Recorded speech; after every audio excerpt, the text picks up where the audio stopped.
up the Stormkeeper. Big damage available, but proc Ascendance, I think, or just the tail end of the mini Ascendance. He's playing the 2-minute version. So we'll see how much utilization he does get out of that one. Corki down to about half health right now. Both teams exchanging blows as we enter around the 3-minute mark of the match. The 3-minute and mark. I feel like there's no real clear target here. Zipai and Corki, I guess, are going to be the best ones that they can go after. Both hovering a little bit low right now, but cooldown's available for both of these monks. Life Cocoon trades on Zipai, just trying to stay ahead of the damage. Corki runs away in bear form. And there's a lot of explosiveness. It looks really funny watching that bear run, with honestly. the Incarnation can really push through and shred through some of those defensive cooldowns. So as dampening gets higher and higher, it's going to be really difficult for these healers. Yeah, and Corki is definitely feeling the pressure right now. Big demolish there from Blizzo. But Blizzo now caught up in a kidney shot. Big damage coming in here from the side of Laptop Gamers. But Blizzo is just unafraid. He's going to just charge forward onto his target here. Avatar has been popped, and Corki wants to crowd control it, but Blizzo doesn't fall for it. He gets to interrupt. Zipai at the same time. He's taking a lot of damage. Lontash in a leg sweep. Zipai had to trade the Astro Shift there. Blizzo still getting good uptime. Nice wind shear there. They're not letting Corki get any of these cyclones. Now they stop it with a shockwave there as well. Nice hex at the same time onto Avidance, preventing Corki from using that dispel right there. And Corki still not feeling safe in this position. Ducks into bear form. Frenzied Region will be traded. Typhoon to knock Blizzo away, but Corki is still in so much trouble. Blizzo is unrelenting with the pressure, and finally the Life Cocoon will be traded.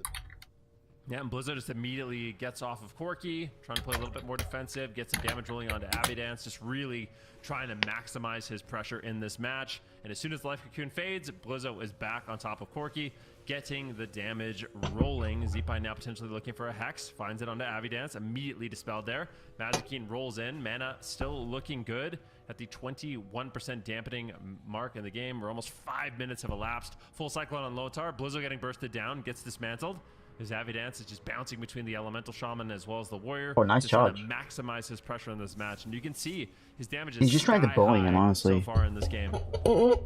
Which is fair. Still looking for that pressure onto Corki, and it looks like a mana game, but at the same time, Mazikine has gotten so much mana somehow throughout the match, so they can still... Oh my god, Avidance. Oh, damn. It's absolutely crushed there by Zipai for a moment. Had to trade out his evasion and his Cloak of Shadows there as well, and you can see the pressure, I would say, is definitely in favor of Burger King, but at the same time, Laptop Gamers have the mana lead, so could potentially make something happen, and if they can get a really big setup with Incarn in dampening, I don't think this matchup is going to be as free as a lot of us thought. There's a full solar beam route there onto Lontar, but Corki struggling to find a follow-up. At the same time, Zipai is taking some damage there from Avidance. Nice disarm there onto Blizzo, slowing him down for just a moment. Avidance also looking to set up here for his team, potentially full bash onto Lontar.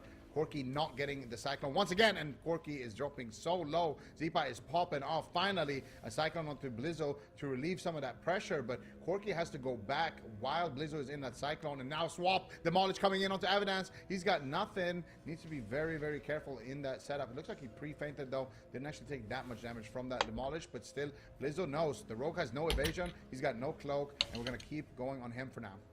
Yeah, Blizzo charges over, forces Corki back. Now back on Avidance, just immediately pressuring the Outlaw Rogue. The full kidney shot lands, and Avidance is out of there. He wants Mazikine to drink, so a beautiful drink set up there by Laptop Gamers, and that single-handedly could win them the game. Root Solar Beam lands, Zipai and Blizzo both getting low. Beautiful play here by Corki, but yeah, recovering your mana at this point and dampening, that's a huge win there for Laptop Gamers. Luckily, wasn't able to fully recover, but he's still burning through that mana pretty quickly. Zipai and Blizzo putting out an immense amount of pressure. And Zipai, of course, does have that Ascendance coming up in 10 seconds. Paralyze on Lontar. Zipai's low. He can go underground if he gets out of the stun lock. He does have burrow, but it's going to be the Life Cocoon. But now we need to watch out for the Ascendance. Ascendance is up. Zipai has all of his cooldowns available. Yeah, and they just used the Life Cocoons here on both healers. Nice setup there, though, with the blind from Avidance. Nice fake cast. Here comes the Stormkeeper. Here comes Zipai. He's got a lot of damage loaded up. And there it is. Big pop coming in now onto Corki. He is getting absolutely blasted here. The Farseers are blasting away as well. Lava coming in here onto Corki, but manages to survive here with the bear form. They managed to heal for it. Looks like Mazikine is going to be able to heal him, but it's going to cost him a lot of mana. That drink that he just got. Look, it's not even over yet. Corki still so low. Blizzo reconnecting here. Kidney shot onto onto Blizzard to slow him down. They get the Bark Skin there as well. Corky's still looking for the Cyclone, gets paralyzed onto it by Lontar, keeping Blizzo in the fight. Really nicely done there by Lontar, enabling his warrior in this position. Leg sweep is going to connect onto Avidance. He's going to have to trinket, trade out the evasion. Finally, they get a Cyclone onto Blizzo. Anything Blizzo touches just melts at this point in the game. 39% dampening. Zipai trying to connect onto its Boomkin as well, but at the same time, he is taking a lot of damage from Avidance on the Outlaw Rogue. Nice interrupt there with the Solar Beam. Should net them some pressure, but look at Mazikeen. He's sitting back for a drink yet again here. Zipai is going to have to use the Astral Shift while the enemy healer is drinking, and Mazikeen recovers yet a little bit of more mana, but I am afraid for Corky here. He could definitely go down if Blizzo can get some uptime, man. Yeah, here comes a Bloodlust as well, but Blizzo just cannot connect. Yeah, he's gonna go down, I think. Wishing he was a gnome right now to break himself free, but we'll get some value with that stun reduction. Zipai, Blizzo, both down low on health. Light Cocoon traits here for Lontar. Mana relatively even as we enter the 8.5-minute mark in the match. Blizzo has the dab of the sword. He's caught into a full kidney shot right now. Can they take him down? Zipai going for a defensive hex. Manages to land it there onto Avidance. Avidance now goes after Zipai, so this is just a tempo game. Everyone's just trying to maximize their damage, crowd control when they get the cooldowns, but Zipai might actually fall. Forced to use the burrow to survive. Lontar has a restore, but that's basically it. He gets interrupted, and Avidance doing an excellent job. Lontar paralyzes them into a leg sweep, slowing down the damage, allowing him to recover with the Celestial Conduit, but Zipai's health is really struggling to recover, and Lontar is burning through a lot of mana in this position. Yeah, and Mazikeen's still looking pretty good on the mana here. Blizzo needs to find uptime, but Corky's just kiting him around that pillar. He's being so annoying, forcing them to go back onto Avidance. This is really bad. Blizzard's not getting uptime onto anything. Finally is going to recover here onto Avidance, get a little bit of momentum, but pre-feint on the Stormbolt. Nicely done there by Avidance.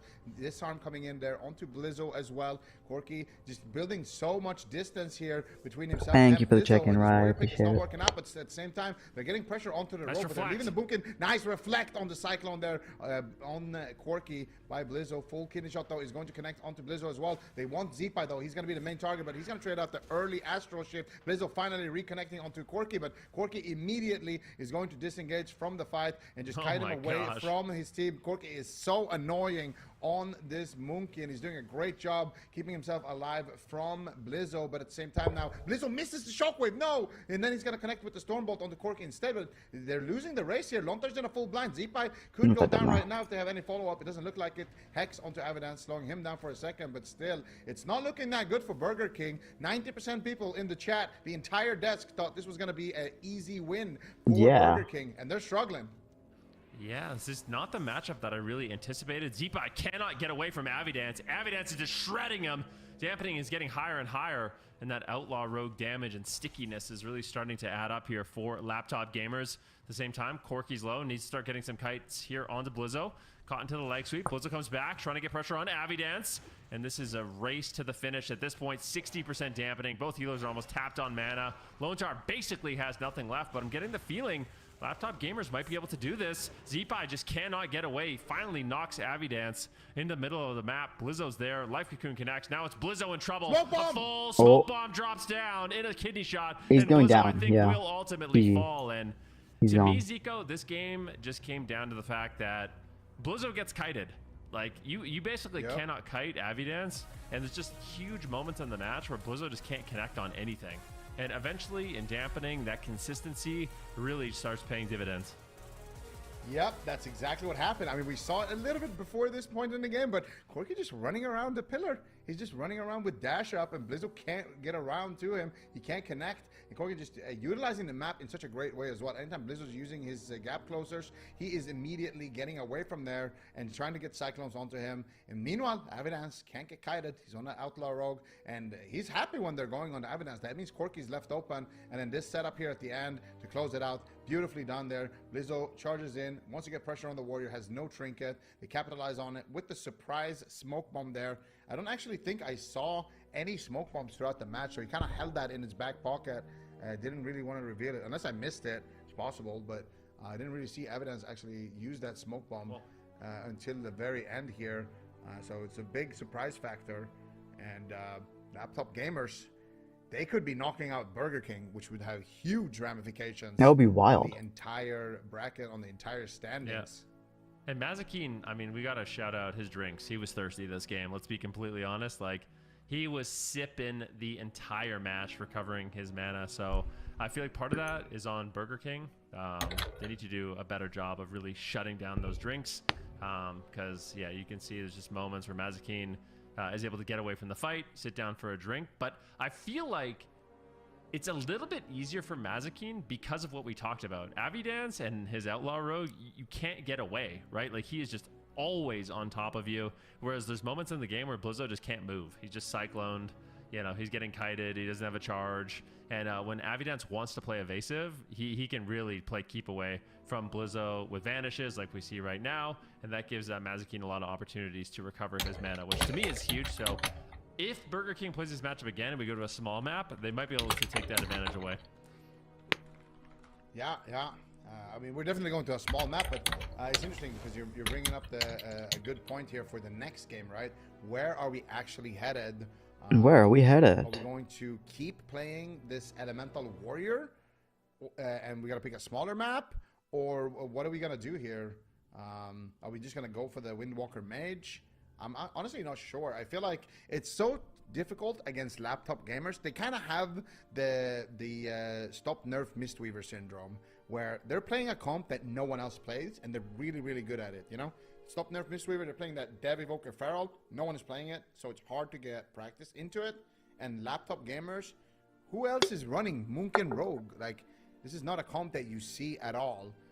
It's unless you know you have like a really insane Moonkin main like Corki, you're not really gonna run into this. And even if you do, it's not really gonna be on the same caliber as these guys. And that's the cool thing about Corki. Like every now and then, Moonkin just shows up and he loves to Every play this now and Moonkin then. Rogue. We saw it in the past as well when they had that Cinderella run a couple of seasons ago, where they started at the bottom of the gauntlet, ran through the entire gauntlet, then beat Echo, and then they got second place in the finals. That was all at the back of Moonkin Rogue too. So Corki really does love this comp, and we are going to see the Windwalker Mage.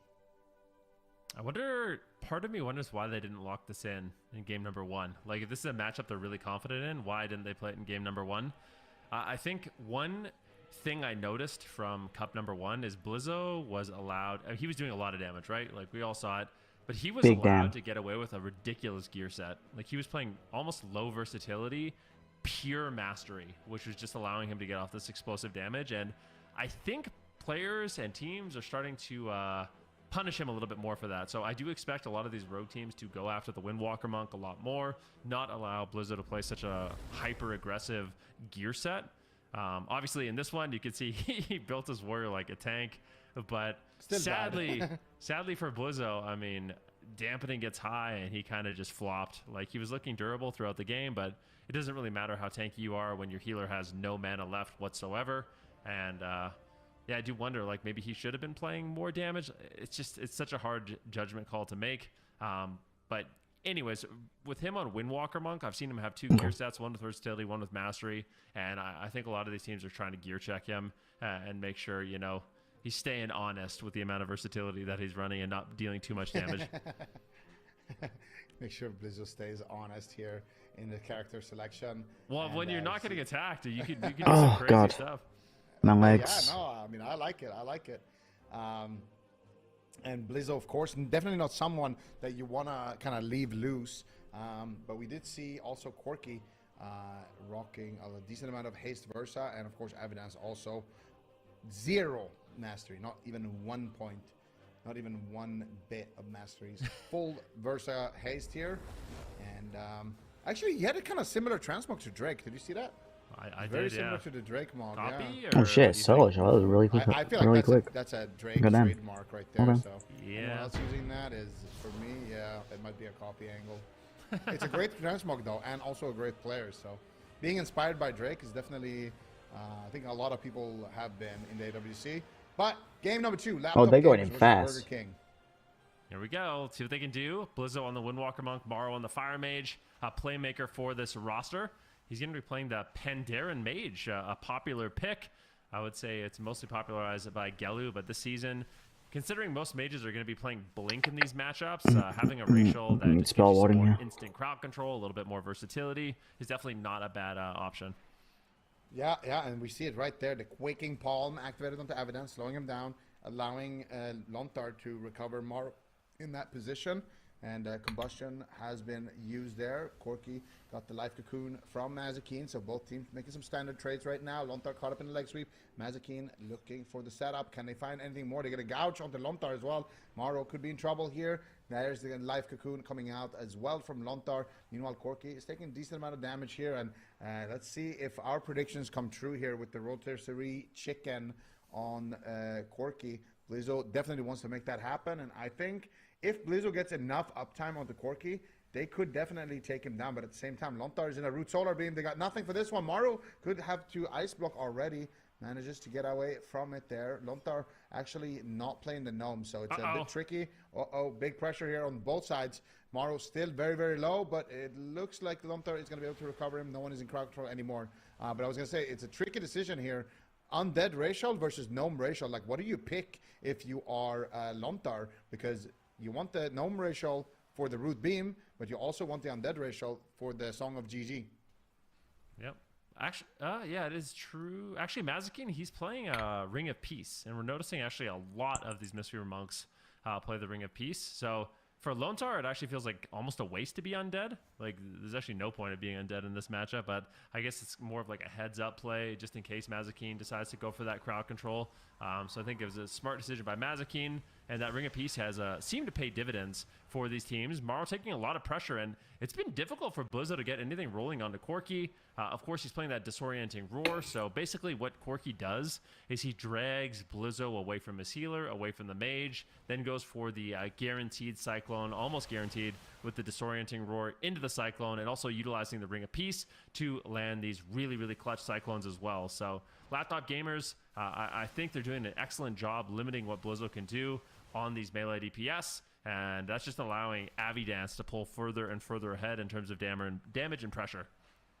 Yeah, I really like that mind game coming out from Mazikeen there, realizing that he's not going to get too much value with the Song of Chi-Ji. But Blizzo trying to get some uptime here onto Corki. So Corki actually did have to use his trinket on that last leg sweep. And there it is, the disorienting roar that we were just talking about. No follow-up Cyclone, no Mazikeen in a full paralyzed. There is the Song of GG coming out from Lontar onto Mazikeen. Doesn't look like he is going to be trading the Will of Forsaken for that one. Mazikeen with no trinket, so no breaker available if he does use that Will of Forsaken for the next one. And Corki now looking for the Cyclone, finds it onto Lontar, pressure onto Morrow, and again just kiting Blizzo. Corki is such an expert at surviving these melees, and here comes a big setup onto Blizzo. Can they take him down? Doesn't look like it. Instead, they're gonna go for Morrow once again. Big damage here onto everyone on the side of Burger King. Full blind onto Morrow as well on his combustion while he was in a life cocoon. Now they're going after Blizzo. Big explosiveness coming out from Laptop Gamers. Blizzo, what are you gonna do here? 40% HP. Does have to trade a touch of karma. Now reverse pressure back onto Corki. Corki got the cooldowns from the healer and from Blizzo. Oh, easy now Cyclone. he wants to get out, and he manages to do so successfully with this Cyclone onto Blizzo, slowing everything down while his whole team is in CC there. Beautifully done there by Corki, but still gonna have to trade out the Barkskin. Might need to be a little bit careful there. His team was in a Ring of Frost and a Pole at the same time, but Corki just navigating through it expertly. Little disarm there on Corki, bad manner by Blizzo, trying to remove his weapon. Not going to be super effective against the balance druid, but a big leg sweep comes in, and Life Cocoon will trade. Look at mana, slight lead here for Lontar in this position, as Corki still just maneuvering around the map, trying to get the damage rolling where he can. And I think as dampening gets higher and higher, I don't know if it actually is going to favor Laptop Gamers. Of course, Morrow with combustion and the burst that Blizzo has available on that Windwalker Monk can become very difficult to recover with that healing reduction. So still anyone's game. Not sure who has this, but Corki having a much more difficult time avoiding the damage in this one, especially on the smaller map. Yeah, but Blizzo's got no touch of karma. I feel like there is an opening to go after Blizzo. Kind of want to see them do it, but at the same time, Morrow is taking a lot of damage. Corki, though, needs to be very careful. Nice Ring of Peace there coming out from Blizzo, bouncing Corki back into his line of sight. Feast of Fury coming out as well. As the BM disarm once again onto Corki. And Blizzo did have to sit through a Cyclone into a gouge. They're not going after Blizzo, though. His touch of karma is back up. Full blind onto Lontar instead. It's got to be a full setup here onto Morrow. Nice Dragon's Breath right there onto Avidance, slowing down the re-follow-up CC. That's why Morrow did that. They had the full blind onto Lontar, and Avidance wants to gouge out of it, or stun out of it, or sap out of it. And Morrow just Dragon's Breaths at the very last second of that blind to prevent that CC from being chained with a new one. You can see Maro now stuck in a paralyze of his own. And Blizzo taking a tremendous amount of damage there as well, but did have to trade out the Karma, so he's going to be fine with that cooldown. Maro again on the back foot. And I feel like Laptop Gamers is in the driver's seat this entire match, Van. They're not looking bad, and it's not looking good for all of our predictions or the chat's channel points right now. However, Corky, as soon as that's got to be caster cursed. I mean, he gets caught in one stun. Cursed. Combustion comes in. Magic, GG. I want to see what he has there at the end, but that's that explosiveness we were talking about. It just seemed like Corky and Avidance were kind of in the driver's seat until Combust and Zenith gets popped, and then it's just a GG real quick. That is the most cursed Boomkin. He got cursed, man. No responsibility for what just happened, by the way. I mean, it was both of us. Like, yeah, Burger King. It looks like Laptop Gamers are in the driver's seat this entire game, and just absolutely murdered Corky. I think it's right here. I'm sorry, Corky. What did they actually do? What did they do to Mazikin? Just double leg sweep? Zenith paralyzed? combustion.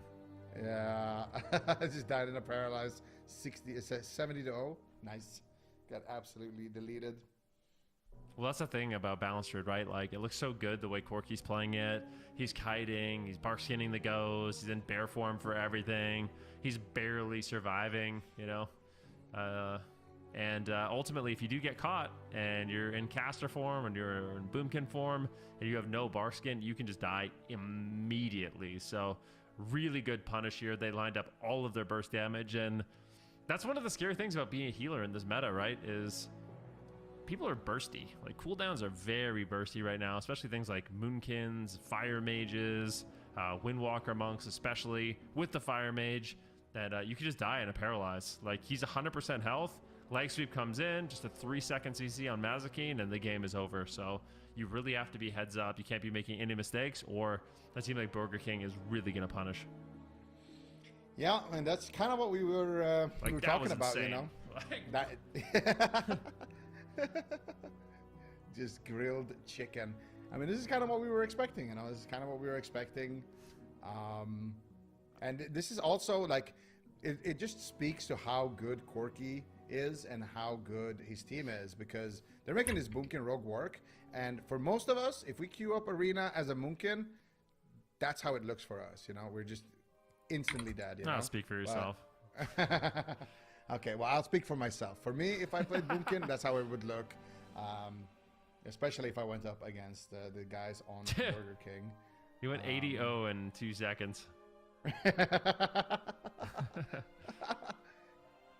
What hit him so hard? 84-0 actually. In 1.8 seconds. Oh, he had a pre-karma dot tick in.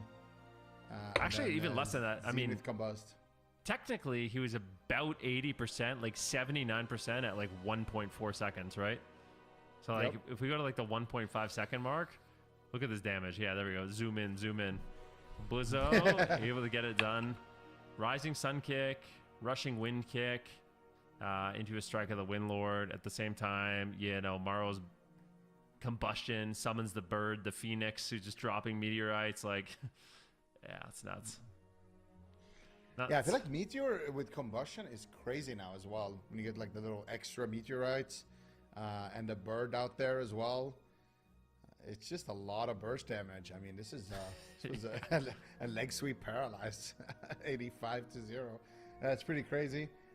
Burger King definitely flame grilling that chicken, and now we got Blizzo's transmog. Yeah, this is it looks like an classic rogue transmog, I'd say. Yeah, what is that? Rogue tier 3, and Arathi Basin, Exalted Cursed Tabard, Vision. Cursed Vision. Yep. Look at his gear though. He is playing a tremendous amount of versatility here. So, yeah. Definitely going to be difficult to take this Windwalker Monk down, especially with the way Blizzo has been playing it. Yeah, the transmog does look good, though. What do you think? What would you rate this? Yeah, no, I like Full it. set, what is that pole? That's a challenge mode pole arm, right? Yeah, from WoD, I do believe. Yeah. Warlords of Draenor. It's a classic. It's a classic.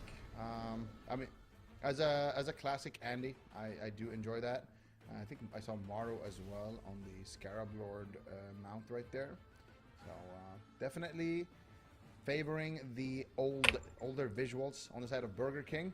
But 1-1, this is the swing match. And we got the exact same comps locked in here. Evidence playing that sub-rogue actually in this position. So a bit of a change coming in from Laptop Gamers. Let's see if the sub-rogue is going to be enough here. Corky already getting barbecued here. Blizzo, though, is taking a lot of damage. That sub-rogue, very, very scary, especially when that Shadow Blades is active. And they are going to get themselves the Life Cocoon on the side of, and Trinket also from Lontar. They could swap to Lontar. They are swapping to Lontar. Lontar is taking a huge amount of damage here. Can they take him down, though? No. Evidence also playing that Death from Above. He just tried to Death from Above the port there. Death from Above is a wild. That's something we're going to have to watch out for later as well. But this is, Laptop Gamers are bringing in more and more chaos here in game number 3. I think that's a really good way to describe it. An Outlaw Rogue is going to be a little bit more consistent, right? It's like it's a bit easier. I wouldn't say it's easier to deal with necessarily, but it's a little bit more scripted. You kind of know how you're going to lose. It's going to be a, a slow beating throughout the game.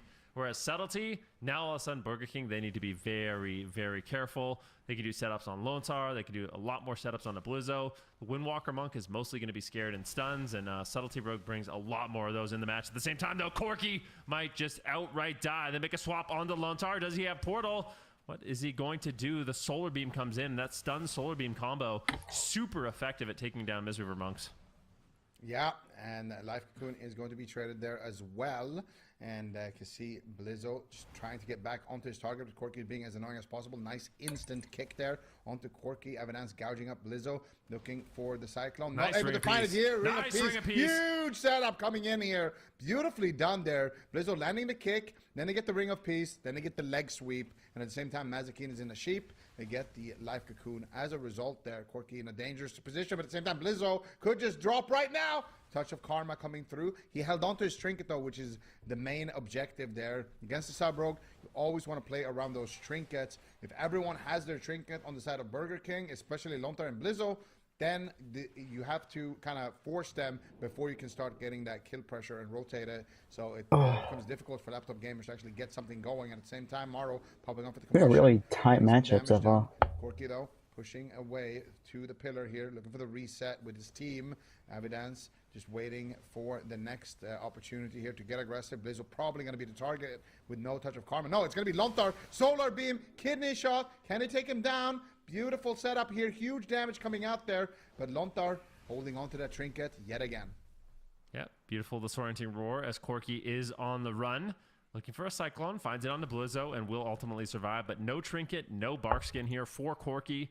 Another 24 seconds. Mazikeen has no Trinket. We saw a similar story in that last game where they were able to take him down. Just a quick leg sweep with the Zenith. And there is an opportunity here. I think Corky should be able to get his Bark Skin up with the way everything is lined up right now. So has a little bit of defense for this next one. But definitely a scary condition here for them. Blizzo, though, low on health. Still has his Trinket. Opting not to use it. And it feels a lot more threatening. The Subtlety Rogue seems to have a little bit more punch here on the Rogue. Avidance getting caught into the sweep. He will vanish out. A beautiful attempt there. They haven't attacked Avidance the entire game, so I like the fact that they're trying to punish his Trinket. Maro still just going after him. Lontar, though, in the meantime, is in trouble. Can they take him down? Thank you for the raid, Bolty. I appreciate it. Incredibly greedy there, so has the Restoral, has the Life Cocoon. Lontar plays it calm, cool, and collected. They're going after Blizzo, who has no Trinket, and they just shred through the Touch of Karma, and there is a potential win condition here for Laptop Gamers. If they can take down Blizzo in a stun, he does not have a Trinket. Yeah, I am very, very afraid here for Blizzo. If they can set that up, they could definitely just outright end the match. They do have a Shadow Dance. They do have the Incarnation. And that's definitely what they're talking about right now, going after Blizzo. Corky's looking for the Cyclone. He finds it on the Lontar. Blizzo knows. He immediately ports out of there. He knows he's going to be the target. Corky trying to swarm him behind the pillar, but Blizzo, nice preemptive moves there, rolling around the pillar, transcending back to the open field. But here comes the catch. There's the smoke bomb. Big damage coming out onto Blizzo, but Corky gets counterspelled. Maro manages to shut it down for now. And Lontar also with the pre-Celestial Conduit there. Mazikeen had the Trinket. The Mazikeen is dead! Oh, rest in peace. There it is. Fucking gone. Striking back in a big way. And the thing for me is this is the matchup that I kind of anticipated. I do wonder. I'd like to know the thought process behind like bringing in the Warrior and the Elemental Shaman in game number 1 What were they afraid of? Because this seems a lot more consistent, and this is kind of what we saw from Burger King last week, right? Like Maro and Blizzo together, the way they can connect damage it's horrifying, quite frankly. Yeah, I mean, we saw it. Like, here's a great example of that, right? They are so good at setting up the damage in the leg sweep. They look so good on the Windwalker mage. But what was that swap onto Magic? And he had no trinket. He got leg swept, and he just kind of died. I think the camera was even on somebody else at the time. And yeah, Mazikeen just absolutely blasted. Like, my God, that's kind of what we saw happen to Corki. And that's the thing about Burger King. How am I doing? Good. I'm doing Like, okay. Both of these comps kind of plays very similarly. I I'm would say existing. the biggest difference between the comps is that the sub rogue can set up that situation more often, but the Windwalker can, and the Fire Mage, when it happens, it's a lot more deadly. Like when you have something like the Zenith and the Combustion, and that happens, it is just crazy. Yeah, there you go. You can see Mazikeen just gets caught in the middle of the map there in a leg sweep, and You're gonna eat and switch your main account and you'll be Maro back? pops off with Okie dokie. Combustion, and yeah, they just take him down immediately. Nuts. Now I do wonder, like, did we like the Subtlety Rogue more? I feel like I did. Subtlety Rogue felt nice. It's like, I don't know. You have more of like an explosive win condition. Look at this moment here on Avidance. This is what I like. They're willing to just, all three members are a target. Like anyone in this arena match can die at any time. And of course they have like their main targets that they're going after, but I like the fact that they can just mix it up, go after different targets, keep them guessing, and really punish any kind of offensive trinkets or mismanagement of defensive cooldowns. It's really great to see. Yeah, I really like it. Huge fan of the sub rogue. I think in a situation like this, you can't be too result oriented as well.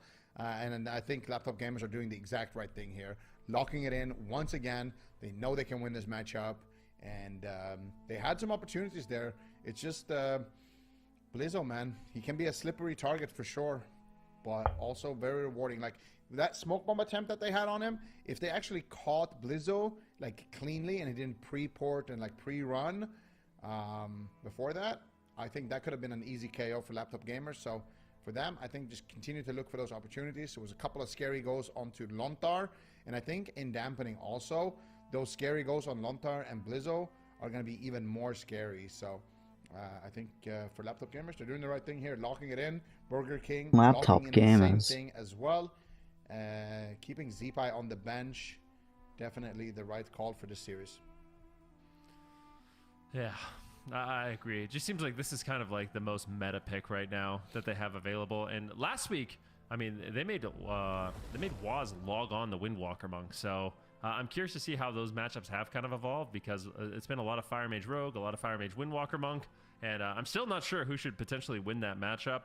Of course, for laptop gamers, they're bringing in something entirely different here with the Moonkin Rogue, and this seems to be their best composition, what they have practiced the best. It's the most convincing, Okay. and there was close calls. How So much this is still conquest do I far from have? over. Not enough. Laptop gamers, this is their map pick, this is their comp pick, and let's see what they can get done.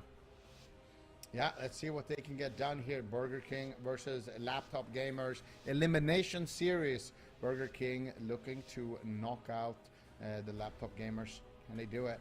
Rizzo charging in here on his mount. Evidence looking for an opener. Looks like everyone is in combat, so not able to find that sap, unfortunately. Evidence being patient. Trying to see if they drop combat, but it doesn't look like it. Everyone is swarming Mazikeen. Maro already looking for early polymorph here onto Mazikeen. Forcing out Maybe I'll switch to Mulverse. Tiger's Lust there, and now going for a big setup onto Corki immediately. Thank you for the resub, Balti. I appreciate it. Lontar looking for the follow-up. Now he gets caught up with a blind. Not able to find it. Mazikeen holding onto his trinket. Lontar holding onto his trinket. Live Cocoon traded here by No, I have a Lontar. lot of Mazikeen verse, holding it's onto just his Live not. Cocoon. So far, I would say laptop gamers Wish I a had little more. bit better in this position, but there's the root solar beam. Here's the damage onto Lontar. No And they take him ads. down. They Do want to you need get a that break from the trinket, ads? but Maro is there with the nice Dragon's Breath. And Lontar also with the pre-Fort Brew there is going to be able to survive that setup. Yep, nicely done. Big leg sweep coming in. Who are they going to be going after? And keep in mind, it was Mazikeen that fell in the last game. Even though they didn't go after him for the majority of the match, Burger King has that explosive potential to really hit anyone. You see Blizzard right now dropping a Transcendence near the portal, so wants to make sure that he's never too far from his portal. He's been a main swap target in this match. Big damage here onto Corki. Avidance getting low. Here comes a gouge. Potential smoke bomb. No. Just going to be dropping the kidney shot. Song of Chi from downtown, and Blizzo seems to be able to just shrug that off. A nice Song of Chi snipes Corki as well as Avidance, and really limits the offensive cooldowns or defensive cooldowns that Burger King has to use in that exchange.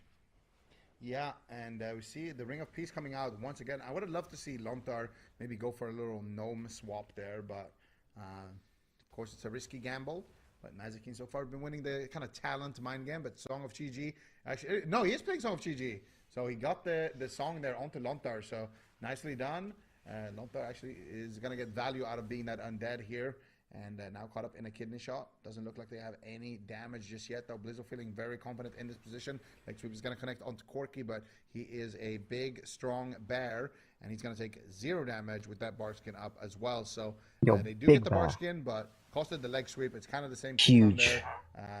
But it was Lontar's leg sweep, though, so Blizzo's still going to have that in his back pocket. If he can try to catch Corki now with no trinket and no bark skin, they could actually set him up and grill this chicken. They got the combustion here as well. But Lontar getting swapped too. Big damage here, but he's going to use the restore all.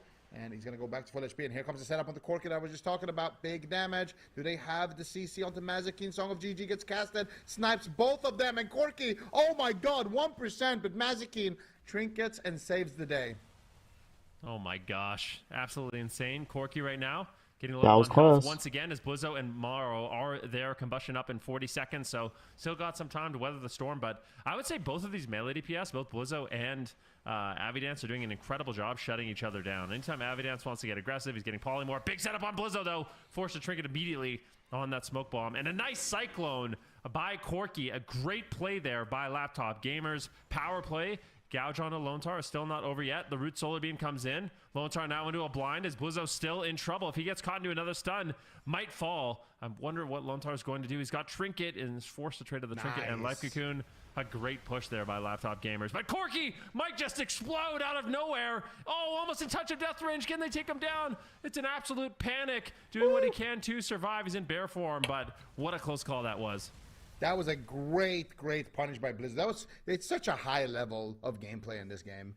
That entire sequence with the low cyclone, and they got the root solar beam on the healer, followed it up with a blind, and they got the cheap shot, and they forced out Lontar's trinket and Blizzo's trinket. So now it's a position where they could take down either Lontar or Blizzo in a stun lock. They need to be very careful. They kind of have them on a checkmate situation, but also a great punish onto Avidance.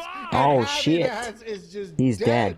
Both of these Rest in teams peace. are playing phenomenally, but it is going to be Burger King who finds the win condition first, and they are going to knock Laptop Gamers out of the entire competition. That was a sick catch on Avidance. I mean, that last entire minute of this game was just such high level, man. I mean, it's just a joy. It's like, the thing about these teams, every single team, except for specialty, so every single team I feel like is all-star players we've known and loved for years. That's nothing to take away from specialty, but I mean, you're just watching absolute titans of the region that have been playing for such an incredibly long time, and they're finding, I mean, these guys are masters of the arena. They're finding these win conditions, and it's just leg sweep, the portal leg sweep on Avidance. He just gets absolutely obliterated, and if you're not pre-fainting, like, Rose can survive if you faint, but if you get caught in that leg sweep, and I think it was actually an escape from the reality leg sweep. So Blizzo ports out, and he ports back into the fight, gets the leg sweep, and Avidance really hasn't been targeted too much in the match. So this is what I'm talking about. They're finding those openings. It's Corki who's scared most of the game. Avidance feeling confident to make the trades, and then he just gets caught. Quaking Palm, here's the port, and boom. Leg sweep with the polymorph, and Avidance just, yeah. Good night. You just know you're dead at that point. Nothing you could do. It's such a nice situation that led to it too, because it all started with this sequence here. They smoke on Blizzo, they get his trinket, then they cyclone him low, and then what ended up happening after this was they got a blind onto Mazakin, and they got a cheap shot onto Mazakin, but Evidence had to trinket to get that cheap shot. That's why he just used this trinket right here. Then an immediate punish coming out here onto Corki with that first charge of Zenith, and then here, like you mentioned, the port back leg sweep into the reset up. And Corki here is running because he's been the target the whole game, and Mazakin is in a poly. So Corki's like, yep, I'm going to get out of there. And then meanwhile, Avidance, well, guys, I forgot to tell you, but I trinketed offensively during our really close kill on Blizzo, and now I have no trinket, and I'm dead. So Just Ooh. really, really high level from both sides, especially Burger King seeing that Miss opportunity player. and seizing it to grab the win. Really, really good game. Really good game. I hope to see them next week also, laptop gamers. I Oh, feel yeah, like we of have course. not 100%. yeah, have not seen the end of this team, but Well- we have seen the end of them, unfortunately, for today. Then it is Burger King taking that victory. Damn. I cut you off there. What was that? I was gonna say I think we have a break next week, but we do have a big patch coming Next as well. So Cup. Yes. yeah, next cup. So and we do. This is one of those teams that could benefit from the meta being shaken up a little bit. You know. Yeah. It's true. We have class changes coming in, some reworks for some classes, so it's still anyone's cup number 3. And I think just being consistent at this point is really good. For Burger King, obviously they're going to be happy they can stay alive. Laptop Gamer, though, making top 8 2 weeks in a row, they're still in a really good position.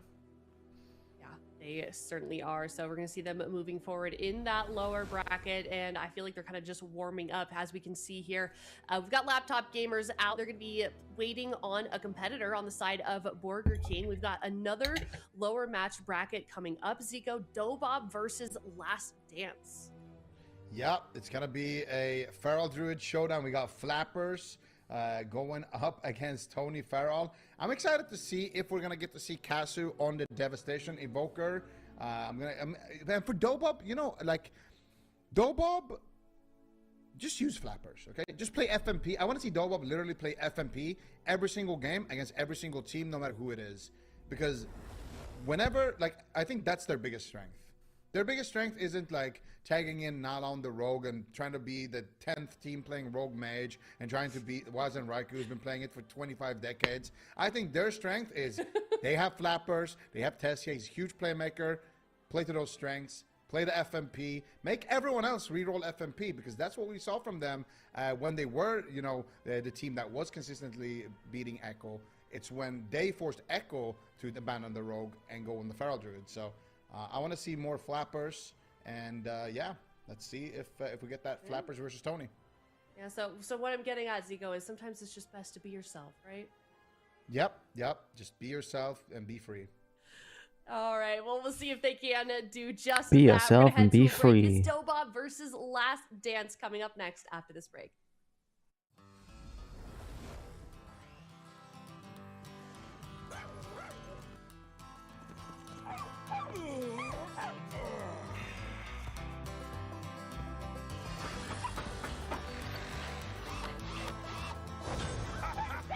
Not bad at all. No, not a chance.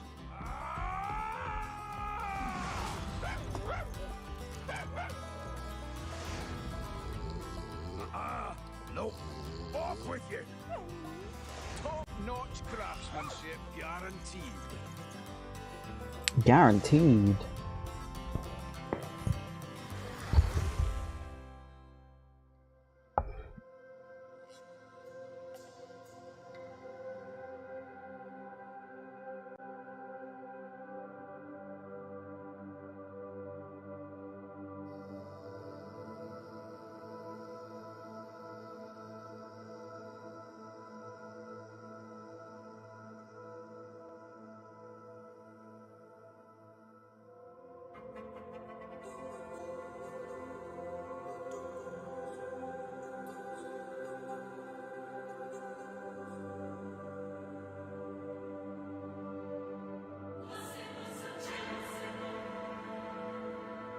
Mm-mm-mm-mm-mm-mm.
Wait, I have a battleground. You can't use it in fucking red matches, you know. Hell.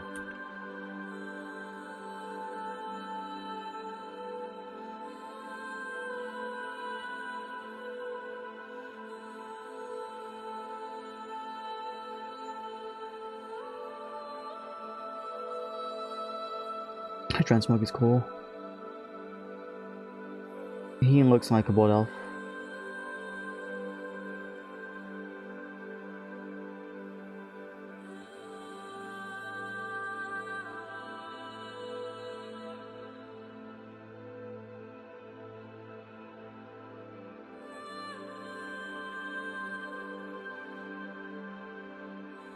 Damn. Crazy.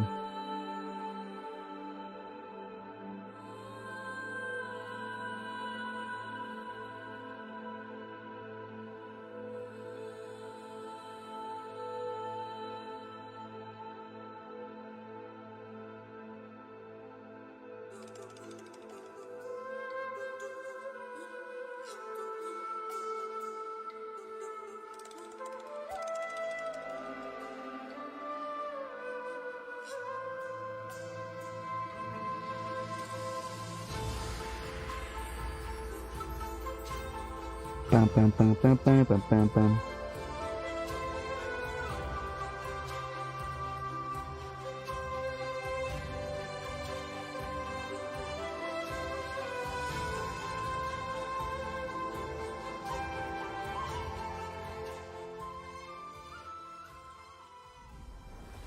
Hello, everybody. Welcome back. We are still in the lower bracket, second series of the day here in the EU region for Cup number 2 of Midnight Season 1. We've got Doba versus Last Dance, and we have D-Machine. Hello. Oh, hello.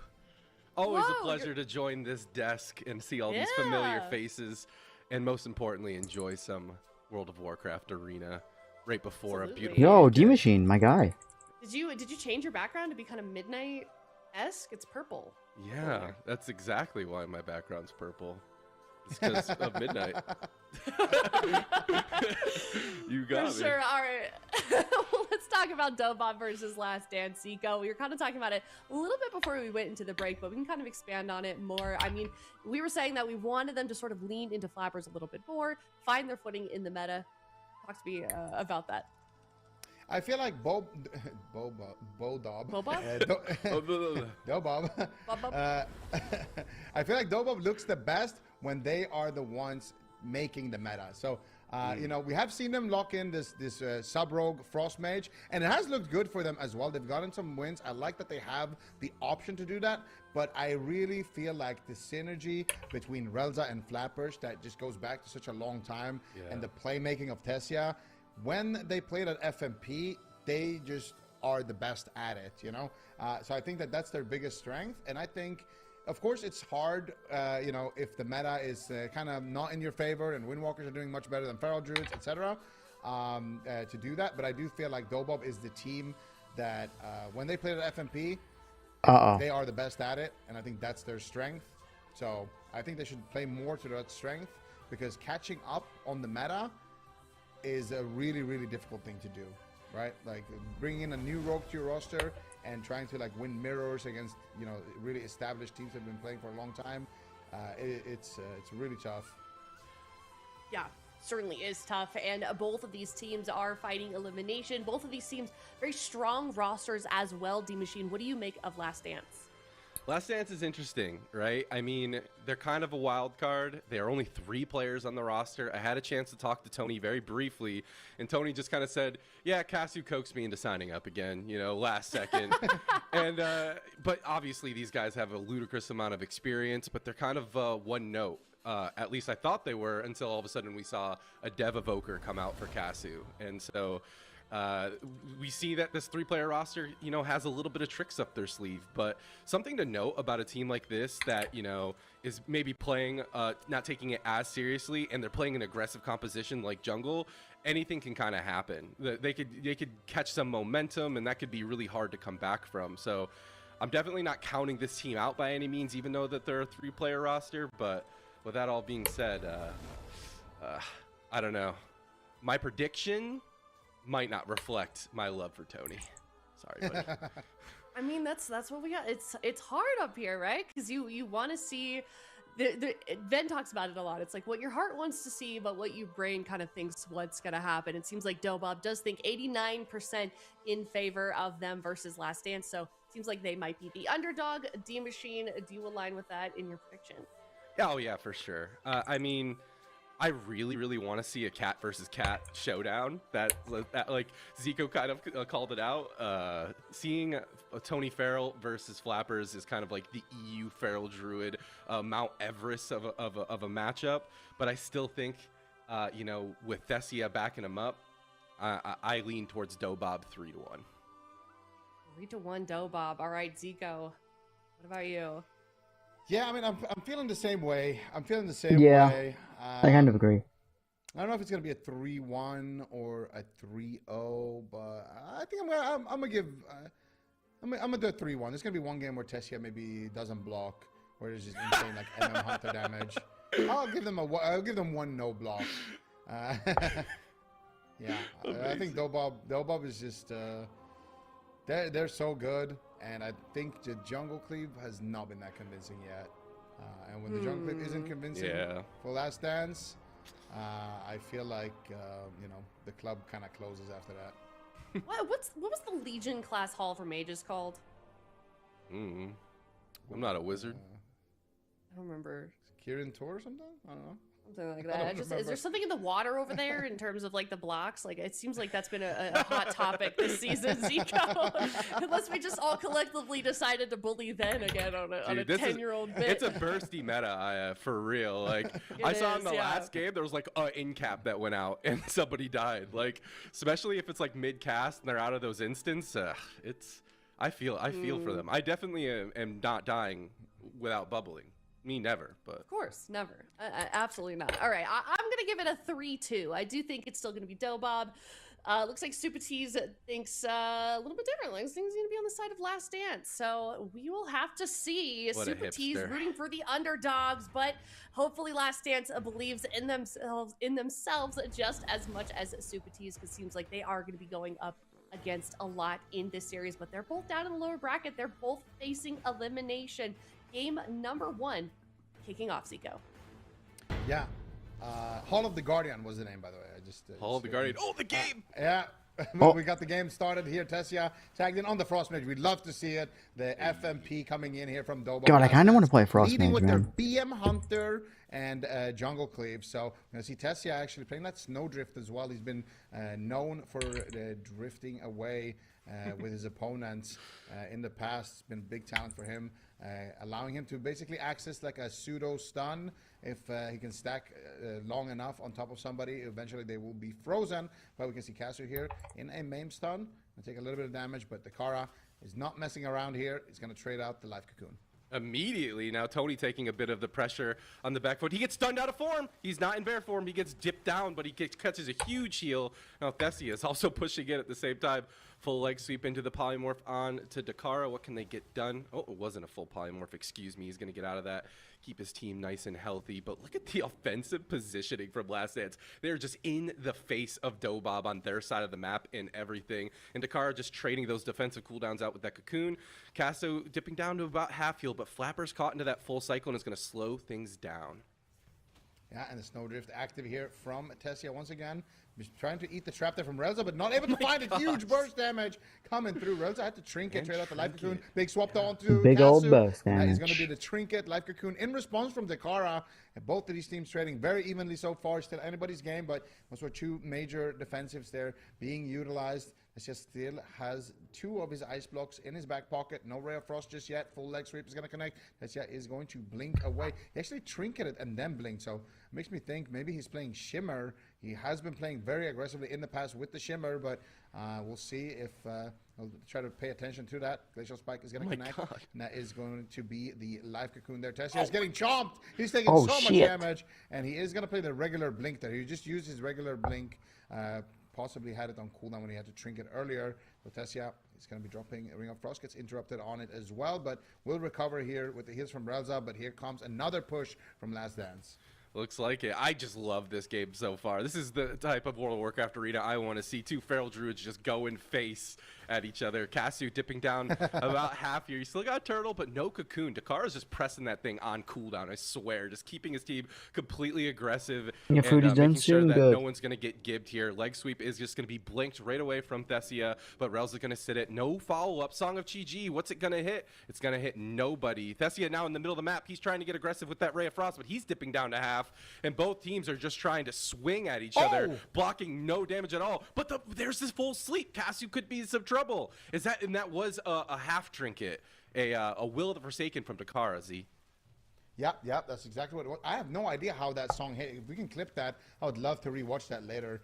He teleported away from it, but it still somehow hit him through the pillar. But anyway, Thessia in a little bit of trouble, gets the precognition though with the fake cast, drops the Ring of Frost. And Tessia's doing a great job just kiting these pets. Here comes the Ray though, and Tony's gonna trinket and immediately interrupt that. So another cooldown there being used there against Tessia's Slippery Mage. Nice alter time there for Tessia as well, kiting around while Relza is sitting through that crowd control. And it's gonna be another successful hit and run here. Dakara with no Will of the Forsaken, Tony with no trinket, no bark skin. Tessia in trouble though right now. Double leg sweep is going to connect onto Relza and Tessia. Relza, what are you going to do here? Needs to keep Tessia alive for now and does manage to do so. Tony gets counterspelled on the Cyclone, and he's taking so much damage here from the Frozen Orb, from the cleave damage. But Casu is going to be the main target. He's caught up in the main. Full leg sweep onto Dakara. He's going to trinket out and trade the life cocoon there. Casu, though, still not out of the woods yet completely. Great offense from Dobop so far. Oh, you put Cocoon on one target? Good thing you have another one for me to swap to. Tony dapping down to half in bear form on his incarnation. Can't get a whole lot done. Dakara's going to leave that CC finally. Top Tony off. PvP fair in WoW? Absolutely not. He gets a full clone follow-up onto Relza, but where's the damage? He gets cycloned himself.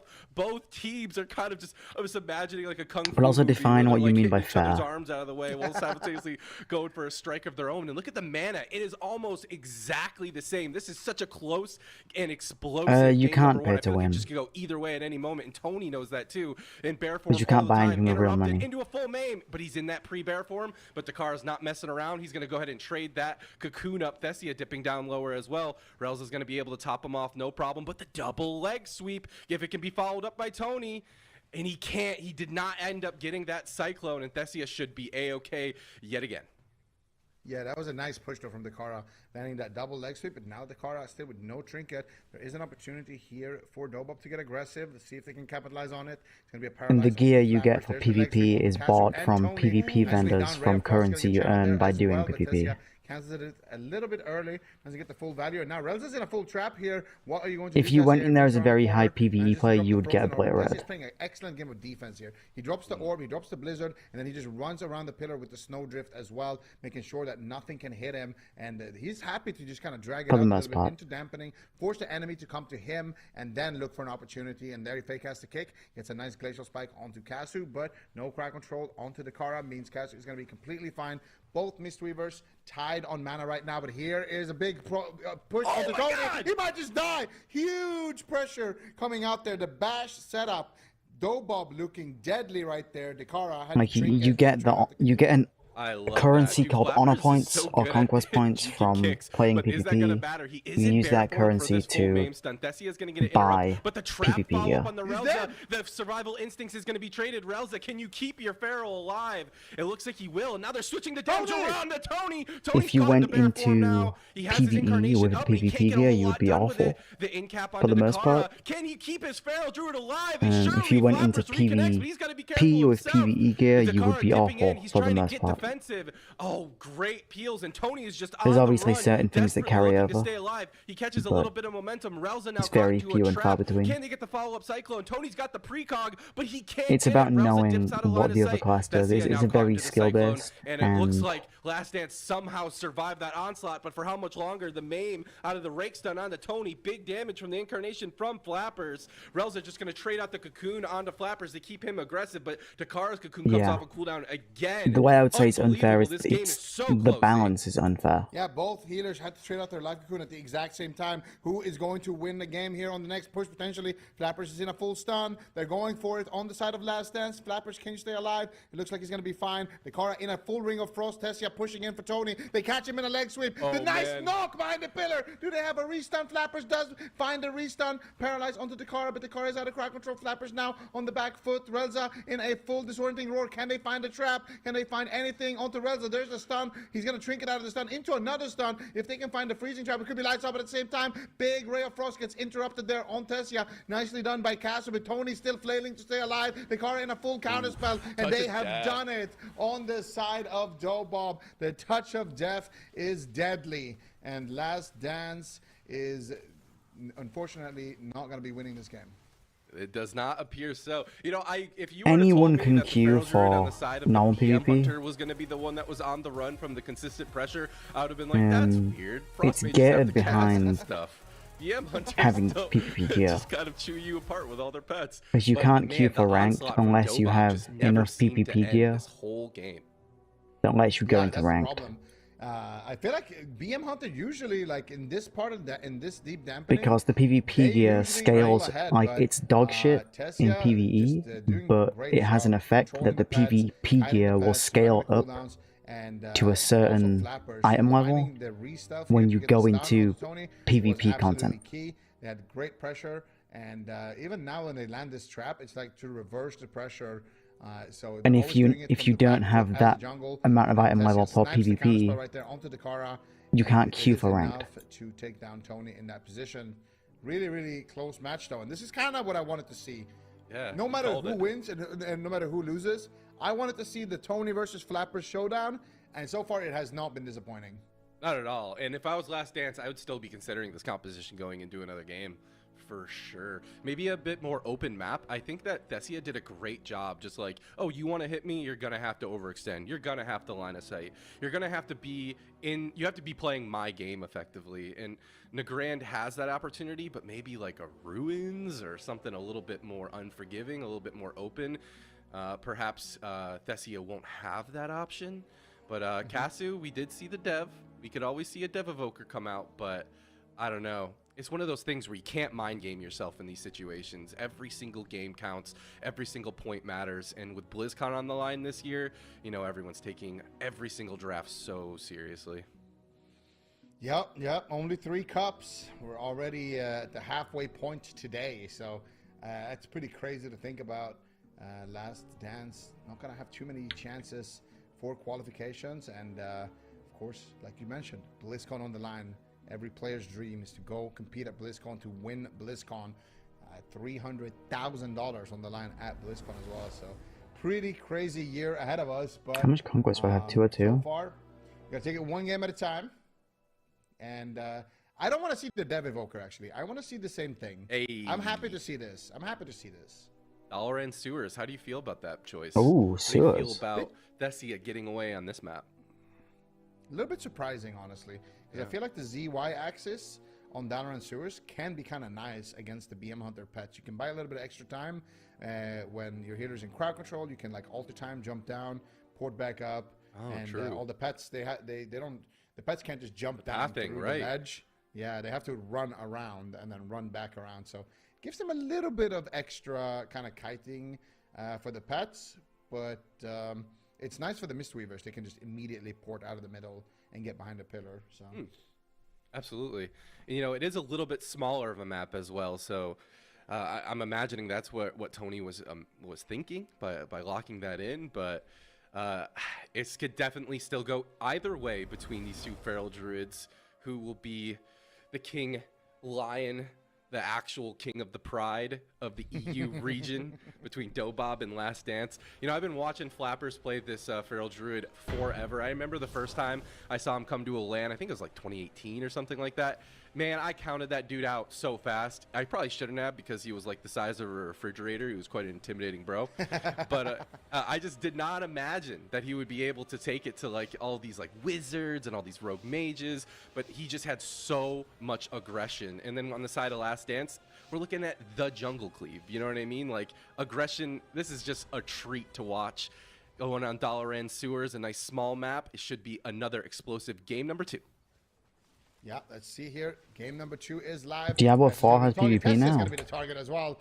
Big pressure coming out from both sides. Immediate restoral being used there by Relza. Now paralyzed onto the car. Well, that'll give me something to do when I go back and play it then. Activates the bark skin. So far, no trinkets used. Oh, it had since on the very the side of beginning? Last I didn't even Dance. know. And they already got a major defensive out of Relza. So this has been a good opening so far. But Ray of Frost connects. Nice interrupt though by the Kara, dropping the double leg sweep there. I did the Shutting down story that and then attempt dipped. immediately. That's how I played Coming out Diablo onto 4 the Kara. first time. Tessia gets kicked on the polymorph, which allows him to channel this full Ray of Frost and get a lot of damage out and still pull the life cocoon. And bear form still needed the cocoon.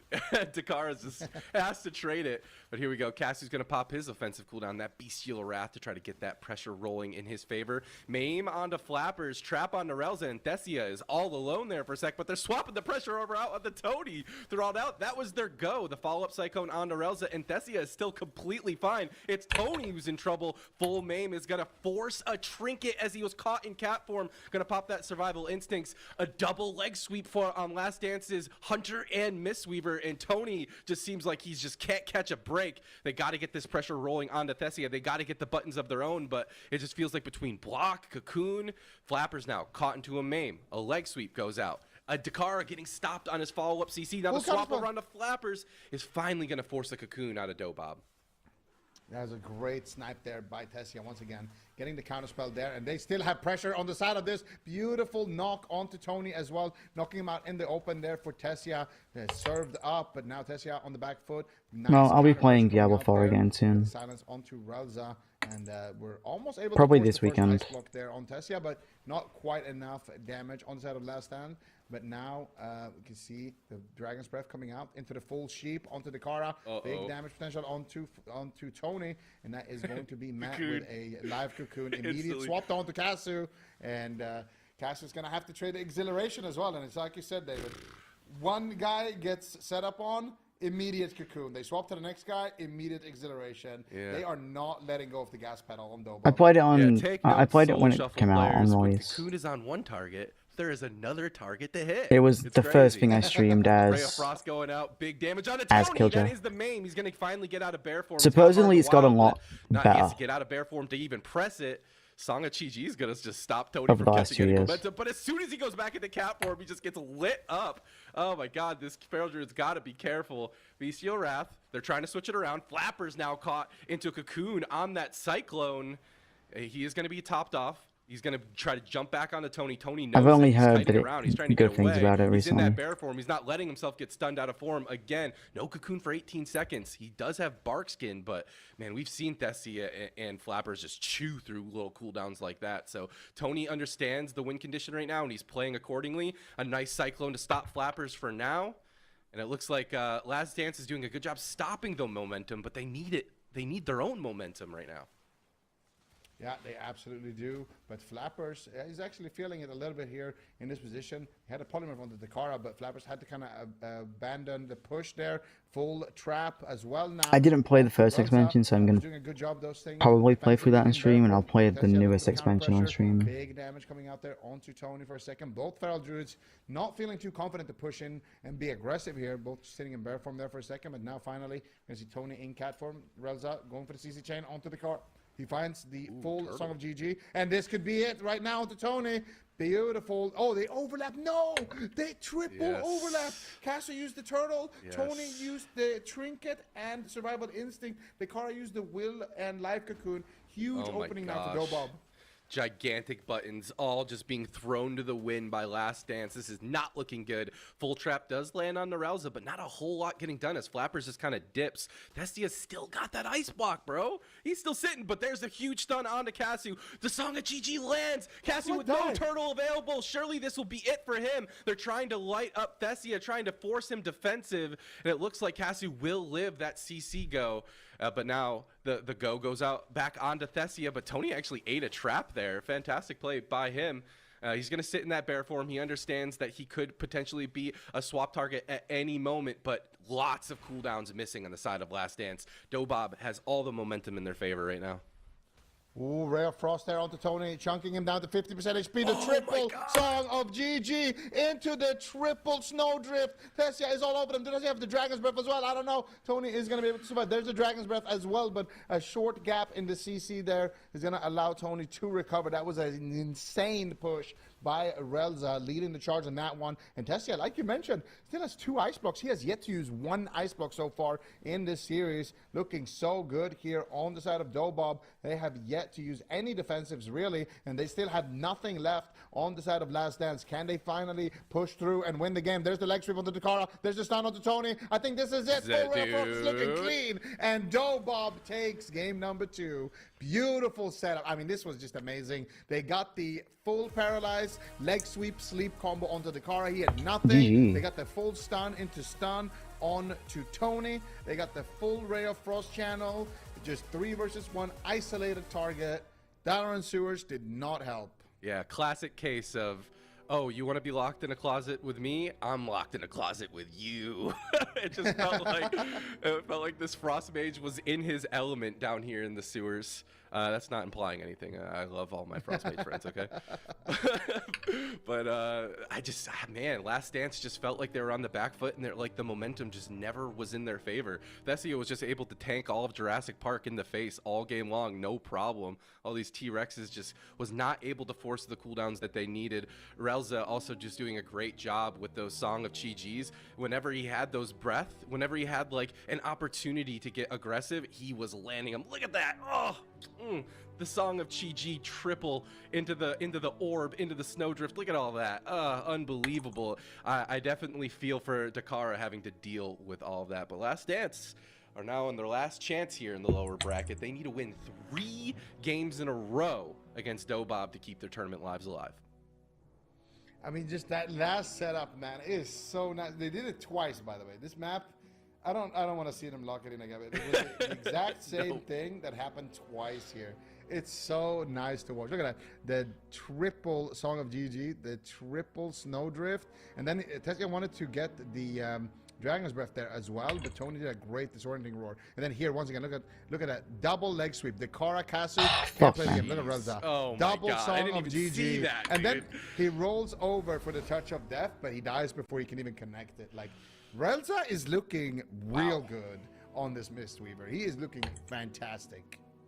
Relza's one of those players too that I always felt was like, oh, it's priest only. It's always priest. It's just gonna be priest forever. So seeing him on a Mistweaver monk and hanging with the best of the best, very cool. Seeing him on a Mistweaver monk and straight up thriving, extra cool. Ruins of Lordaeron, Supatees, if you were here, I would love to hear you say it one more time, but this does feel like Last Dance's possible last nail in their coffin here. I mean, it is an open map, but now I'm just kind of curious if this FM monk just kind of has their number, man. I like, even when they have less space, it just felt like you kind of just need to get away from Thessia. He just is a monster. I don't know. All 3 of them are playing incredibly well at that. Dobob, we've seen them go the distance in the past. We've seen them take entire tournaments. We know that they have the synergy.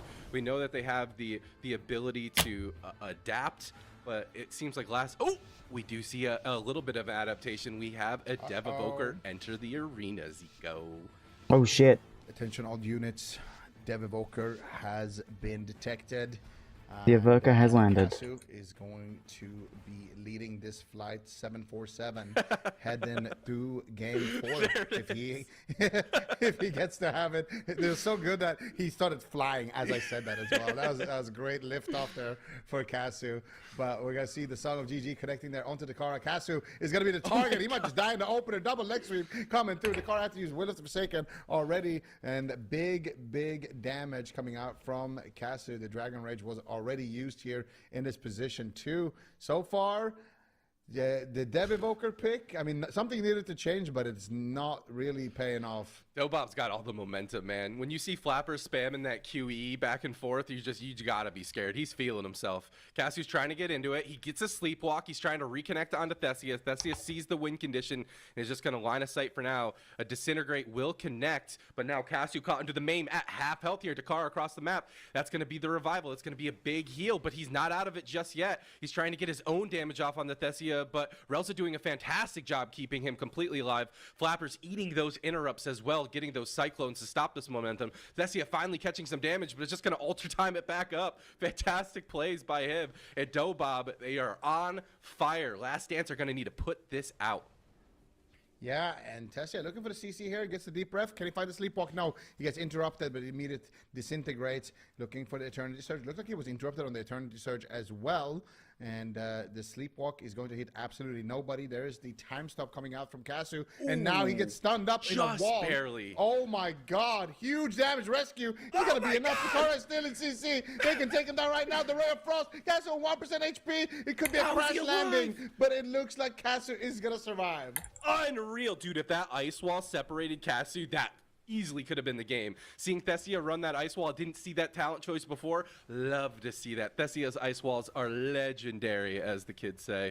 But Casu, he's still in trouble. He's still being connected to, and Dakara has no cocoon for 37 seconds. They easily could get this going, but Flapper's caught into that cyclone is going to slow things down quite a bit. But here's the incarnation. He's going to get maimed on it. Tony defensive maims just to stop this momentum, but he needs to get aggressive himself. Casu surely is going to go down. So much damage out of line of sight of Dakar for just a second there. 15, 18 seconds on that cocoon. Casu is still alive. Last Dance could have an opportunity to switch things around here. Dakar sees it. He's trying to get aggressive. Tony's going to get stunned up and slowed down himself. Flapper's looking for a cyclone. He lands it onto Tony. Casu's got to be careful. He gets interrupted. He wants to push in onto Thesia. He wants to get in their face. And Last Dance are finally catching a little bit of momentum in their favor.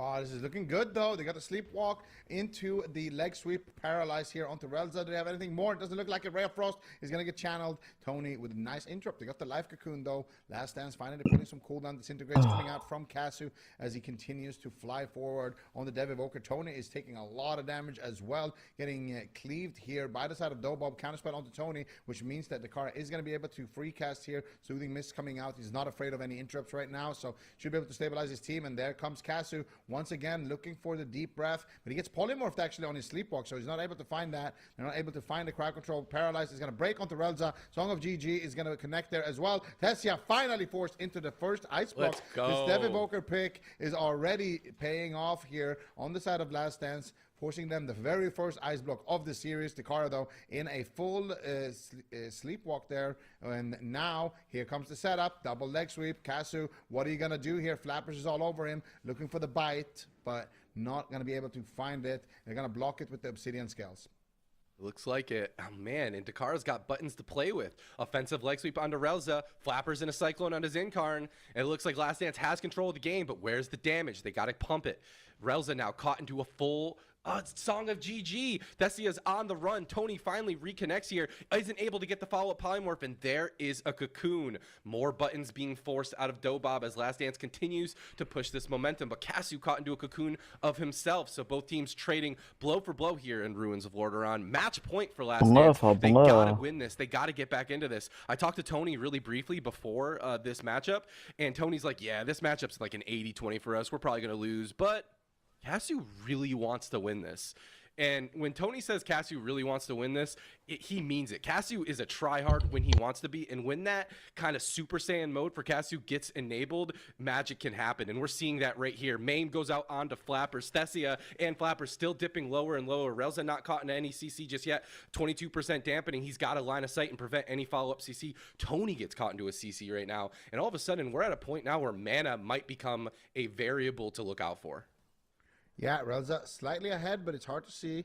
when we don't know how many T-charges they've got left. But Tessia, no ice blocks left, feeling very scared. For the first time in the match, he's in a position where he has no defensive stun coming out there onto Tessia. Tony is looking for the close-up. Can he find it? They get the life cocoon there onto Tessia. They got nothing. There's a big window here of opportunity. Kasu takes up to the skies, gets a nice double deep breath, but they need crowd control onto Relza. They need a sleepwalk. They need something. Can they find it? They get a full sheep onto Dakara instead. Tony's going to be the target. Kasu gets aggressive here. Sleepwalk gets casted. Can he find it? No. Relza line of sights it. And Tessia, once again, defensive Ring of Frost. 15 long seconds here on that ice block. There's the ice barrier, though. There's the full solo GG. Celestial Conduit coming through. They get the maim on the Conduit. Tony looking for the game-winning Cyclones. Relza ports 1 millimeter behind the pillar to avoid it. And he's going to be able to keep Tessia alive for 1 more second. He's going to have the ice block here. Can they push it, though? There's the Ray of Frost now. Kind of push onto Kasu, but he time stops on the Ray of Frost, taking 0 damage.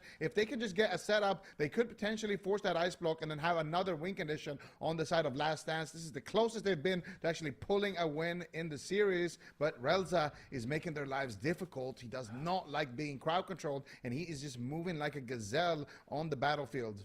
Yeah, they're doing a great job, Dobab, adapting to what they're playing up against here. Thessia dipping down even lower than half at this point, but Cassiu understands that he is the kill target. No scales, no cocoon for 3. The cocoon right off a cooldown immediately onto Cassiu. Now they're trying to switch this pressure out over onto Thessia immediately, but the cocoon is just ripped right through. Full maim lands out onto Cassiu, and the leg sweep goes out onto Dakara. Tony has the incarnation. He's trying to switch this pressure around, but the Cassiu's still at half health here. He's going to go into that time stop. But he comes out of it. He's so low. He gets interrupted immediately.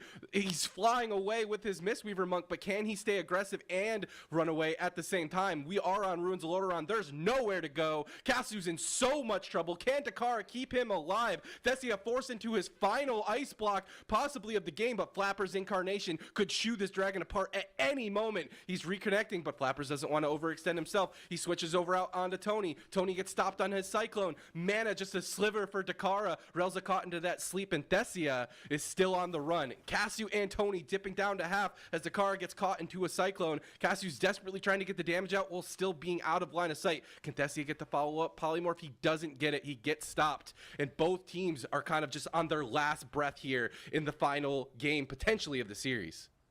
They got no cooldowns left. Here's the double leg sweep. Nice time stop by Kasu once again. My God, but they're buying time. Flappers finds the Cyclone. I think that's going to be it. Huge damage. It's going to connect. And Dobob takes the W. But that was actually a really, really close match. Kasu tagged in on the Dev Evoker. I feel like if he played more Dev Evoker, they could have actually pulled through on the side of Last Dance. Couple of close calls, but that last setup was beautiful to watch. Nice time stop there, but also they find the Cyclone and they find the setup to isolate their target. We're going to see it on the replay here. A couple of close calls prior to that. Tessia dropping quite low here, but you can see Kasu on the Dragon also getting very aggressive. Here's when they force that second ice block of Tessia. And things are looking real good for the side of Last Dance. But here, look at this.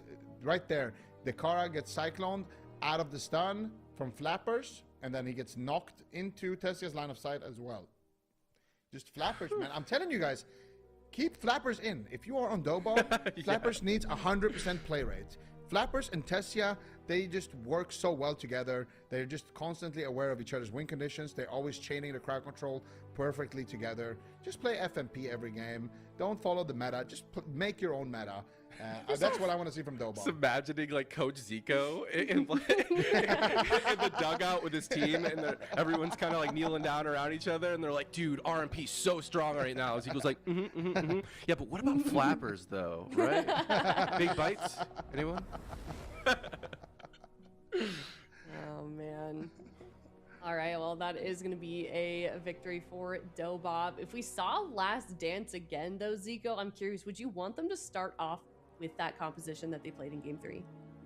Yeah, I mean, the BM Hunter, it just looks like Dobob has so much experience in playing against the BM Hunter.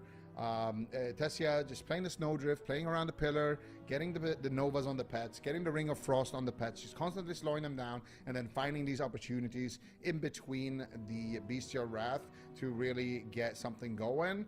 It just looked too slow. Like, it just needs too much time to kind of scale. Whereas, Evoker is a dragon, and you know they just scale immediately. And they have scales. Oh, I thought that Yeah. was very Yeah, that is where I was going. Oh, sorry.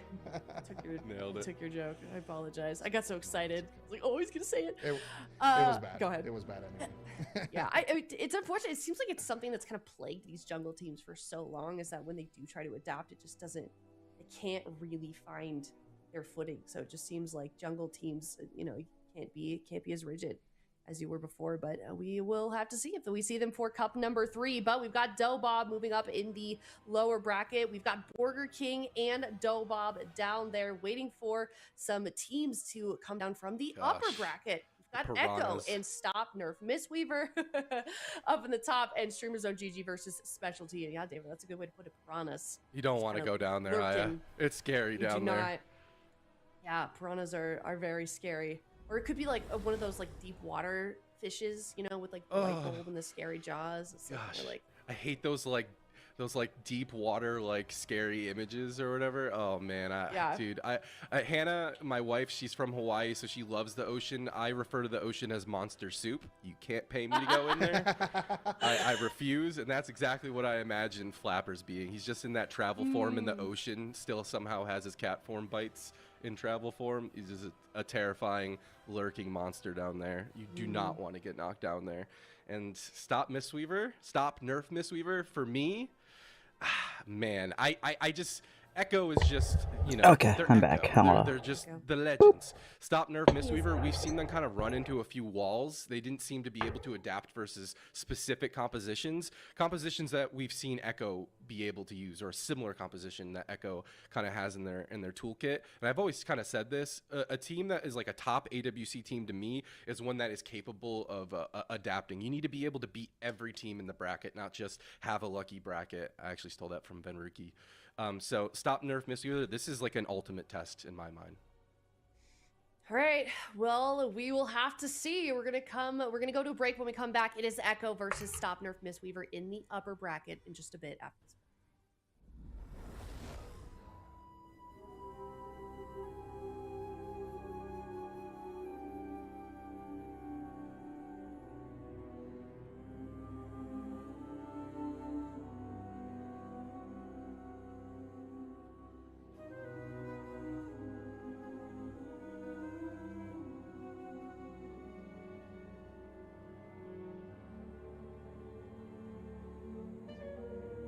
Bada boom boom.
Oh god, my arms hurt. I don't know if I said that out loud already.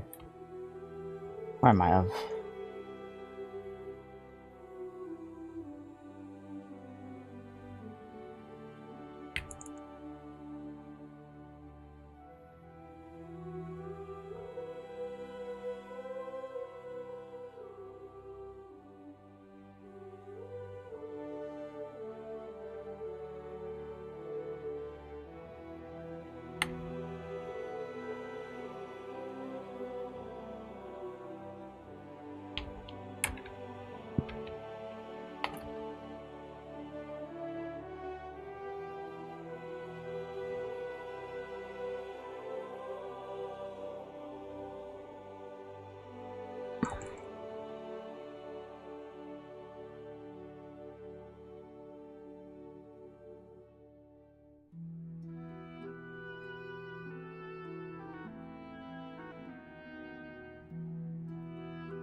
Boom, boom, boom, boom, boom.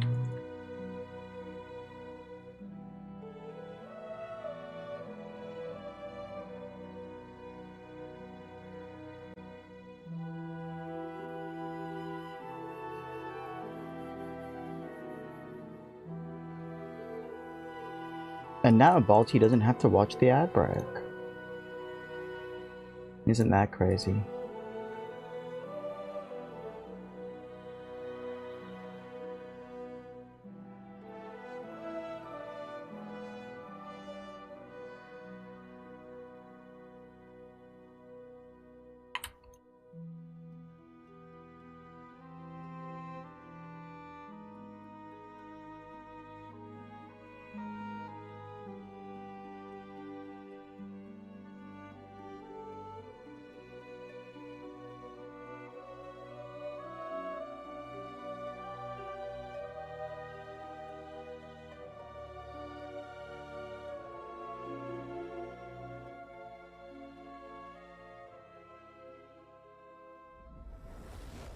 Hello, everybody. Welcome back. We're here in the upper bracket. It is Echo versus Stop Nerf Mistweaver, a series that a lot of us have been anticipating, and I can't wait to get started on it.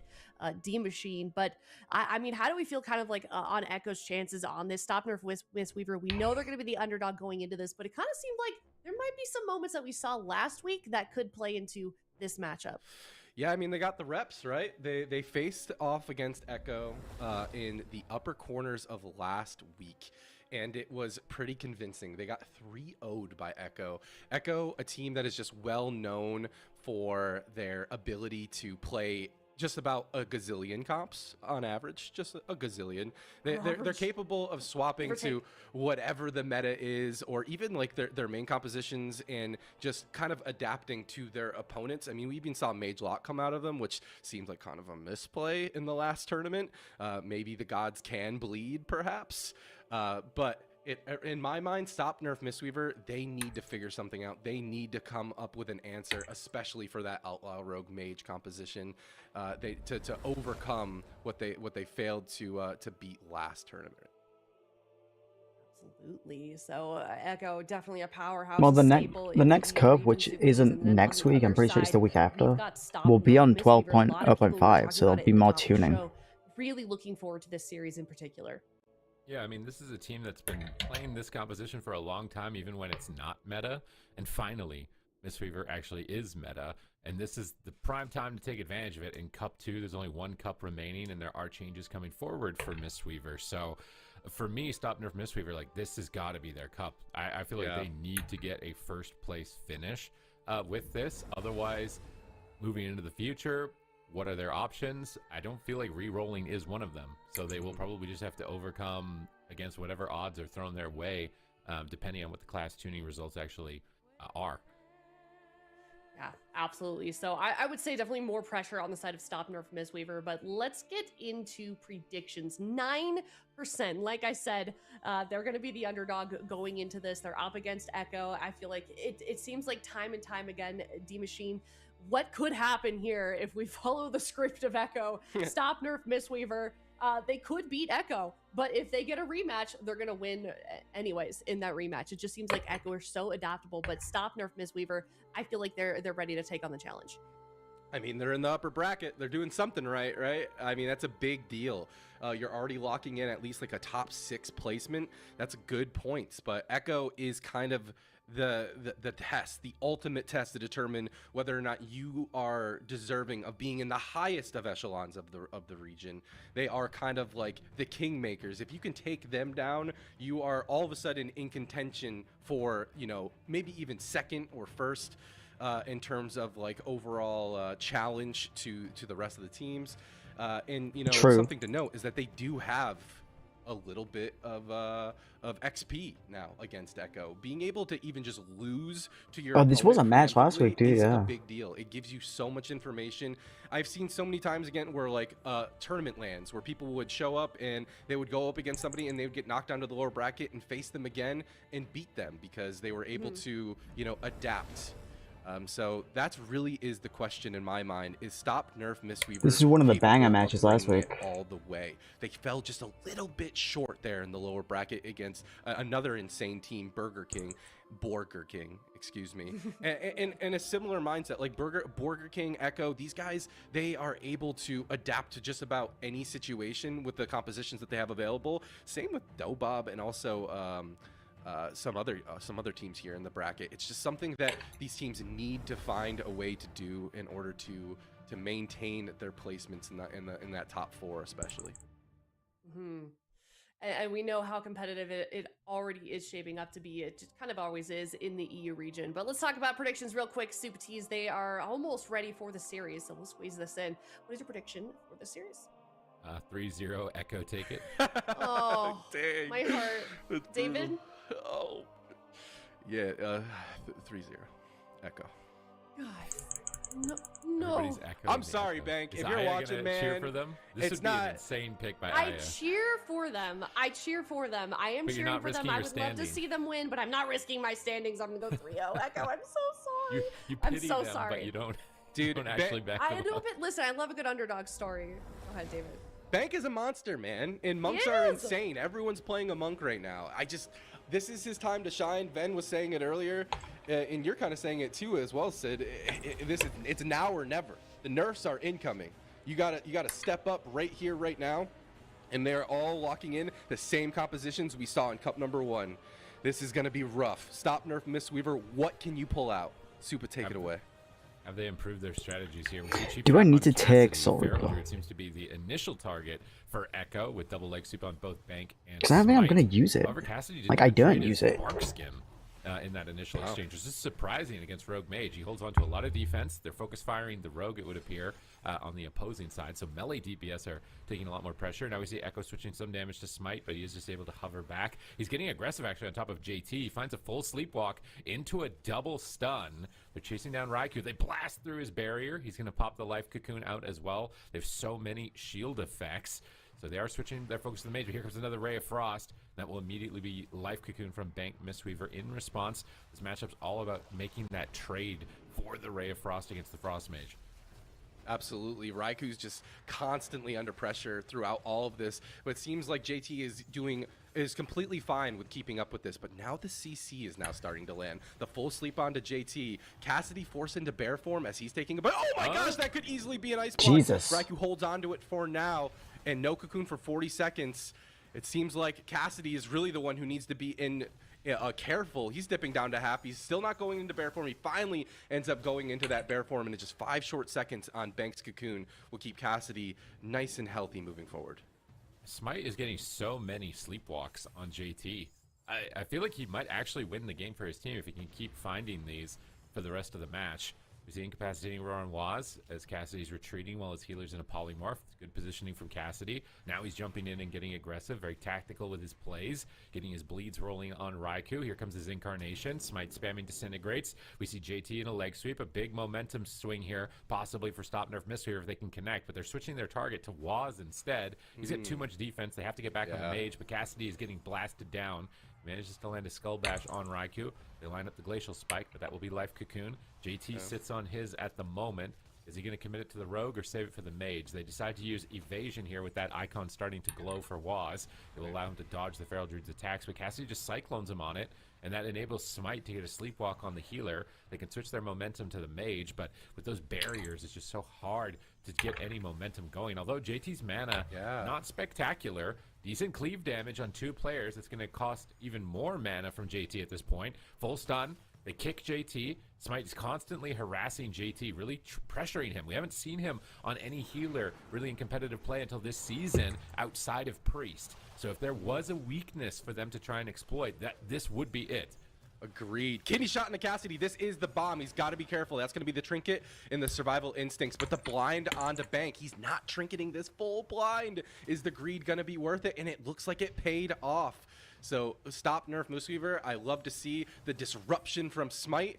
but they got to keep the momentum and the damage up. Smite doing a fantastic job on that leaderboard of damage, however, there. And so JT's got his work cut out for him, but Mana's starting to get a little bit closer. Mame goes out onto Waz. He's taking a bunch of pressure. Smite kind of playing referee in front of JT. Waz sees that, is going to try to stop this dragon from being such a nuisance to his healer to keep his team aggressive, but he's going to get caught into a cyclone himself. Now Spite's going to go ahead and trade out those scales as the leg sweep lands out into bank. Those scales, however, will just be swapped over out onto Cassidy. He's going to be forced into that bear form. Now the damage back onto Smite. The cheap shot into the kidney shot. There's the cocoon. Another button as Stop Nerf Misweaver continues to rotate through their defensive cooldowns. Cassidy now taking a bunch of pressure. On his incarnation, he's got to be careful. Raikou down to half, but cocoon available for JT. He's caught into a sleep, though. Raikou is just taking so much damage. He's going to trade block. I think it's more than fair. They committed so many cooldowns, and now Cassidy on the back foot at this point in time. A full polymorph on the healer here of Stop Nerf Mistweaver, unable to use any actions during that crowd control effect. Cassidy still just trying to go after Raikou, but he is the focus point. He has Bark Skin. He can play a bit aggressive here. He gets stunned in Cat, but Waz is getting blasted by Smite, trying to force him off of Cassidy at this point as they paralyze JT, but Cassidy takes a huge hit there, losing 50% of his health in just a second. Bank Mistweaver in a stun and unable to heal. Cassidy Bark Skins in bear forms to make himself more durable at this point. Now he's back into Cat. Oh my god, it's over. He regrets it. Rest in He just peace. eats a glacial straight to the face right at that moment in time, and Echo. Although, you know, they had their moments, they lock it in. Not even the 5-minute mark here against Stop Nerf Mistweaver. A miscalculation by Cassidy. He thought he was a lot safer than he was getting out of that bear form, and he regrets it. Yeah, I've been harping on that bear form all game long, and it's exactly for moments like this where you get caught out of form. I actually just leveled my Feral Druid recently, and I am learning the hard way how punishing it can be to get caught out of form in a stun. And I don't even know if Cassidy was stunned at the very end there, but a great job by both teams, like constantly just keeping that spread pressure out to find those opportunities, the swap opportunities even. But there's the kidney shot that's going to force the first cocoon here. And then a little bit later, we will see Cassidy end up falling. But JT constantly in those sleeps, as you pointed out by Smite. Smite was doing a good job keeping his team having those offensive opportunities. Man, it just seems like just a millisecond of an error, and a team like Echo just capitalizes on it immediately. I feel so bad for him, man. He's got Incarn, his healer's got a lot of cooldowns. They're thinking, like, you know, we're getting momentum. We just got a block from Raikou. Like, yeah, we're even on mana. We have a good shot here, and he thinks that he's fine because Bank comes out of crowd control, so he goes cat form, and then he gets blinded. And you know, then Glacial just hits him right at the same time. This reminds me to send something to Naran. Yeah, there's no, that was close. Here, I'll tell you what though, based off of like the 3-0 result that we saw in Cup number 1, this was a lot closer than I thought it was going to be. Stop Nerf Mistweaver. Now they're in a situation where they need to continue to play well. They need to continue to figure out what it is that they need to adapt to. And when you're in these type of situations, it's so easy to overthink it. It's so easy to swap comp, for example, maybe something you're not as comfortable with, especially with a gib like that, or perhaps even like change up your strategy too far. It's really important to stay, you know, kind of in that flow state, kind of stay focused, not get too emotional, not let the loss get to you. And it sounds easier said than done, especially when you're sitting here and you have an admin saying, hey, draft has started. Here's the link. Hurry up. You know, like, you got people in your ear, you got your teammates kind of immediately theory crafting. It's a high pressure situation that you can't really fully appreciate until you're in it yourself. And Stop Nerf Mistweaver, you know, they might not have the same experience as a team like Echo, but this is kind of like one of those moments where they're going to be tested to see if they really have the stuff to make it all the way to that land, to BlizzCon. Yeah, it's a lot on the line here with the return of the BlizzCon Championship. So a lot of these players have past experiences also from that tournament. They want to relive those memories and go to the restaurants with their friends and hang out and walk around through all the different venues. It's quite an experience. You know, this is what all of the PvP players, they strive for, is to eventually try to become a BlizzCon champion. So down 1 point. I don't feel like this is a team that's likely going to tilt. The fact that they've stuck together as this composition through thick and thin doesn't make me think that they're a team that's probably raging at each other when they lose or things aren't working out, because otherwise I think they would have disbanded already playing this composition, and the only team to stick with it for so many seasons and expansions. But they're going to lock in the same thing here, and they're going to just try to do their best to not make any miscalculations. It's like you feel like you're safe, your healer's not CC'd.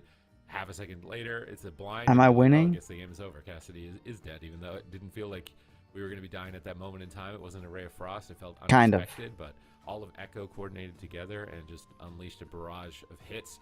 Ultimately took him down. Now, Runes of Lordaeron here could be a double-edged sword because it's so open that it's easier to get crowd control on a Mistweaver, but both teams have a Mistweaver. Both teams have a lot of crowd control, so I think it's a double-edged sword on the side of Stop Nerf Mistweaver for that reason. Yeah, I mean, it kind of backs up your previous point, Sid, where like these guys have been playing together for a minute, and they don't. Like if I'm raging in my chat, I'm not locking in a map like this. You know what I mean? Like this to me speaks to Stop Nerf Mistweaver's confidence. I like to see it. I like to see the aggression as well. Perhaps this could be what Smite. This could help Smite's constant aggression and constant CC opportunities on the healer. But everyone, including us, have been counting this team out. So it would be quite the story if they were able to take it to Echo and go the distance. And you know, after game number 1, I think it's more than possible. And I've been watching I've been watching Banks streams every now and then, especially in the past. And he's a player that's just so impressive.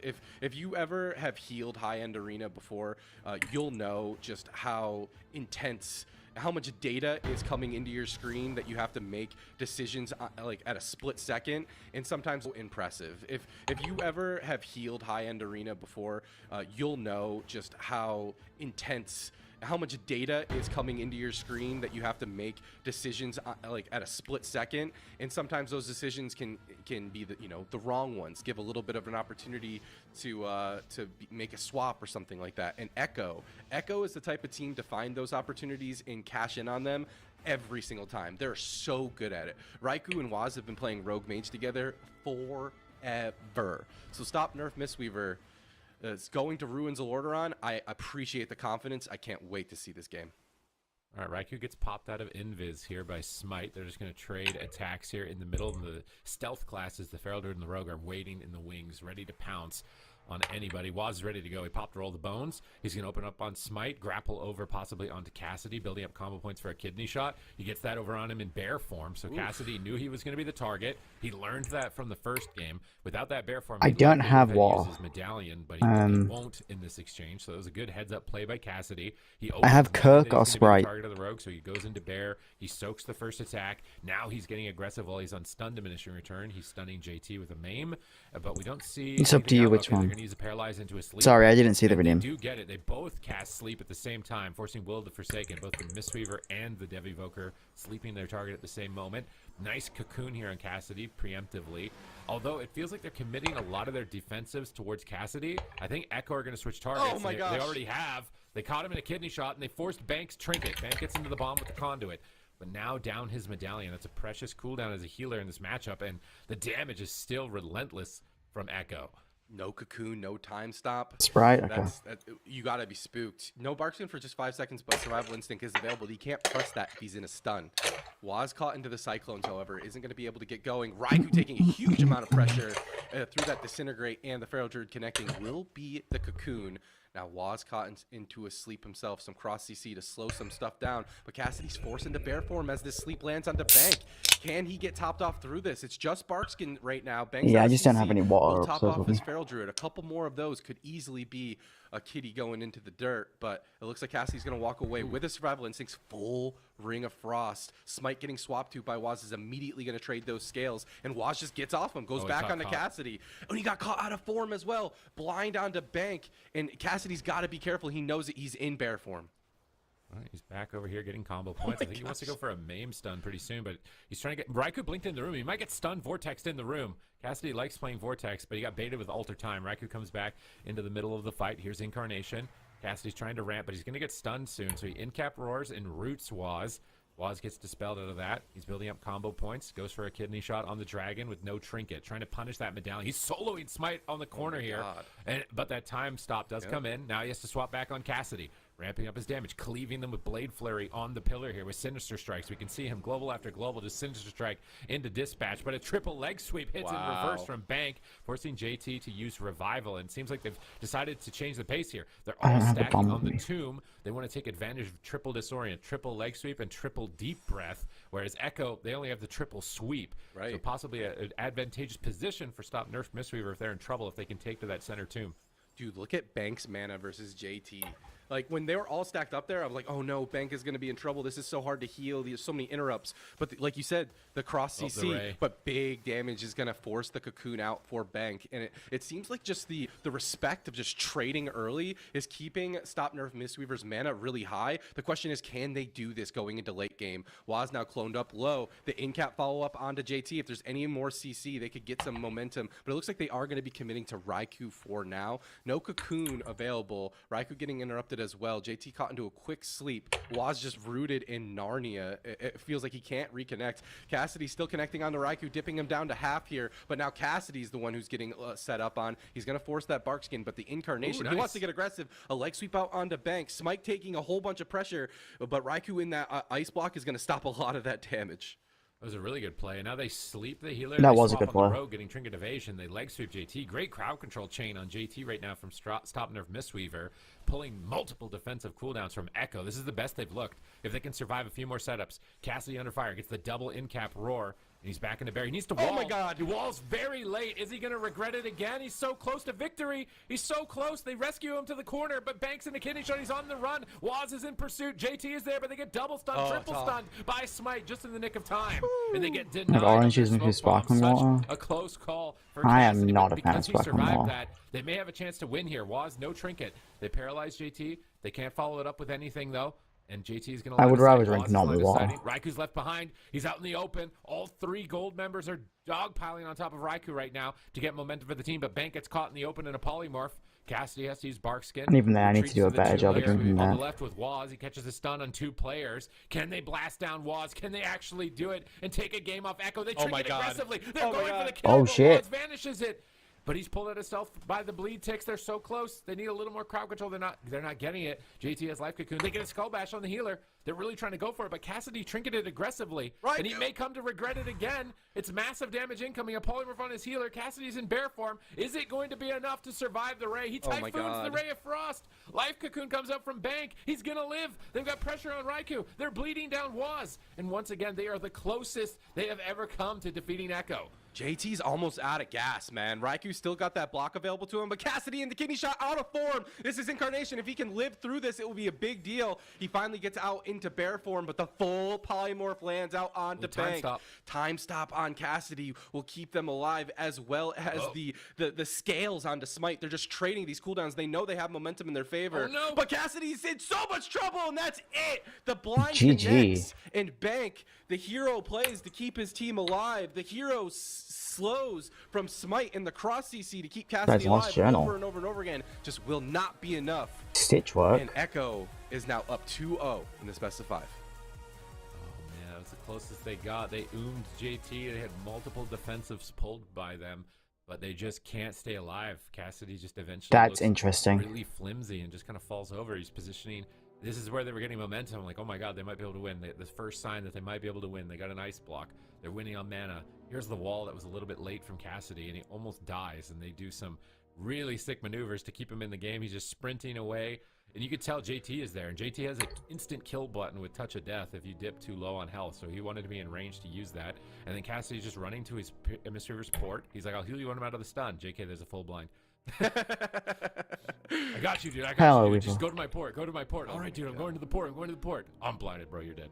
To even find a win condition, man, it just feels like Stop Nerf Mistweaver has to like do like crazy gymnastics and kiting and cross CC and whenever you're like committing those DRs when you could easily be like using them to, you know, get aggressive. It just feels impossible for them, especially against a team like Echo. Echo is giving them very little to like opportunities and mistakes for them to capitalize on. It feels like But there's that Mistweaver port while stunned. He's running that specific talent. Cassidy in bear form is just too little, too late, already too low. So much CC from this rogue mage, expertly done by Waz and Raikou, as we've come to know and love from these guys. Now stop nerf Mistweaver, need to make a miracle happen 3 times in a row in order to beat Echo. That's quite a tall order, Sid. Yeah. And this isn't even like their only comp also. Yeah. If for whatever reason this stops working, they have like every other comp in the game that they could flip out here if they really wanted to. I've seen Waz on pretty much almost any class at this point, and they've got Mercy just waiting in the wings as well. If Warlock or Warrior ever becomes, you know, a force to be reckoned with, they have him as a 4th player to be able to substitute in there. And it just seems like this Outlaw Rogue, man, does so much damage. Frost Mage also topping the damage meter here. Smite, like you'd expect, you know, the Feral Druid or the Devivoker to maybe peek out at top damage, but they can't. And there's so much extra crowd control because they have the Polymorph diminishing return, and the Polymorph really gives a huge advantage, I think, in this matchup specifically. So unfortunate to Cassidy there. He got really close. He's going to take it to another small map. They're just going to bring aggression, try and put it in the face of Echo. They've been in this position before, so they got nothing to lose. And when you've got nothing to lose, right, you might do some crazy stuff, and that crazy stuff might just happen to work. So hopefully they're approaching it from that direction, and they're not too anxious about this situation, because obviously there's a lot of really big names in the lower brackets with our number 2 through 4 seeds just down there, just waiting to pounce and claim their position. And it's only 2 sort of 3 spots that get to go to BlizzCon. So you really want to be in the top 2. You want to be definitively like at least top second, 2. Then that means we know we get to go. But if that definitive top 2 is not comfortable for you, that's when things are going to get stressful. Yeah, it's quite a journey, quite a road ahead to BlizzCon, and it's been said before, but it's worth saying again, that is the end game for every one of these players. When you're able to make it to a LAN, feel the rumble of the crowd in front of you, it is life-changing. I can speak from experience. It's kind of addicting, and I want to see a new blood like Stop Nerf Mistweaver get there. But oh my goodness, what a tall order in order to get there. It will be Cassidy going to go ahead and open up onto Raikou right away. Smite looks like it might be the main It's kill finally the weekend here weekend. for Waz. Oh my gosh, if that song hits everyone, it doesn't. It's going to force I mean, trinkets, however, technically, and I don't cocoons. consider Friday the I weekend. think it's a fair trade. It was Adrenaline Rush and Array. That's double cooldown committed, but he can preparation and reset his Adrenaline Rush, which I think he already did. So with no trinket, they could also swap Mistweaver on this map. JT in a song. Bank is playing with confidence. He's actually getting crowd control, even being behind on his medallion. So it's a bit reckless, but maybe you got to take some risks here if you're going to be able to beat Echo. Here come the You didn't get out stuns. until 2 Cassidy, p.m. right now. Raiku's actually the one on the receiving end of Felt. Smite's engagement. Waz going to immediately shut down the dragon with a kidney shot and then blast him down to like 20%. Maybe he's just dead. Oh my God, Oh my man. God, it's match point. His healers in crowd control. He walls. It doesn't even matter. He's dying through obsidian scales. He needs a couple more seconds. Bank is finally free. They stabilize. They stay alive. They avoid the lower bracket for now. They're swinging momentum onto Raikou. Does he block? He's going to trade the block. He's not gambling it too much. JT into another sleepwalk. They Cyclone Waz. They're repositioning. They stun JT. They're getting back on top of Raikou, getting to reload their bleeds, disintegrate, double sweep. JT trinkets. They got a lot of cooldowns in that pull. Now they just got to play back here and prepare for the next kidney shot from Waz. All right, Raikou still has another block available, but no cocoon for available on JT. The double disorient into the full sleep. This could be big damage on Raikou. He He used to knows get it. up at He's 7 dipping a.m. out of every there. day. There's his big barrier, and he's going to be out of line of sight, and they will not I chase. noticed. They will not overlap. Song of Chi-Ji hits onto Bank out of that, and that is going to be the cocoon from him. Actually, I think it got broken. Triple. But it looks like he's looks You like Smite's used gonna to- be you were okay. putting He's got to the- get aggressive on the Raikou yet again. The incap does not get followed up out on The the links in JT, and self-promo Raikou should when be okay with that I cocoon just got to backing work, up I think. if need be. The question is, how is Raikou going to get aggressive? Cassidy in a little bit of trouble here. They at were very half health early, here, the is just streaming going in. times. He has no fear. Bank backing him up as well as they force the cocoon out of JT. Another very important cooldown, but here's the adrenaline rush. Here's the kidney shot. Here's the setup out onto Cassidy. Full polymorph on to Bank into the Song of GG. Cassidy's got to be in trouble, but he does not care. He's in cat form. He's going to pop that bark skin and get back into bear form as he dips down a little bit lower, but the onslaught continues on the Raikou. Cassidy, in the face of death, is pushing in. All right, let's see if they can pull this off here. They get a paralyze on JT. No medallion. They get Song. Will available in 1. He wills it right away. The song actually, oh, it hit all targets. It removed bleeds. Oh my no, god. that's going to slow down momentum on Raikou. Cassidy has Huge. to reload, and if he had snapshotted bleeds with Tiger's Fury, that's going to be a huge damage loss. Really unfortunate there. Now Cassidy's getting destroyed. Bank had to trinket Yeah, again. streaming 8 hours a day, Switch just immediately to Smite. unless you're He making anticipates that. a lot of money Uses from it, Obsidian is not a good skills idea in before the general. kidney shot to reduce damage. Great anticipation by Smite. You could be Reduce damage, using that cooldown. half Knows of how those to get 8 to the center of hours the map. It's making counterspelled by Raikou, but he's doing a lot of YouTube damage. content. Paralyze Raikou! Oh! Down goes You Raikou. hate Stop, to see Nerf, it. Mistweaver. They are alive, Super Tees. I thought this was surely 2 gonna to be 1. it. They were going to drop down to face Burger King, but all of a sudden, they are keeping their tournament lives alive. I need to see that replay. I don't even understand what just happened. Big bites or something. Raikou thought he was safe. He thought he counterspelled the sleepwalk. But Cassidy and Smite did way more damage this game, and they were actually able to win. And I mean, earlier on in this game, we watched Smite almost die in like not even a minute into the game. It could have literally been over for them. They kept playing it out. They kept playing aggressive. They kept playing to the strengths. We had that breakdown of the Devastation Evoker at the beginning of the stream. It's focused on like very Yeah, for short, real. close combat. You could be spending half of those hours in other ways getting money to turn it to the best streamer, me. And here, Raikou thought he was safe. He counterspelled. Kiljó the sleep, Kitten, your but then favorite just trans cat girl on the paralyzed. He internet. gets absolutely toasted there. We're going to have to see that in the death log. A very close call, though, back and forth. And Stop Nerf Mistweaver are now going to have to face that disadvantage, though, because Echo almost certainly are going to You're so right, larger Weaver. maps where they're going to be able to expose their target and isolate it, which is what they want. Whereas on these small maps, when they can stay together, You like shouldn't this, have said that, it's hard 'cause for Weaver them will probably to buy actually them. isolate their target and burst it down with a Ray of Frost successfully. Obviously, big blunders here on Echo's part. They did have cooldowns. It was a lot of damage. Actually, I don't know if they Didn't would. anticipate this Eternity Surge, I think, to hit so hard. And Bank was there too. I'm gonna be real. Touch of Death, I think. Yeah. Yep, So touch of death. Is Evoker. Unless it and was Touch Pop a Death. Bit. So Bank, really important player at that moment in time because that Paralyze was going to get instant trinketed and healed by JT otherwise. He thought he had more time. Right. But they got a win, which is an improvement. Last week they just got clean swept. It was like, okay, maybe they can't do this, but now they're better. They're stronger. They're faster. This They is might something be able to pull this off. I do want to point this out because it even happens in AWC, I intend to do right? stuff later in the When year. burst is this high in the game, the smallest CC can really be all you need. A well-timed in cap when you're bursting could be either an overreaction of forcing defensive cooldowns or even a kill. And so, you know, as someone who also plays a lot of solo shuffle, it's something that I do want to point out. I think there's a lot of emphasis, especially from the past, of like these long CC chains or like these goes that require like CC. But I mean, if you're a Windwalker monk right now, or even like a combustion fire mage, you don't need the longest CC in the world. You have burst. It's just a well-timed, maybe an Money interrupt is on money, a you're cast, right. because once all these healers are done with their instant cast, whether that's Serenity or Holy Shock or what have you, they're gonna have to start casting to catch up. And if they're in that situation, one little in cap could be all it takes. But Raikou, you know that guy's smashing that block button after he's dead, you know, kind of shrugging that off as he's still up 2-1 here, bringing it to Empyrean Domain, a nice big map to potentially capitalize on some overextension of the Feral Druid, perhaps. Maybe I'm just imagining Chanimal cackle when Raikou dies with that block. I wonder if that's like ingrained in anyone's ear. If it's ingrained in Raikou's ears or not. If he ever watches the VOD back of Chan just cackling maniacally whenever he dies without blocking. But Stop Nerf Mistweaver stay alive, obviously off the blunders of Echo. But hey, You're right. it happened once, it might happen again. Can they do it though on this map, Empyrean Domain? You can see how big it is. Look how much open space it is, and look how tiny the pillars are.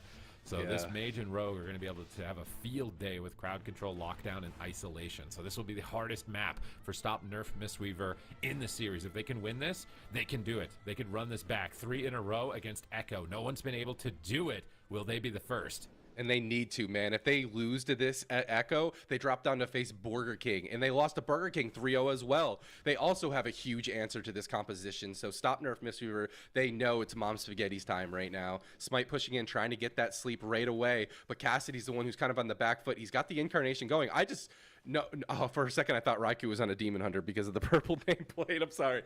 But Cassidy still... he blinked out of the cloud. double He got the sleep! bleeds off. Yeah, because one of the You're monk, excited, but it's bad, actually. one of the Yeah. monk specs is He Mistweaver. reset all his bleeds. Oh, but a triple leg sweep. Great momentum. I can't believe Okay, this. okay. They're keeping it up. They're pushing the pace. But Raikou understands that he's going to be blinking into those clouds. Cocoon. Another setup on Cassidy is an instant crowd control break from Bank as he's going to activate Life Cocoon. That white bar on Cassidy, that's an absorption. It's going to keep him alive and give time for Bank to top off. And they're just keeping their aggression. They're keeping the train going. They paralyze JT. They get him locked in a song. They stun Raikou. Waz is rooted. They have good control, but damage is not there. They get another sleep, a couple more seconds to get damage out, but it's not happening. Now Bank in a stun. Cassidy pre-bear forms. Good read by Cassidy. He should live here with Barkskin easily. They land multiple interrupts. They got great lockdown on JT and Raikou at the moment, forcing Life Cocoon from JT. The kiting on this map is just night and day, man. I mean, look at Cassidy's damage. It's just every single time they try. Oh, big swap onto JT, the Cocoon. However, it was traded out as well as the Fortified Brew. So he's going to be okay, but he's caught into a full sleep now. They're trying to swap it over, but that's going to be the bomb going to be dropped, and it's going to get knocked out. Great job by Cassidy getting out of that smoke bomb right away. And now desperately trying to reconnect onto Raikou. Raikou sees it and is just blinking out of there. Waz keeping Cassidy slowed, constantly trying to get out of form. He catches the Cocoon in that bear form. He should be okay for now. Leg sweep onto JT. If there's any follow-up, this could be big damage onto Raikou. He's going to use his own shield, his mage shield, but it gets ripped right through as Cassidy reconnects. Raikou pulling him behind the pillar. Cassidy's got to be careful not to overextend, but he's caught into a leg sweep. And I think that might have been an overlap with a kidney shot. But the leg sweep goes out, and the polymorph onto Bank into another polymorph. Cassidy's in trouble. He's still in cat form. He's trying to get aggressive, but I don't think he can. No, I said mage shield. Huge push for Smite trying to get in there as well. They're swapping the damage over on the Mistweaver Monk more and more, Super Tees. Is it going to pay off? That's another Cocoon forced. Stop nerf Mistweaver. Has they found it? Have they found the strat? I mean, I think it's a risky one if they want to keep doing this. Raikou will be left open, and you can already see he's capitalizing on this with a polymorph on Bank. But Cassidy's just a bear. Big, powerful bear, double in-cap roar, getting bleeds back up now. And we can see Smite spamming in disintegrates. He's looking for sleep. JT's right next to him. Does he have a port to avoid the sleep? He's sleeping the rogue on the kidney shot. I think it's really good from Smite. And they're swapping on JT again. No trinket. I can't believe it. They caught him out in the open. He revivals. They gouge Smite desperately to protect him. And he manages to recover. And JT needs to I don't know what you're talking about. That. He's standing right next to them and getting caught a lot. They're trying to punish him. And I don't know if he'll get away with it again if that happens. They have Incarnation in 2. They have Deep Breath available. They're ready to go. They get a sleep on the Mystery. They're switching back on the Mage, trying to force him into a block. Raiku's far away from his healer behind the pillar here. And JT's caught in the middle of the map. Can they actually get him? Big burst is following through on Raikou, but JT is free. He gets a double. They sheep up Bank. Waz is trying to re-stealth, it looks like, to get a cheap shot possibly. Building up combo points here. No trigger for Cassidy, but the pre-time stop is going to protect him for a moment. Here's Incarnation. Here's Deep Breath. This is their chance. This is their moment. Can Stop Nerf Mistweaver actually do it? Can they take it to a game 5? JT denies it with a Trinket Life Cocoon. It would be wild if they knocked Echo down to the lower bracket. Oh, man. This is intense. JT's going to get interrupted on that. They could easily swap over to him, but he is DR, I believe, on stuns for now. When Smite's like, I don't need a stun. I'm just going to light you up, bro. Cassidy going to go ahead and trade out that Barkskin as Banks caught into a full song out of that polymorph. The cross CC onto Smite. Cassidy's completely alone here. He's going to roar and disorient both the DPS onto Echo to stay alive. He's swapping the damage over onto JT. Full maim. The sleep on the Raikou. The leg sweep onto Waz. JT is all alone. Can he keep himself alive? Cassidy catching the Cocoon himself to stay aggressive. They're going to swap the pressure over out on the Raikou as the momentum seems to fade onto JT. They paralyzed JT, but that's going to reset the bleeds again. It's so tragic. The Monk CC. Raikou gets just destroyed. Oh my god. I thought he was going to die with that block again. And Cassidy's behind the pillar. He's a bear. He's hugging that pillar for his life right now. He's a bear. While his healer is in crowd control. He's trying to re-stealth, I think. He's sprinting. Raiku's getting soloed by the dragon while Cassidy's behind the pillar. He jumps in, but he bears the stun. Smite walls. They're going to make a push here. JT still has no trinket. I think they want to swap again. JT knows it. He's at the pillar. You see him peeking left to right behind that pillar. Manatine, Soothing, Misting, trying to avoid the Feral Druid at all costs. They paralyze him. They decide to go Mage instead. However, Bank is likely to be polymorphed pretty soon here if Raikou can fake an interrupt. He's trying to go for it. JT has to use Will out of the sleep there. Double Dragon's Breath for disruption. Kidney shot will come through. Paralyzed from JT. Smite in trouble on that point. Oh shit. No, he's dead. Trinket. Echo 3-1. 3-1. Cassidy in a 2v3 trying to reverse it on JT, but I'm doubting he's way. He's just instantly life cocooning. He's not like, there's no shenanigans happening right now here for them. So unfortunate to stop Nerf Mistweaver. There was definitive improvements in the matchup for them. For sure. They do have a second chance in the lower bracket. And they have a lot of other teams that play the same comp to practice on. So it's possible, you know, with a lower bracket run that they could come back even stronger. And they really need to, because Mistweaver nerfs are coming. And we've not seen Bank really branch out off of that class. So like this could be their last week to secure a lot of points to qualify for the finals. Stop Nerf Mistweaver Aya is one of those teams where Are you they asking just in look general, absolutely dominant or- in the right matchups, but in other matchups, it just seems so difficult. So For they Sprite, lost to Echo specifically. 3-0. Now they're losing them to a 3-1. A lot closer series than a 3-1 might, but Burger King beat them with their Thundercleave 3-0 in Cup #1, and that's who they're dropping down to face. Most drinks I get with sugar. I'm scared for this team, Aya.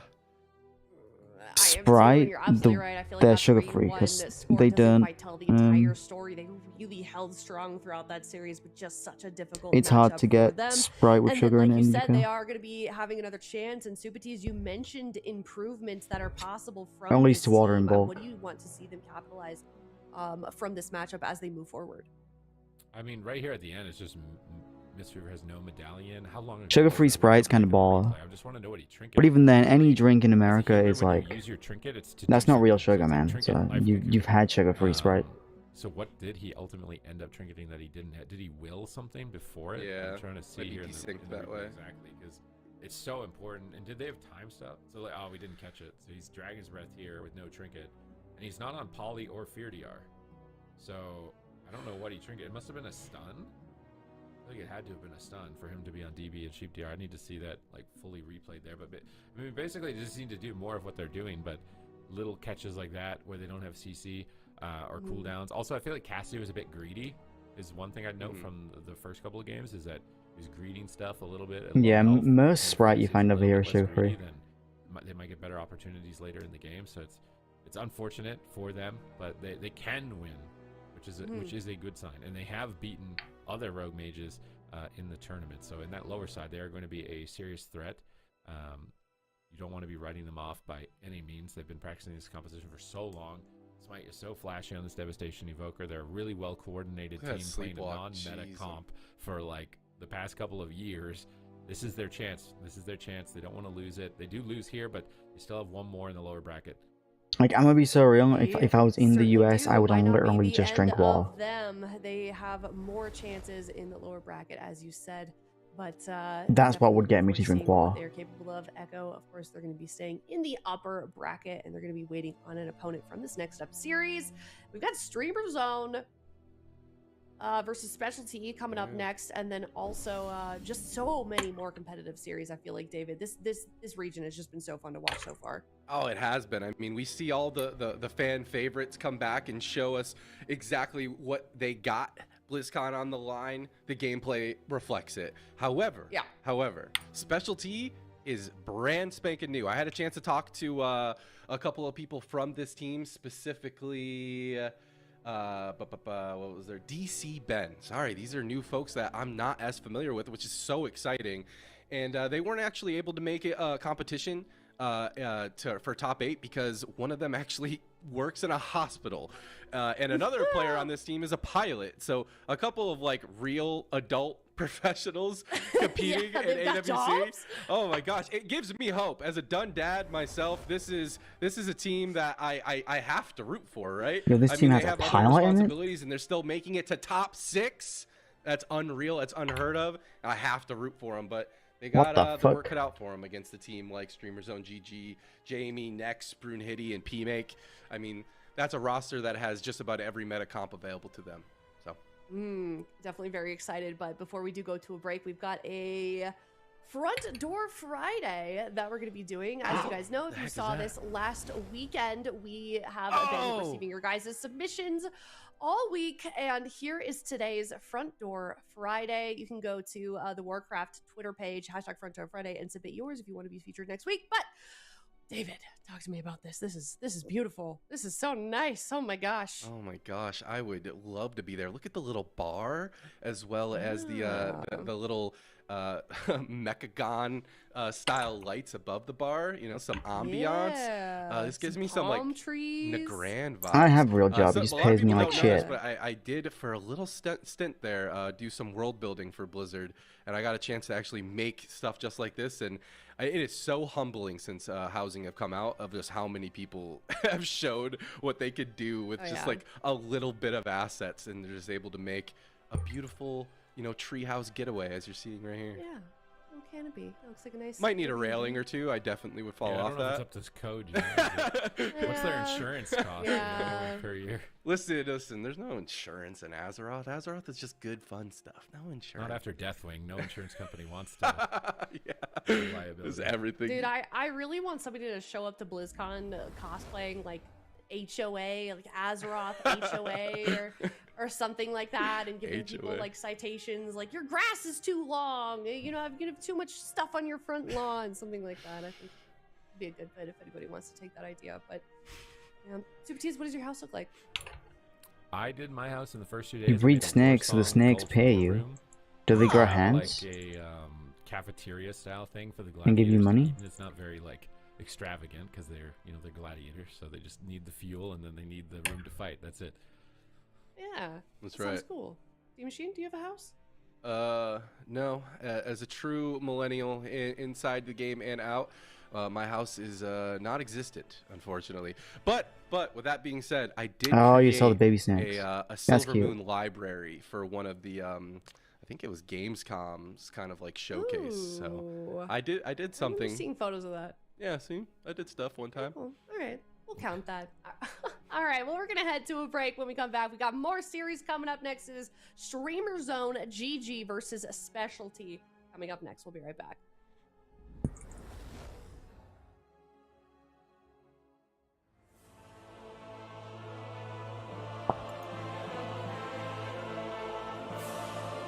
Dun, dun, dun, dun.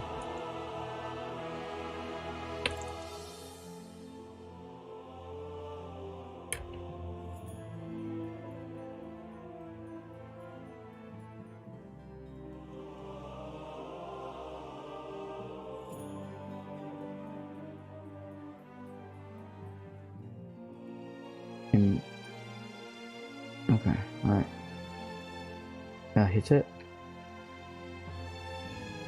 No, I missed it. Fuck, man.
Yo, Iron Forge music.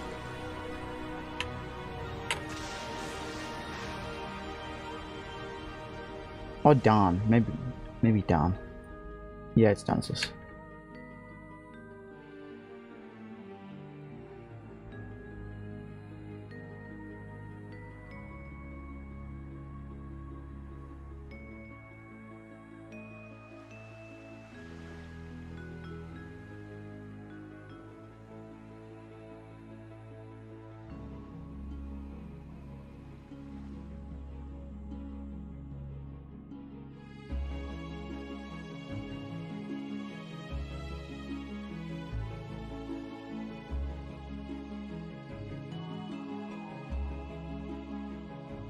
Man, rest in peace, Dionysus. It's a shame that Sylvanas burned you down.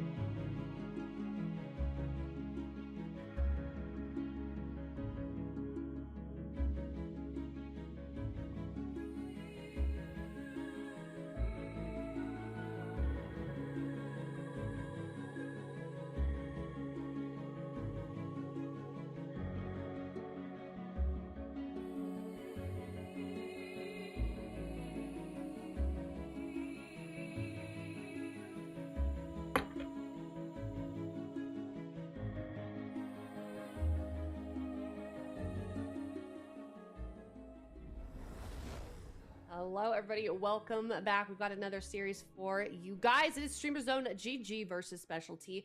Specialty, we unfortunately didn't get to see play last week, even though they did qualify to the top 8. They had an IRL emergency. We were kind of talking about it a little bit before we head into the break, but there's a doctor on this team. There's a pilot on this team. So they're just as serious outside of the game as they are on the inside, Supertees. And then Streamer Zone GG. Maybe didn't have quite as good of a weekend last week as they wanted to. They started off in the upper bracket, fell down, and got knocked off pretty quickly, unfortunately. And now here they are facing off against each other in the lower bracket. Yep, I'm excited to see what Specialty bring to the table. Okay, we'll grab the circumstances that they had to undergo last week, and now they're actually able to play, and they're very excited for their first AWC debut, and they're fighting and taking out some of the biggest names in the competition. So a very impressive showing from them in this initial stage here between Cup 1 and Cup 2, and obvious improvements there.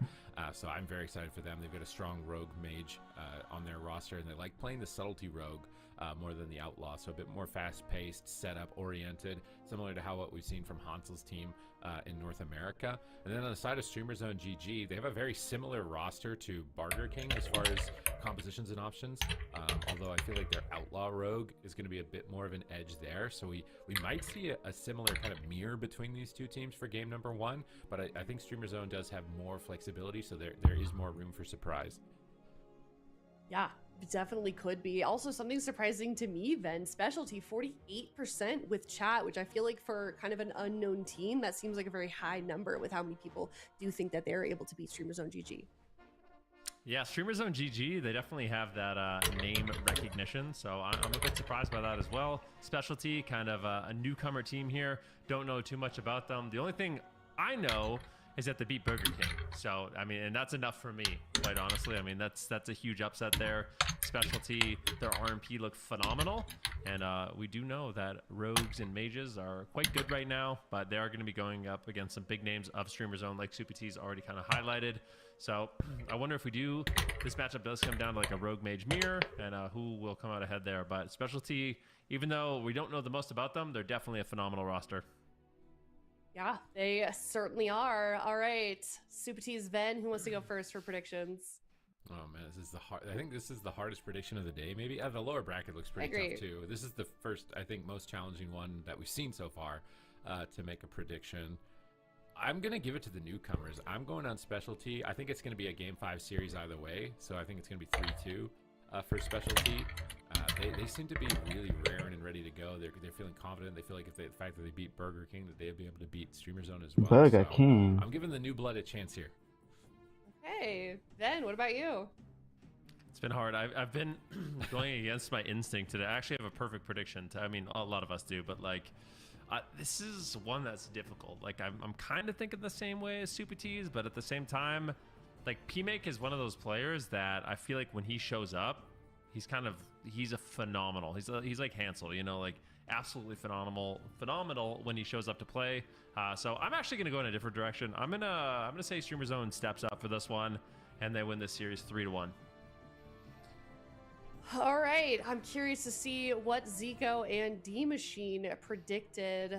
Looks like, wow, okay, this is the most split we've been down the middle. I think I'm also gonna go with the newcomers. I feel like we haven't seen them play in a broadcast setting, so I do wonder if like there might be a little bit of nerves involved. I'm a little bit nervous in that regard, but on paper, I feel think so. Like, could be. It depends.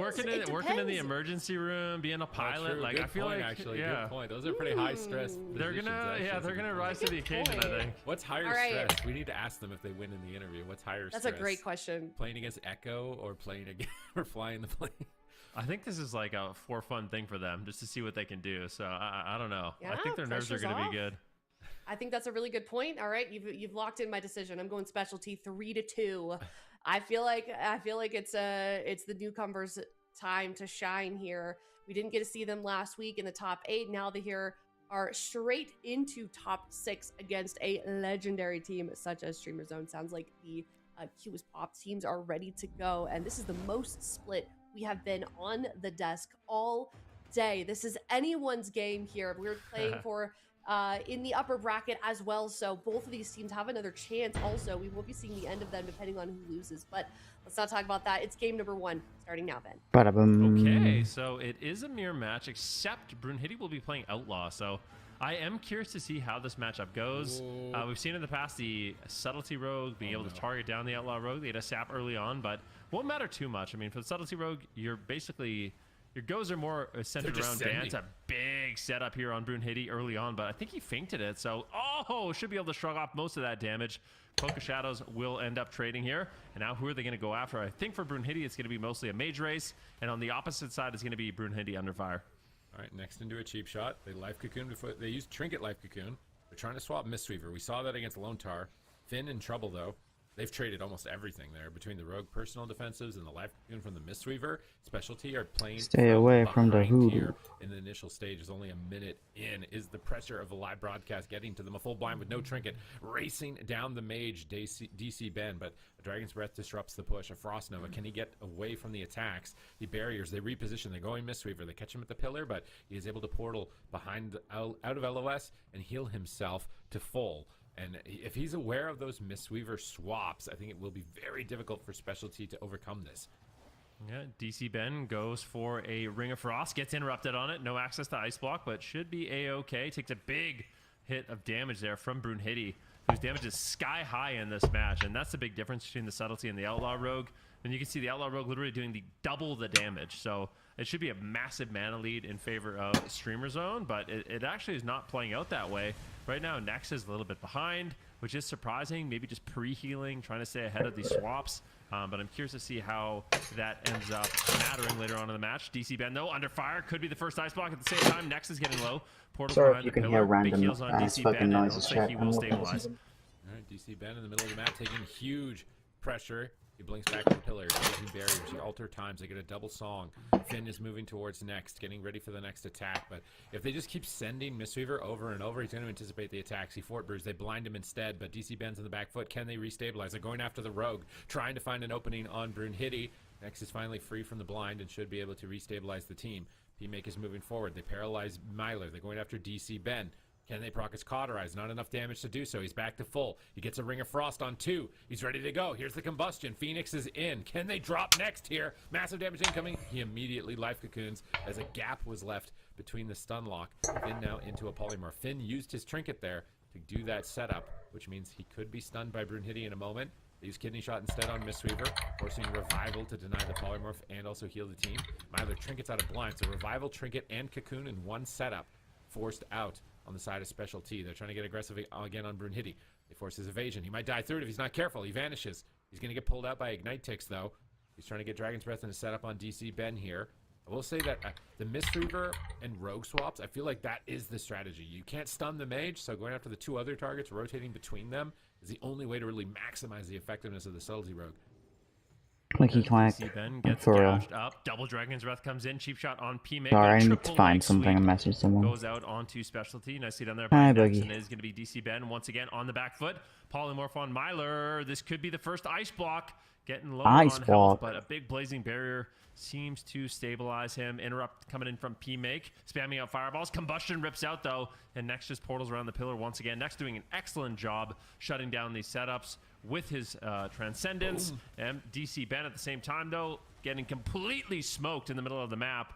There's the Cauterize overlapped with the Life Cocoon. He will survive, but that's a big push getting through that cheat death effect. They need to have the element of surprise here, but Streamer Zone GG, they hold on to 2 medallions on Rogue and Mistweaver, which are the main win conditions for Specialty. They have to force those. They're using Blind to try and get one right now. They get a Polymorph and they get it. They get Rogue, Trinket, Cloak of Shadows. However, it did cost the Smoke Bomb in order to get that. Finn now into a Kidney Shot. They're setting up pressure onto the Mage once again. Just that consistent Outlaw Rogue damage, trying to overwhelm DC Ben. Ring of Frost casted here. Kidney Shot on next. They're switching to him again. They catch him in the middle of the map. He will pop Revival. Now DC Ben on the back foot with nothing. Can Myler save him? He's full blind on his Trinket. He pops Barrier. He needs to stay alive for a few more seconds. They have Life Cocoon. Popped all his fucking desperately CDs. Spamming out their crowd controls, mass invisibility. Just Life Cocoon. He's so greedy. Why is he not doing it? He's not doing it. Just do it, man. Just do it. Why is he not doing it? He gets sheep now with no Trinket. And Specialty will get dunked in game number 1. Wow. I mean, great attempts there by Specialty, but overall, I mean, the damage meters. You look at Brunhilde, he did the same, he did more damage than DC Ben and Finn combined in that match, which is absolutely insane. So bringing a ton of pressure on that Outlaw Rogue. And I do wonder, like, was the cooldown tracker wrong? Like, there's just no way he's not going to life cocoon in that situation. He had mana. That is the ultimate level greed. Maybe he didn't realize he had it. I don't know. You can see here in these final moments, we got a few short seconds here on the life cocoon. He trinkets out into the full blind. DC Ben survives. He gets a big blazing bear. And at this point, like, I'm just not sure what's going on. That just seems like a lot of greed coming in. Myler ended up getting polymorphed. And that'll be game number 1. Unlucky. How are you feeling, Buck? Unlucky though. Brun hitting him. Yeah, that's like you not. say, just doing a huge amount of damage and had a lot That's of not time. luck. Just the plane did not land safely here for game number 1. They do get more opportunities here, but I feel like map selection is going to be very integral to either team with the distinction between them.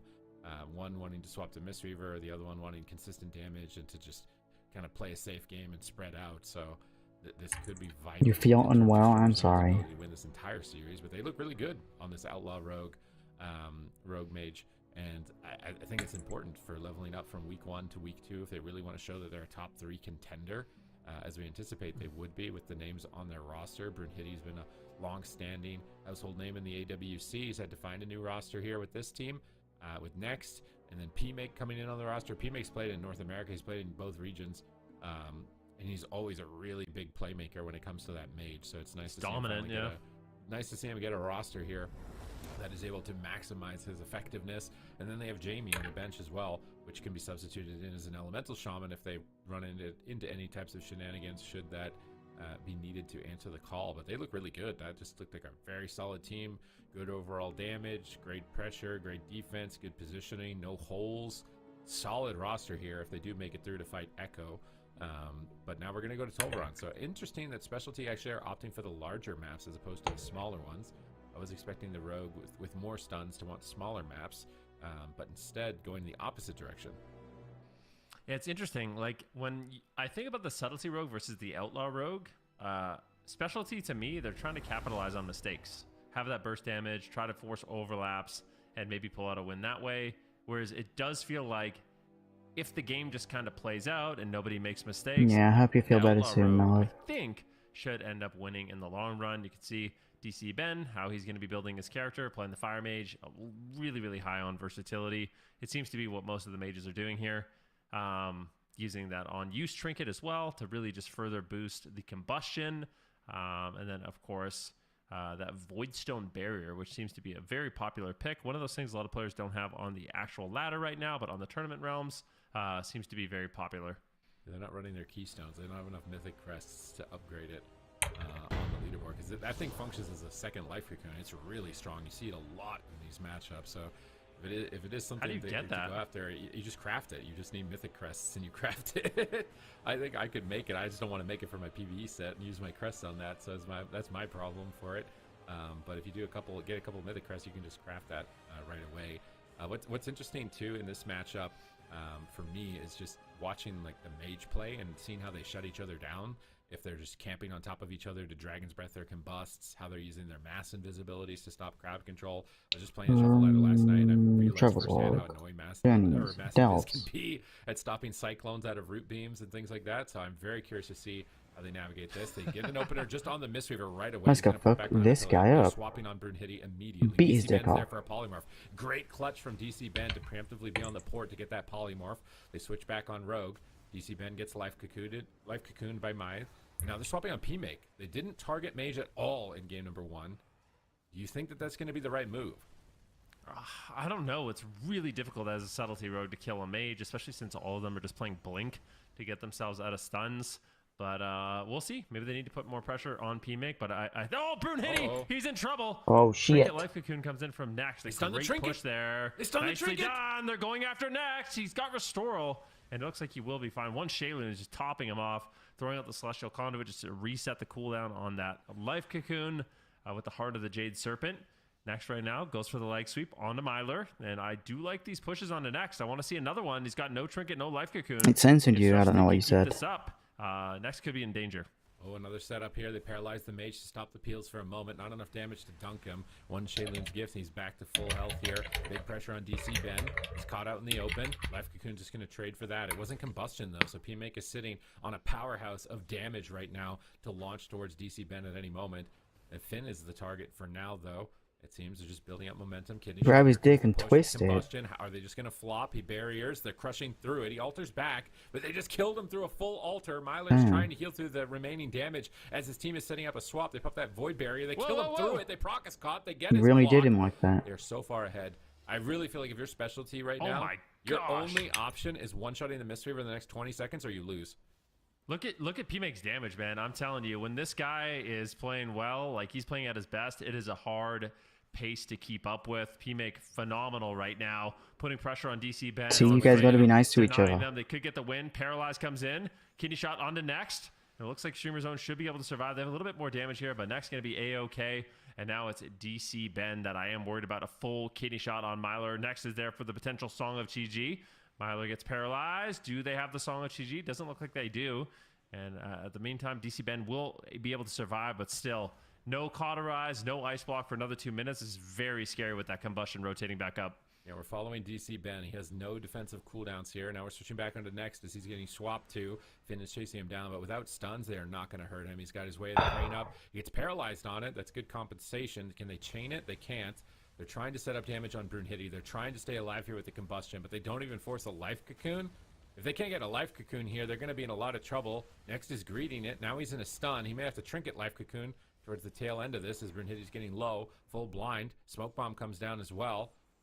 I can't believe Next isn't trinketing. How he's sitting this? Okay, what? finally. Now DC Ben is toast, maybe. It's so much damage incoming. He alters, he barriers. Will he be able to escape? He frost novas, he blinks the bomb, but it's lights out. He's dead. Brunhilde is on his tail. He cannot get away. And Streamer Zone, just calm, cool, calculated, just raw throughput on their side. Yeah, I'm liking the Outlaw Rogue in this matchup. It just feels like... Here's my problem with the Subtlety Rogue, is everyone is so difficult to kill, right? Like, you go after the mage, he's blinking your stuns, he's invising your setups, he's using Blazing Barrier on your dances.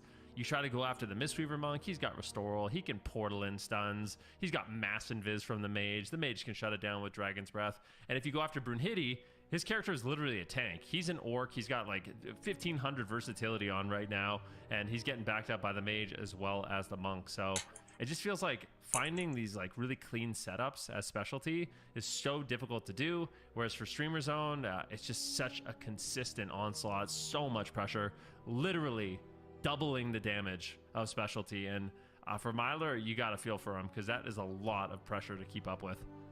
So tough, man. So tough. They tried to send it a Hail Mary, and Next is just cold as ice, sitting in all this crowd control like, I don't need to trinket. You're going to have to make me trinket. And he sits through all of it and commits towards the last crowd control, which is their only chance to win. They pull every emergency lever they have left to try and stay alive. Suspicious lever. It's just not enough to survive. Brunhilde and P-Make look so good. It's making me excited for them against Echo. You know, like, I wish Specialty could live up to what their potential that we saw in the open bracket, but at the same time, I'm like, Streamer Zone might be able to beat Echo if they play like this. Yeah, Streamer Zone is an incredible team. Brunhilde, pretty sure he won the solo shuffle tournament, right? That's kind of his claim to fame. What got him into the scene is winning on, I believe it was actually Outlaw Rogue. So, phenomenal player. P-Make, like we've talked about, every single season we feel like P-Make is going to be one of those mages who steps up just because he is so good on the ladder. And I feel like on his best day, he's as good as any mage in Europe. I'll just say that right now. He's a phenomenal player. And then, of course, Next, so much consistency there. They've got Jamie on the bench to bring in a bunch of different rosters. And I feel like Streamer Zone GG, even though they haven't had the best performances, this is the team that could win it all. And I do think that they can go toe-to-toe with any team. All right, let's see what they can do here. It's Maldraxxus. They're going big map again. Even despite, big map. The swap Huge map. Too well. Tolvaron pillars very big. Next was able to portal through those. I feel like they should have gone for Enquiries if they were going to do a big map just because of the smaller pillars. It seems like the Outlaw Rogue can't really go Mistweaver. So if you pick maps that are smaller pillars or easier to connection to the Mistweaver, maybe like Runes of Lordaeron might yeah, you're not allowed to be better mean, them. for real. But they want to keep going to the large maps. Hopefully, maybe these are just It's against the wall. First time we see them on broadcast, maybe there's a little bit of nerves. I Ow. think it's also streamer zone. My knee popped. They understand the matchup. They know the win conditions. They've seen the strategies now. So as a subtlety rogue, when the enemy knows what you're trying to do, it becomes infinitely more challenging to actually pull off a win. Like if they know that you're going Mistweaver, he's just going to be 80 yards away. If they know you're going Outlaw Rogue, he's pre-fainting every time. So you have to be unpredictable in order to win this. So can Special Team mix up their strategies enough to become unpredictable and pull this off? They have to reverse sweep now. They have to win 3 games in a row against Streamer Zone if they want to qualify to face Echo on Championship Sunday. Otherwise, they got to face out in that brutal lower bracket. Yeah, that's not the place you want to be. I feel like Streamer Zone, they got to be feeling pretty confident being up 2-0 in this matchup. They've been blowouts. There's only been a few close calls, but nothing that dicey. Specialty, like you said, they're really going to have to mix it up. Their offense is going to have to be basically perfect here if they want to find those openings. Otherwise, Streamer Zone, they just make the trades, they survive, and they do a lot of damage as well. So let's see what Streamer Zone can do here. 1 point away from sending Specialty to the lower bracket, and Specialty looking to stay alive in that upper bracket. All right, can they do it here? P-Make, DC Ben trading, Rogue's ready to go, blind on Myler. They pull the trigger first, they paralyze the Rogue, preventing his assault. Mage is the target. Remember, if you're lurking over on Twitch, now Specialty are flipping the click my YouTube link and go like the stream over there. It really helps me out, Jack. This is the best opener we've seen from them. This is exactly what they need if they're going to be able to pull this series off. They leg sweep next. They're poking him, but he's not going to panic. And now he's actually down his revival and down his trinket. DC Ben is taking huge damage. They disarm Brunhitty, trying to slow that momentum, but P-Make is doing so much damage. DC Ben is trying to match him this time. He's right on his tail. Finn struggling on overall, but it's not about overall when it comes to Subtlety Rogue. It's about hitting in that precise moment. But if that precise moment gets Dragon's Breath like it just did, your damage is going to be 0 by the end of the game. Yeah, great denial there by P-Make. Gets the Dragon's Breath, gets the Polymorph. Finn actually trinkets. He trinkets aggressive. Hey, yo, trinket? But they really had no pressure. I feel like that. Oh, no. Things are That was a unraveling here for mistake. Specialty. And now there is an opening here onto Finn as well. Maybe it's a bait trinket, though, to like make them go after him just to relieve some pressure from DC Ben here. Myler moving forward, getting the Song of Chi-Ji. Who are they going after? Brunhitty just on the run, gets the counter cheap shot onto Finn. And Finn has just been denied. I mean, he's literally doing the damage of a healer in this match so far. So it has been really difficult for him. Okay, so they swap on Brunhitty. They get Will and they get Life Cocoon. Way of the Crane is up for next. He's going to do a lot of damage here. He wants to get on top of DC Ben. He gets a double sleep. They want to race him down and get his cauterize here. Can they do it? 1 more second left. Myler comes free. Shaneloon's gifting away. Double Dragon's Breath doesn't hit the double ring though, so they can just dispel that. Next repositions and uses Conduit. He's anticipating the attack. And you just watch next. He's just kiting away from the Rogue. He's not making himself a target. He does get caught finally. Is Myler going to get there in time? They're going for Polymorph and Song. They get the Song, but it's on diminishing return. Maybe it doesn't matter. P-Make is taking a lot of damage there. He pops the barrier. They're going Mage, trying to become unpredictable. Can it actually work for them? They have him low, but not enough to force anything major. And in the meantime, Myler had to trinket in Life Cocoon, so now there's no trinket on their Rogue, no trinket on their Mistweaver. They get a double leg sweep. They're really pushing the pace. Is he just toast? Hey, yo. Streamers Oh, close God. at 3-0 Damn. total domination. This is the team. If there was a team that could beat Echo right now, this is the team.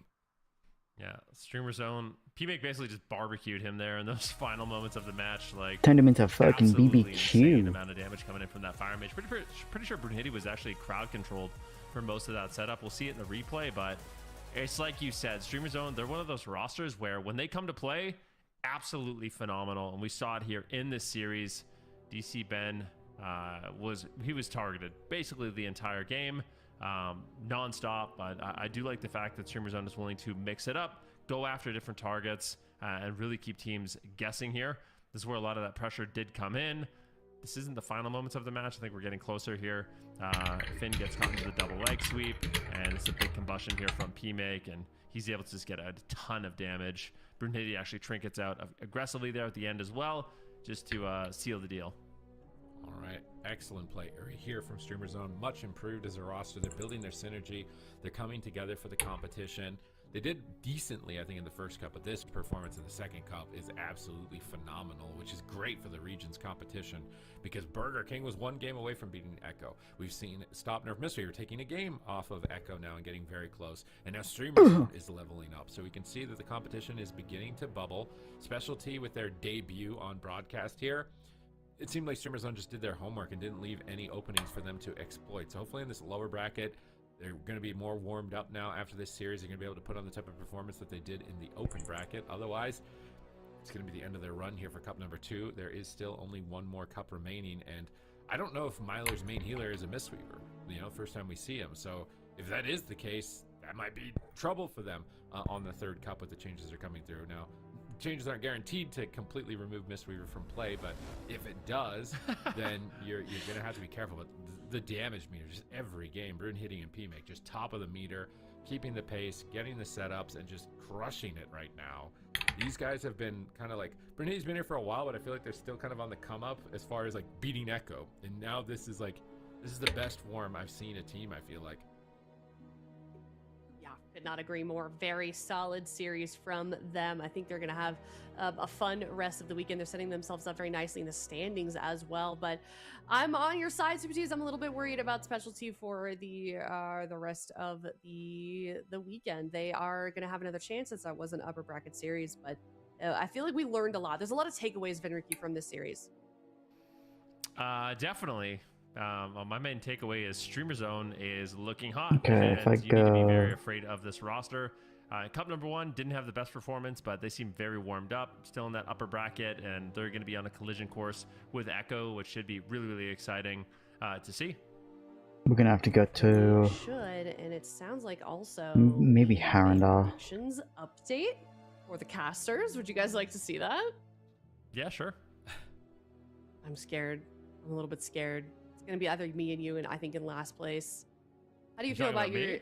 Yeah, me or you? Because we were tied in the beginning of the day. I fell off hard. I'm down with all you. Who's at the bottom right now? I'm down with you, I'm sure. Well, well. Oh, Supatis. Hey, I wasn't even in the #1 spot. We should all be against Zika. What do you mean? We're together in this. I know. I need you to do better. What? You didn't do any better either. What do you mean? I need all of us to do better. We got to take down Zico. He's up there I at the see everyone that's even 21, bro. close. Chat I have is a literally the 100% only prediction one. today. Cup number 2, I'm 100%. You're doing great. You're carrying the rest of us, Fen. I'm not with you. I'm against you. Like, just to be honest. Like, Oh. yeah, Damn. I'm okay. gunning for Zico. I'm 8 on the perfects. Like, when we play a game together, then we can. But this is its own thing. I'm locked in. Okay. All right. Well, then I need at least chat to get up there. But yeah, he's been doing pretty well. I mean, I know then at the beginning of the day, you're kind of talking about predicting with either your heart or your brain. What has been your change in technique I'm today? just using my brain. I'm just like, yeah. I'm just using my brain this time. Not your No heart. more- Using I the know my heart. brain. That's why I'm down bad. Yeah, so. it's no more teamwork and friendship. I'm just gonna pull the Zico and just go for the obvious team, and I need to catch up to this guy. I see. Okay. All right. Well, I respect it. We've got our I also bracket use my right brain here. As we can sometimes. see, we're going to see Echo versus Streamer Zone facing off against each other. It's in the not often, but it semifinals. does Winner of happen. that will be moving on to the grand finals of Cup number 2 for the EU region, season 1 of Midnight. Then we've got the lower bracket left. There's 4 teams down there. Stop Nerf Ms. Weaver versus Burger King. And then Specialty, the team that we just saw drop down to the lower bracket via Streamer Zone GG, will be facing off against Bob. So a lot of exciting matchups left throughout the rest of the day here in the EU region. We're going to head to a break. And when we come I'm back, extremely Stop smart. Nerf Ms. Weaver versus Burger King up next. Mhm.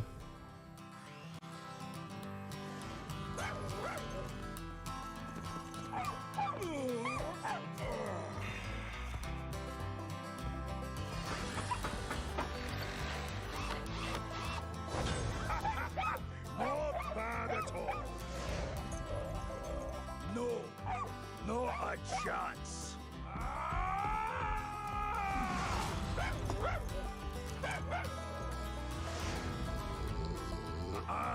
Nope. Off with you. Top-notch craftsmanship guaranteed.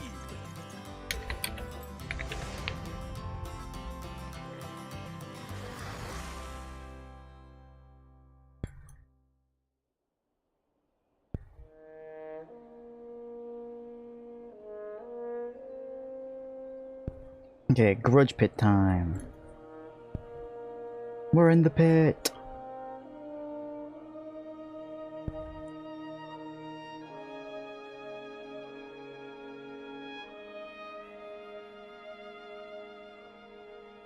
I don't know how many games are left today. I think they have 2 for the lower bracket, maybe?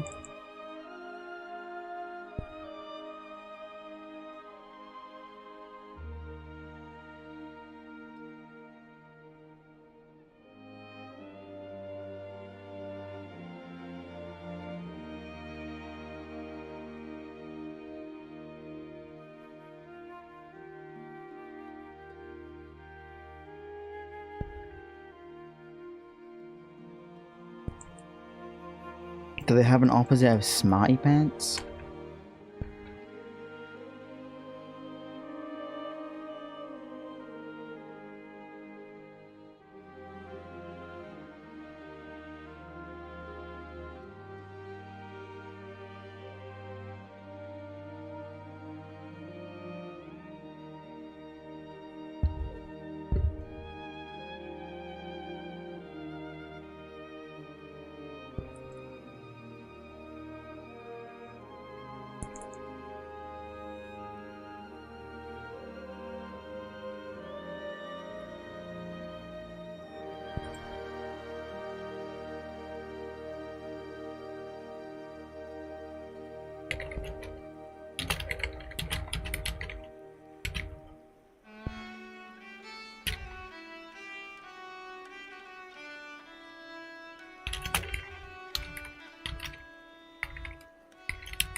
Oh, you guys have figured out how to not get bonked, and it's by censoring the words. I see.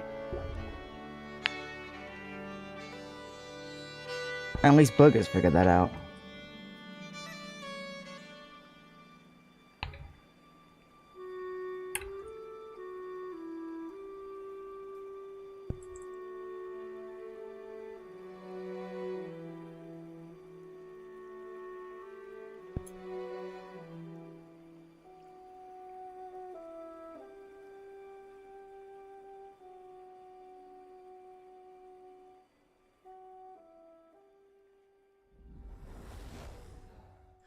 Hello everybody, and welcome back. We've got another series on our hands. It is Stop Nerf Mistweaver versus Burger King. Now we know, Ben, just how competitive this bracket, this region is shaping out to be. We know that they want to get into the standings in the top 2 at least to make it into BlizzCon, and we can take a look at the standings and kind of where they are right now. But how do you feel like these teams are feeling? I feel like both of them have to be nervous. They're both top teams. Like you said, it's a really stacked, a tournament right now. And they're basically tied. I mean, Burger King's slightly ahead on points here, but it is as close as it can get. Stop Nerf Mistweaver, they want to pass Burger King. Obviously, they're going to have to win this one. It's a very important match for them. And at the same time, if Burger King wants to have any hope of catching Echo, they need to stay alive in this cup number 2. So very stressful situation for both teams. Yeah, certainly is. And now they're facing off against each other. Zico here for cup number 2. I mean, we've seen both of these teams play already. How do you feel like they've been doing? Fat ass can be taken in different ways, I feel like Weaver. Burger King looks slightly Yeah, like worse if I said this Junebug week has a in fat terms of ass, their I'm play, not calling Junebug fat. compared to last weekend. I feel like they were looking a little bit hotter last weekend. And for Stop Nerf Mistweaver, I actually think they've made some improvements. They're kind of still playing the same composition, but I feel like they looked a little bit better. They got that one game off of Echo and you know, Burger King. I like that they're experimenting, trying to bring Zeepai in, but ultimately it's the Windwalker Mage. That is their bread and butter. They had that one first game loss against Laptop Gamers, but then they really cleaned it up with the Windwalker Mage. So I think for them, maybe a slow start with the open bracket and their first game today, and maybe now they're going to be looking to pick up some steam, whereas Stop Nerf Mistweaver, I think they just need to have a good mindset here. We have our very unique comp that we can run, and hopefully Burger King doesn't really know how to deal with that. Hopefully. All right. Well, with that in mind, Ven, let's start off with you for predictions. I think Burger King, I'm just going to straight up say it. I think Burger King's got this. I think it's going to be 3-0. At this point, I feel like I'm not convinced. You missed Dark Souls 1? Yeah, me too. The Warrior Elemental Shaman. So we're going to do Dark Souls 1 pretty soon, honestly. In favor of Burger King. I think we need to. I think we need to bring Naren in. What about you? Because Naren's graduating from college soon. That way he can never catch me. He said so Naren will be available more this weekend. So my goal is just that. Nah, I'm just kidding. But I am going also for a 3-0. I think for Burger King. I feel like last weekend when they met, it looked really, really tough.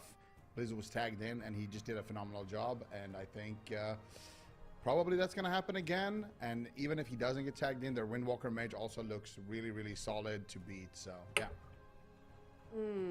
Okay, I think it's gonna be 3-1 Burger King.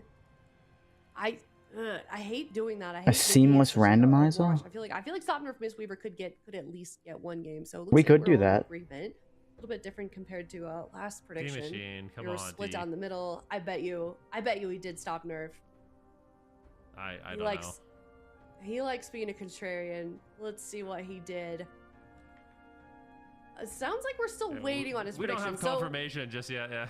We'll let him decide, but I mean, in the meantime, then obviously Stop Nerf Mistweaver, they are going into this as underdogs. I mean, into your mind, what's it going to take? Like, what do you want to see them play? I was going to do a seamless on-scene and Smile run with Bug, but I think I'll save that for a members-only video when I get memberships. Sadly, Mistweavers are actually getting some nerfs. We do know that. You know, they're getting a Life Cocoon nerf. I think their Life Cocoon Absorb is going down. The cooldown on Life Cocoon is going up. Their overall healing is getting nerfed by 5%.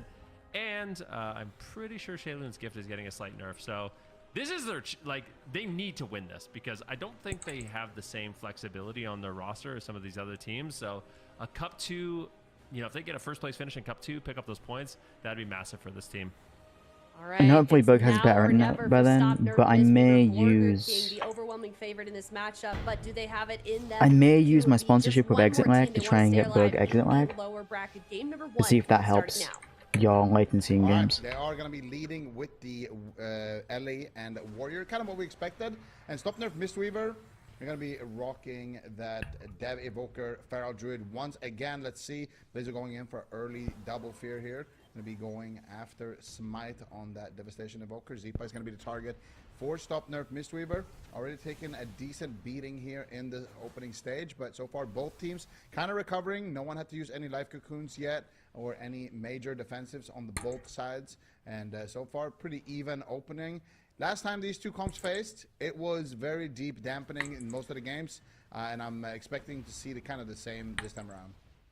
Yeah, we'll see what they can do. Zeepai, of course, is going to be playing Dwarf. Very powerful defensive cooldown with that stone form. He's already ripped it out on some of those empowered bleeds that Cassidy has available, but I think it's a great trade, and if Zeepai can use that later on in the game, especially during the incarnation, it's a great way to stay alive, so good pick there. Lone Heart going to be getting stunned up. Beautiful Vortex, massive damage incoming. And it's like you highlighted at the beginning of the day, Zico, that Devastation Evoker, a lot of AoE damage if everyone's clumped up from those mass disintegrates. Yeah. Those mass disintegrates definitely doing work for Smite, but right now Smite is the one getting worked. Stonekeeper loaded up for Zeepai, looking for the zaps here. Everybody on the side of Stop Nerf Mistweaver is taking a beating here. Zeepai just getting absolutely insane pressure onto everyone. But here comes the deep breath. Smite takes to the skies, and he's looking for the follow-up sleepwalk, not able to find it. But Bank extends the CC chain there with a paralyze and a knock onto Lontar. Smite going for another sleepwalk, does manage to find Yo, it. sleepwalk. Available here for Zipai, but he doesn't need to use it because they got so much pressure of their own with that Hex onto Bank. Nicely done there, forcing the Life Cocoon. Cassidy getting swapped to, also taking a tremendous beating. Bank is going to have to trade out the Life Cocoon and the Revival there in the same push. Beautiful Stormbolt on Smite. That was a great rescue on Cassidy, right on top of Lontar. Gets the stun, but good defense. We're still from waiting for Blizzo, shuts Seamless down Dark the Souls attempt 2. with a Stormbolt on That shit's gonna Smite, be and that's the fucking kind of wild defense with you can more expect from than an excellent warrior like one Blizzo. player. Throws in the intimidating shout as well, just to slow it down. Now a leg I sweep think on Seamless Smite. will actually Bank make Dark under Souls 2 lot a of fun pressure. game. Blizzo just swapping around, hitting multiple targets. Great time stop there by Smite. A Stormbolt onto Bank. The crowd control is just unrelenting here from Burger King, who seems to be greatly pulling ahead in So this game. I've been keeping up with her blog posts from the person that's doing it. Lontar getting swapped to, might just drop right now. Huge greed coming out from Lontar. It's taking longer because there's a lot of bugs in Dark Souls 2 with how Dark Souls 2 is coded. He does manage to get away with it. And Lontar is going to be happy about having his trinket a little bit later on in the match. Still dampening, about to start ramping More now. so than how many bugs are in Elden Ring.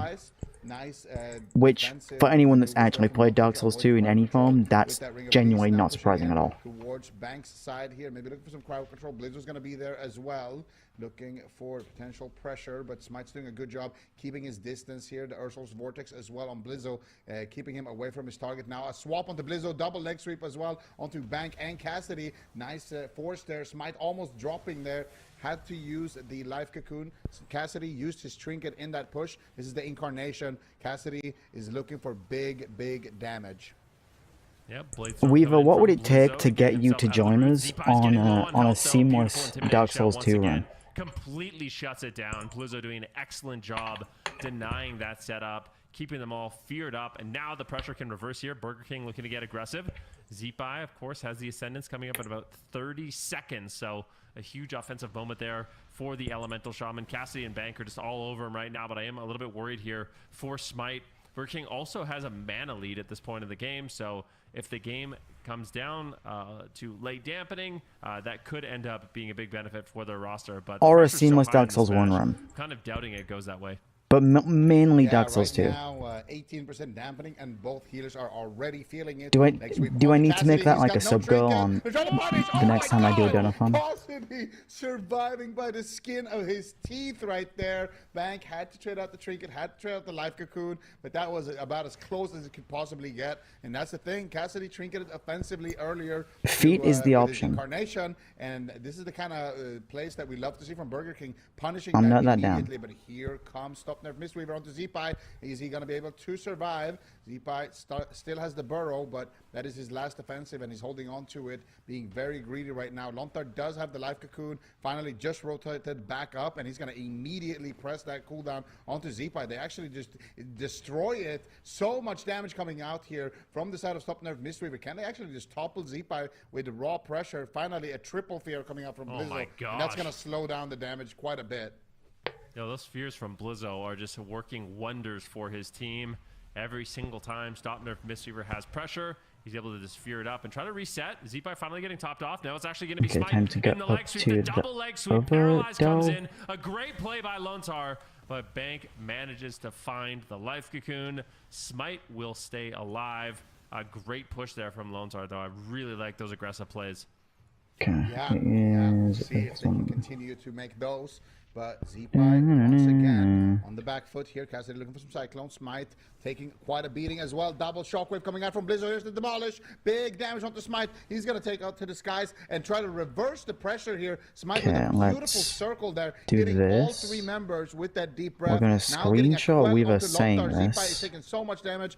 so that I have it, and then when Dark Souls 2 Seamless comes out, if Blizzo can just get to his target, but it's making it very difficult for him, just hiding away with the rescue around I have the corner. it. And now now, once again, it's going to be Lontar in a Cyclone. Zipa could be on the back foot. He's got no more defensives here. Lontar with the Life Cocoon, but this is the big push from Stop Nerf Mistweaver. They got the Life Cocoon, they got the Trinket, they got everything they need. They just need to get that Incarnation right now. Cassidy's got it ready, and he's going to pull the trigger any moment onto Zipa. But Yes. Zipa at the same time is blasting away here. Huge pressure from both sides, but here comes the Incarnation then.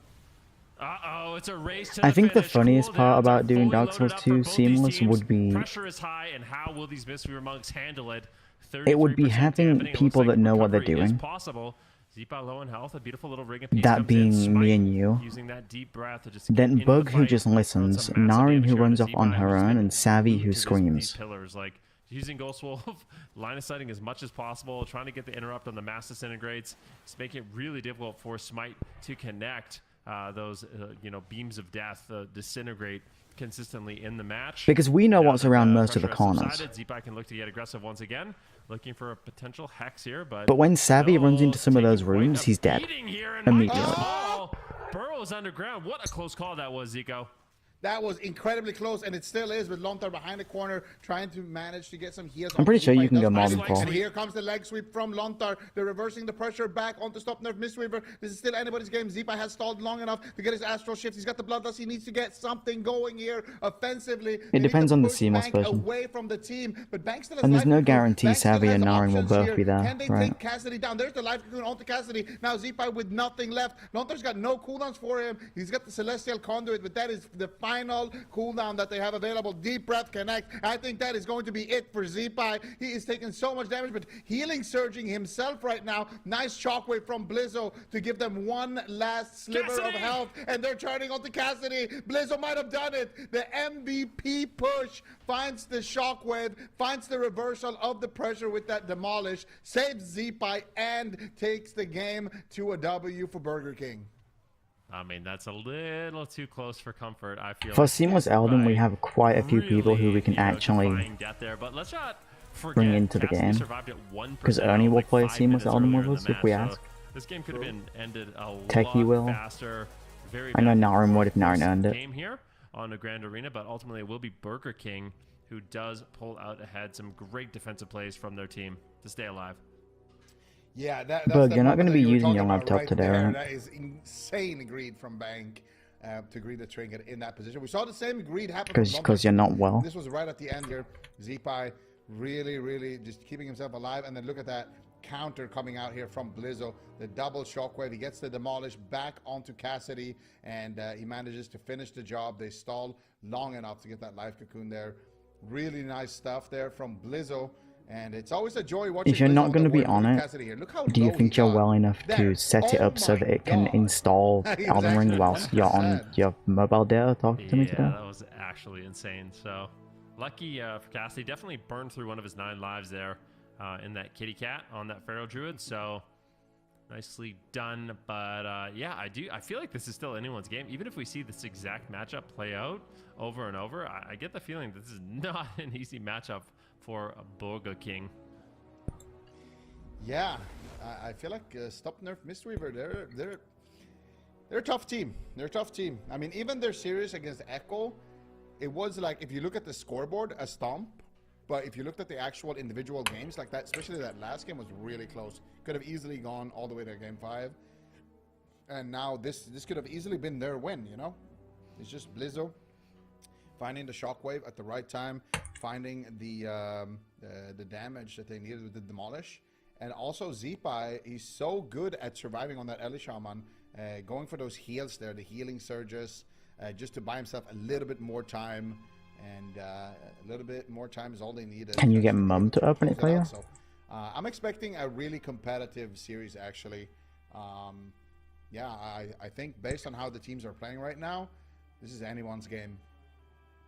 Definitely. We're going to Ruins of Lordaeron, so this should be even more explosive than the last game. Stop Nerf Mistweaver. They don't want to allow Zipa to pillar as much as he was, let's be honest. He was pillaring a lot. I'm pretty sure Morrow isn't healing and it is going to be Launchar healing. I think that's just a graphical error there for anyone wondering. But Okay, yeah, same Buggy. composition locked in for Burger King. And Blizzo really bringing the heat there in those final moments. He had a huge Mortal Strike after his demolish. I think it was like 160k we saw there. And then on the flip side, Stop Nerve Mistweaver. It's all about, to me, it's all about... You might have to get the dog to Smite lift on it the for you. Devastation Evoker.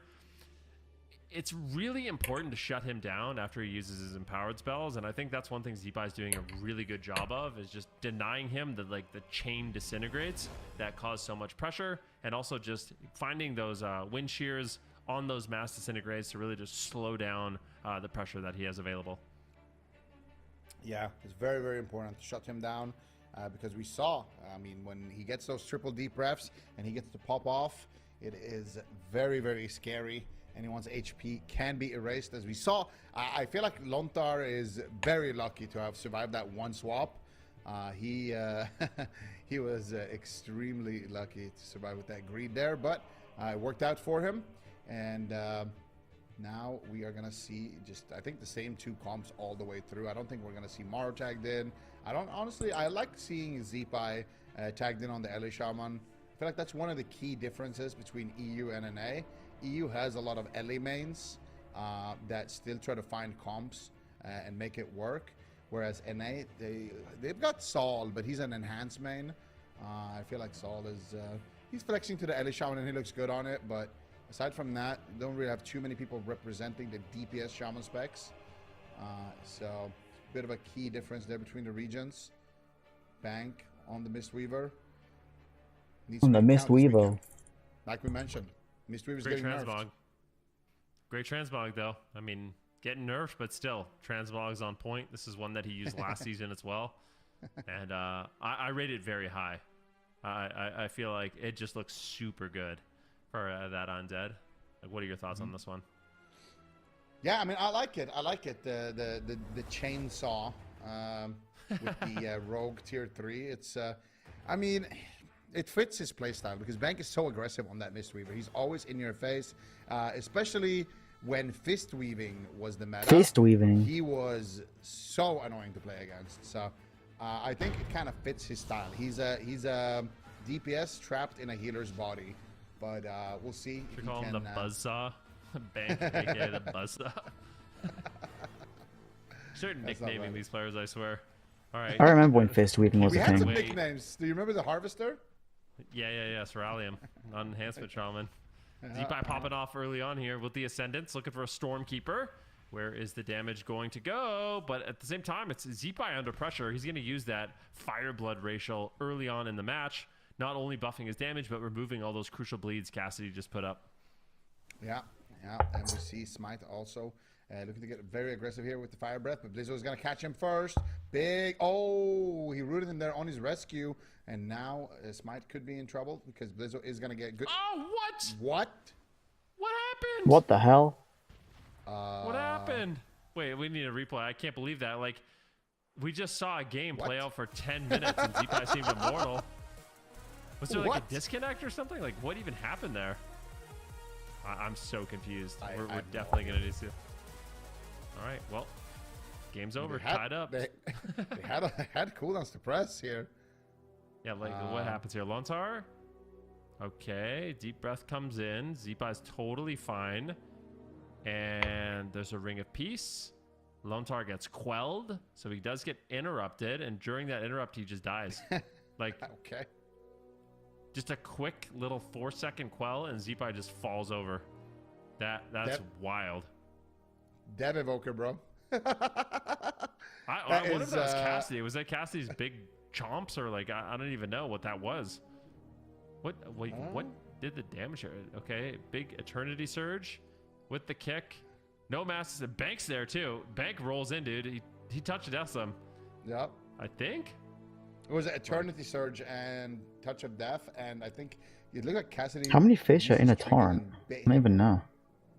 That is so unbelievable. Oh, okay. I'm not gonna lie. Like, that is just I can't believe that. I don't remember the last time I fished in this fucking game. I think that if you're Burger King, you just go next. You're like, all right, whatever, shrug it off. It happens. Like, it's just one of those rare situations. Like, look at the timing on this death. It was so close for Lontar to actually close it out. I feel like that was that Stop Nerf Mistweaver. They stole that off the back of a good play. It was a good play, but that was a stolen game. He definitely stole that. That's crazy, actually. That is crazy. Just dying in a kick like that. Smite, man. It's popping off. And Bank. Was it the Smite? chainsaw, though. The buzz. Yeah, the buzz just went in and took him down. I think it was a big rushing wind kick. Maybe it was a touch of death. Let's see who did the most damage in the final moments, because it was like the last 4 seconds for the kill were the most important. Whoever it was got fucking deleted. Smite. This is 20 seconds out. We need to hyper focus in. There we go. 4 seconds. Thank you, production. Look at that. Smite 250, Cassidy 150, and Bank just 90. Yeah, just a touch of death. Okay. Oh yeah, and it was a rushing wind kick too. Look at that. 50k rushing wind kick. Yep. Eternity sweep or Azure sweep. Sorry. I have to use Eternity Surge at like it empowers your, what is it called? It empowers your, it's like your blue claw attack that AoEs. Yeah, your essence sweep. So it makes it into an Azure sweep, and then it does super damage, as you can see there. It's like 100k instant. That AoE is really powerful. I hit him twice with that. The claws. Okay. And yeah, Cassidy just trinket and bit him. I think Zeepai thought he was safe there because he used that stun from his fire. Touch of death, man. Cassidy. So it looked I think like, everyone thought they were safe. 142k overkill. That's one of those Jesus. games where you actually just have to forget it even happened. Just go next. You know, you just have those losses sometimes where it's like, okay, the stars kind of aligned. It was a good play by them. We got caught off guard. Next. I just not even think about it. It's the only attitude to have, I think. I love riding At least that. it happened on Stop Nerf Mistweaver's map pick. So if you're gonna throw a game, at least doing it on the enemy team's map pick is probably the best time to do it. So at least they can just lock in and go again. But it is scary though, because Stop Nerf Mistweaver wins this, then they're gonna have the map advantage. And I feel like Zeepai for sure needs the larger maps. Like I think Blizzo can pin down Smite a bit more. I feel like the Feral Druid has less lockdown than Blizzo does. Blizzo's got the spear. He's got, you know, a lot of stuns, the shockwave, the storm bolt. He's got a lot of ways to actually pin his target down. But I feel like Cassidy doesn't have the same, especially when he gets swapped to. Whereas Blizzo is a bit more beefy, so not as scared of that happening. But yeah, game 3, Asherman's Fall, Burger King, Asherman's Fall. Mistweaver. These teams are basically tied on points. Only 20 points separate them. They're both in the top point earning bracket of the AWC here. And one of them is going to go home at the end of this series, which is crazy to think about. Yeah, a very important game for both of these teams. I would say these two teams are kind of the main competition right now for Echo. And we're still deciding, you know, who's kind of in that second place position in the region for the time being. And Smite right now will be under fire. Keep in mind, the game can go long. Like these teams, if they make great defensive plays, they can extend this game. But just like we saw in that last game, you blink and the game is over. So you really have to be careful. Make sure you're on point with your rotations of Okay, let me land here a minute and then work something out. The enemy has a bunch of burst. It's one of those games that requires like a lot of focus to play in. And Zeepai, he that was a panic. That was a scaredy cat moment where he just burrowed under that. I think he was okay, and he just decides to burrow at like 90% health. That's the thing. You get one shot like that, one game, and then all of a sudden it kind of creeps into you in the following games. You're like, okay, I have to be really quick with my cooldown usage here, or I might just die pre-series again. And that's the mental game going in favor of Stop Nerf Mistweaver here. They're going to have that going for them moving forward in the rest of the series. So Zeepai definitely going to be a little bit more scared. We saw the greed in game number 1. And we're not going to be seeing that same level of greed, I don't think, in this one. But here comes the demolish onto Cassidy. He's taking a lot of damage there, dropping to half HP, but they're turning it around onto Zeepai. Cassidy not scared at all in this position. Deep Rev coming in as well from downtown. Smite getting the disintegrates. Zeepai looking for a Hex. Is he able to find it? Doesn't look like he's going to be able to in this position. And now double cap totem coming out, hitting Smite and Cassidy. Zeepai just doing what he can to get some distance from Cassidy, but Cassidy's all over him. This is the incarnation. Here comes the stun. Are they ready? Lonta gets kicked again. They might just be able to repeat what we just saw. And Zeepai is taking no chances this time. Astral Shift is going to get instantly traded. Yeah, good trade there by Zeepai. At the same time, Smite and Cassidy taking some pressure. Blizzo just doing what he can to play defensive. He's basically the goalie for their team. He needs to come in when everybody's afraid, get the intimidating shouts, get key stuns, key intervenes, and just put out that consistent damage. And Blizzo is so good in that position. Like, his defense is absolutely perfect, really good game sense, and it's a difficult thing to kind of push through. But Smite continues to just move forward, looking for the Eternity Surge. The Mass Disintegrates. He's got those Azure sweeps ready to go on to Zipai, but it looks like Lontar should be able to heal through it. At the same time, Cassidy taking pressure. Big deep breath coming in from Smite, who's getting aggressive. Cassidy, though, almost going down, goes into bear form. Looks like he will hold on to the survival instinct, so should be just fine for the time being. Life Cocoon available as well, but stop nerf.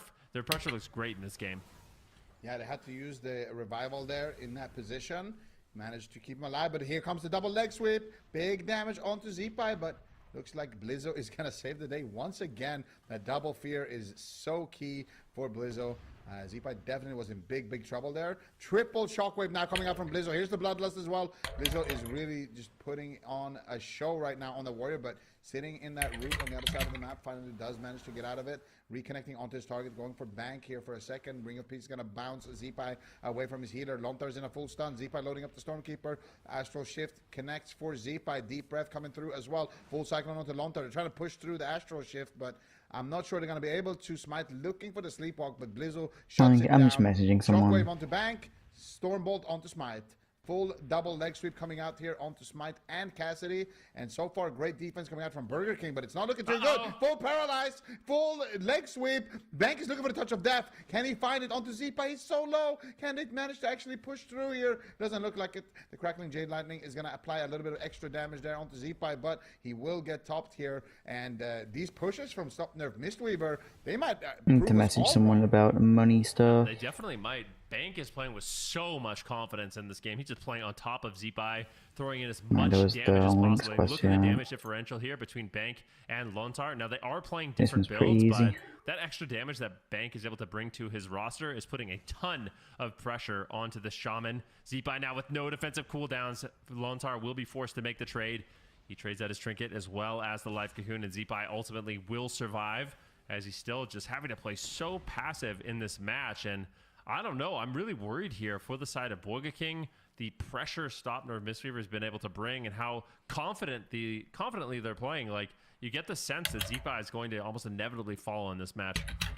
Yeah, this doesn't look good at all for Burger King. Like, I am afraid for him. Zipa had to clear out his Trinket. He gets stunned on his Trinket. Celestial Conduit coming out from Bank here, keeping his team nice and aggressive. And I don't know what's going on, but Bank is just doing the same damage as a DPS at this point.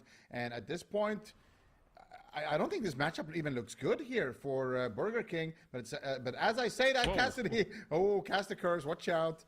It looks like we don't want that happening again, but it looks like Stop Nerf Mistweaver will recover here. Banks behind the pillar, manages to pick himself back up, manages to pick his team back up, and now once again getting aggressive onto Zipai, and Smite still getting very aggressive here with the Disintegrates as well. The Eternity Surge is flying in as well. Big damage, Sleepwalk, not going to be able to connect. Nice grounding totem there from Zipai. He's going to be able to keep himself alive for now, and here comes finally some pressure from Blizz onto Smite.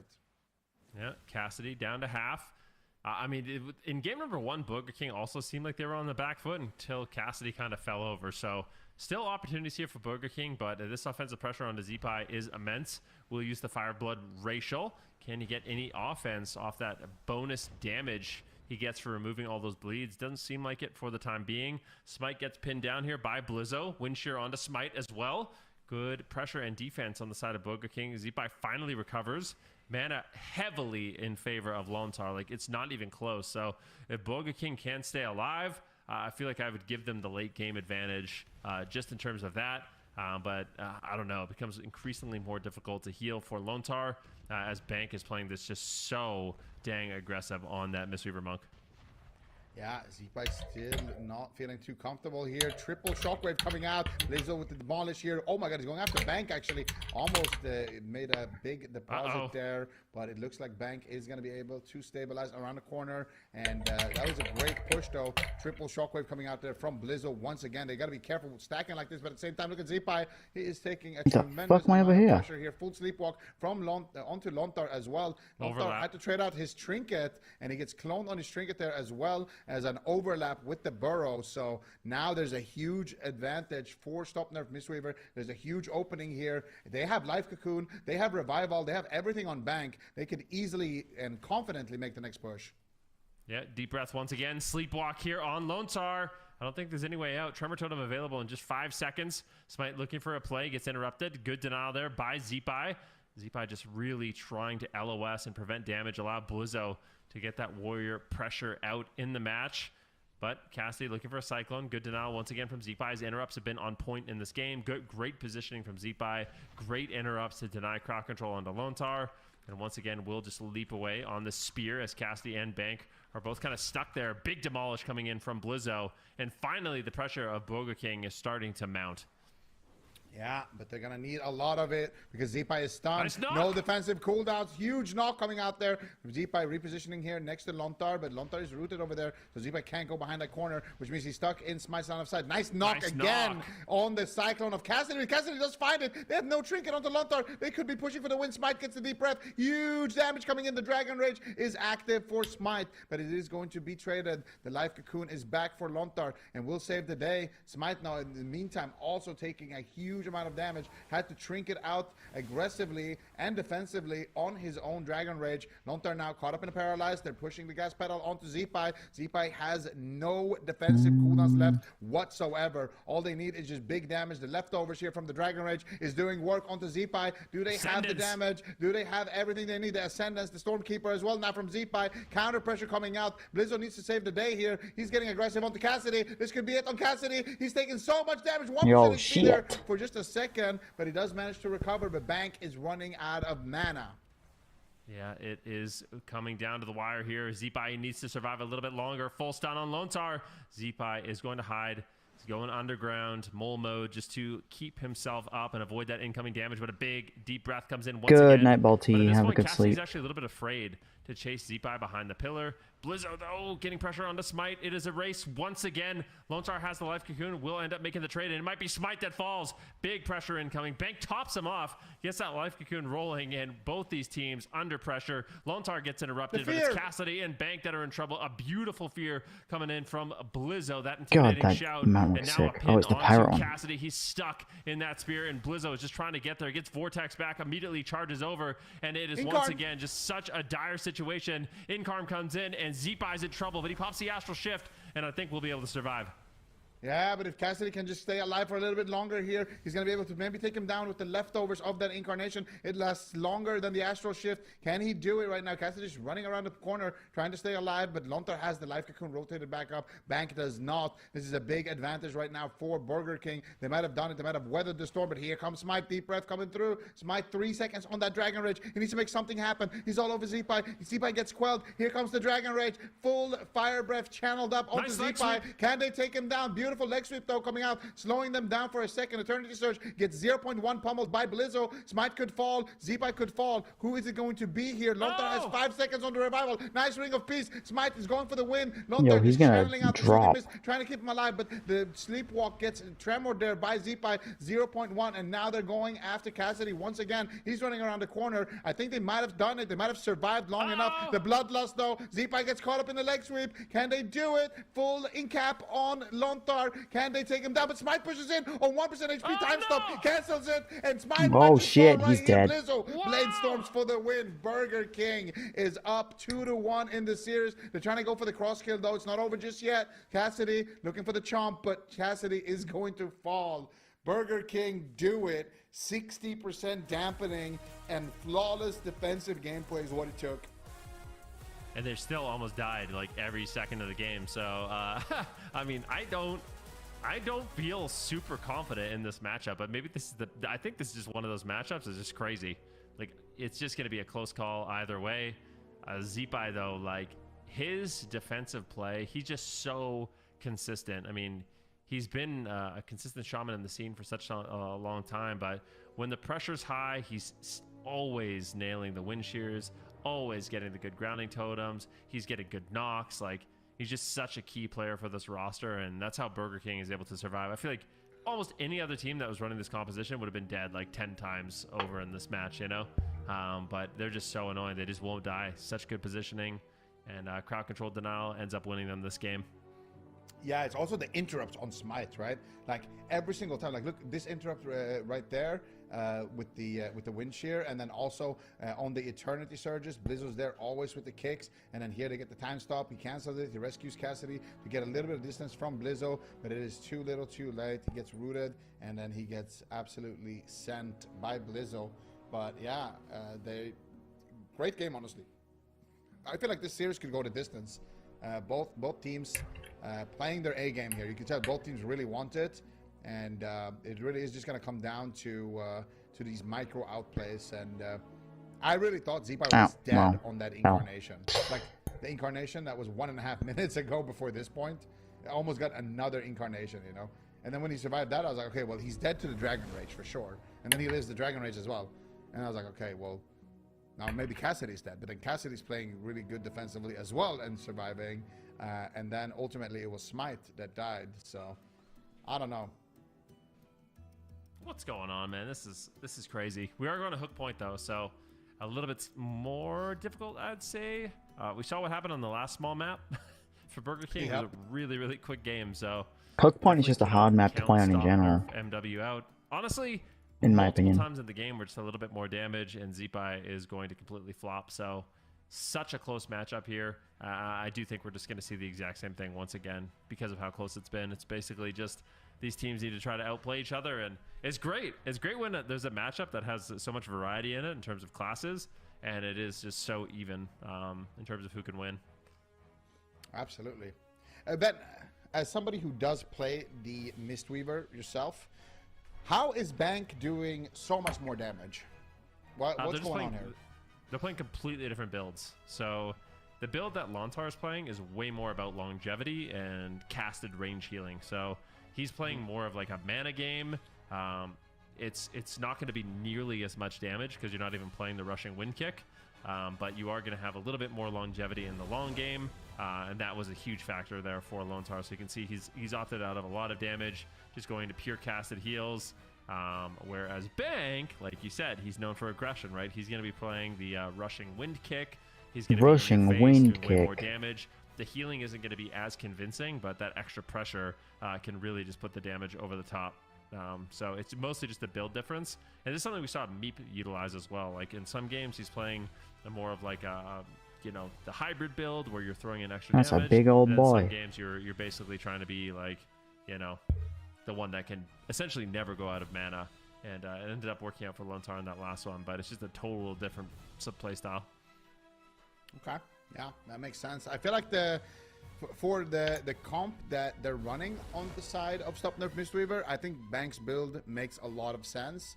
And it did get them that kind of surprise win, or maybe not the only reason, but definitely a contributing factor to why they got the surprise kill. So, on Ruins. something you guys might laugh at. You guys know you create peons in Warcraft 1 and 2 to make the buildings. The peons are the ones that mine everything and get the wood and make all your buildings in strategy games. To work with here, but if Cassidy can get enough uptime, if he can do what he needs to do, / grunt, I guess.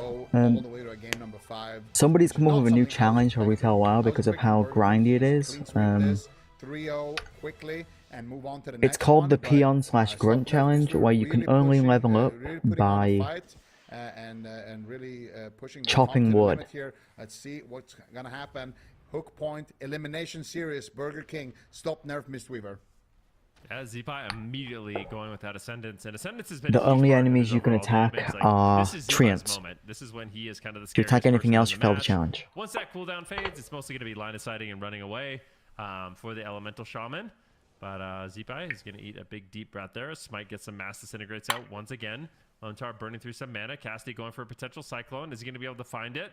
Looks like he is not. Good denial there by Zipai. Life sweep out onto Cassidy as the early stages of the matches are still playing out. And looks like everyone is nice and healthy for now.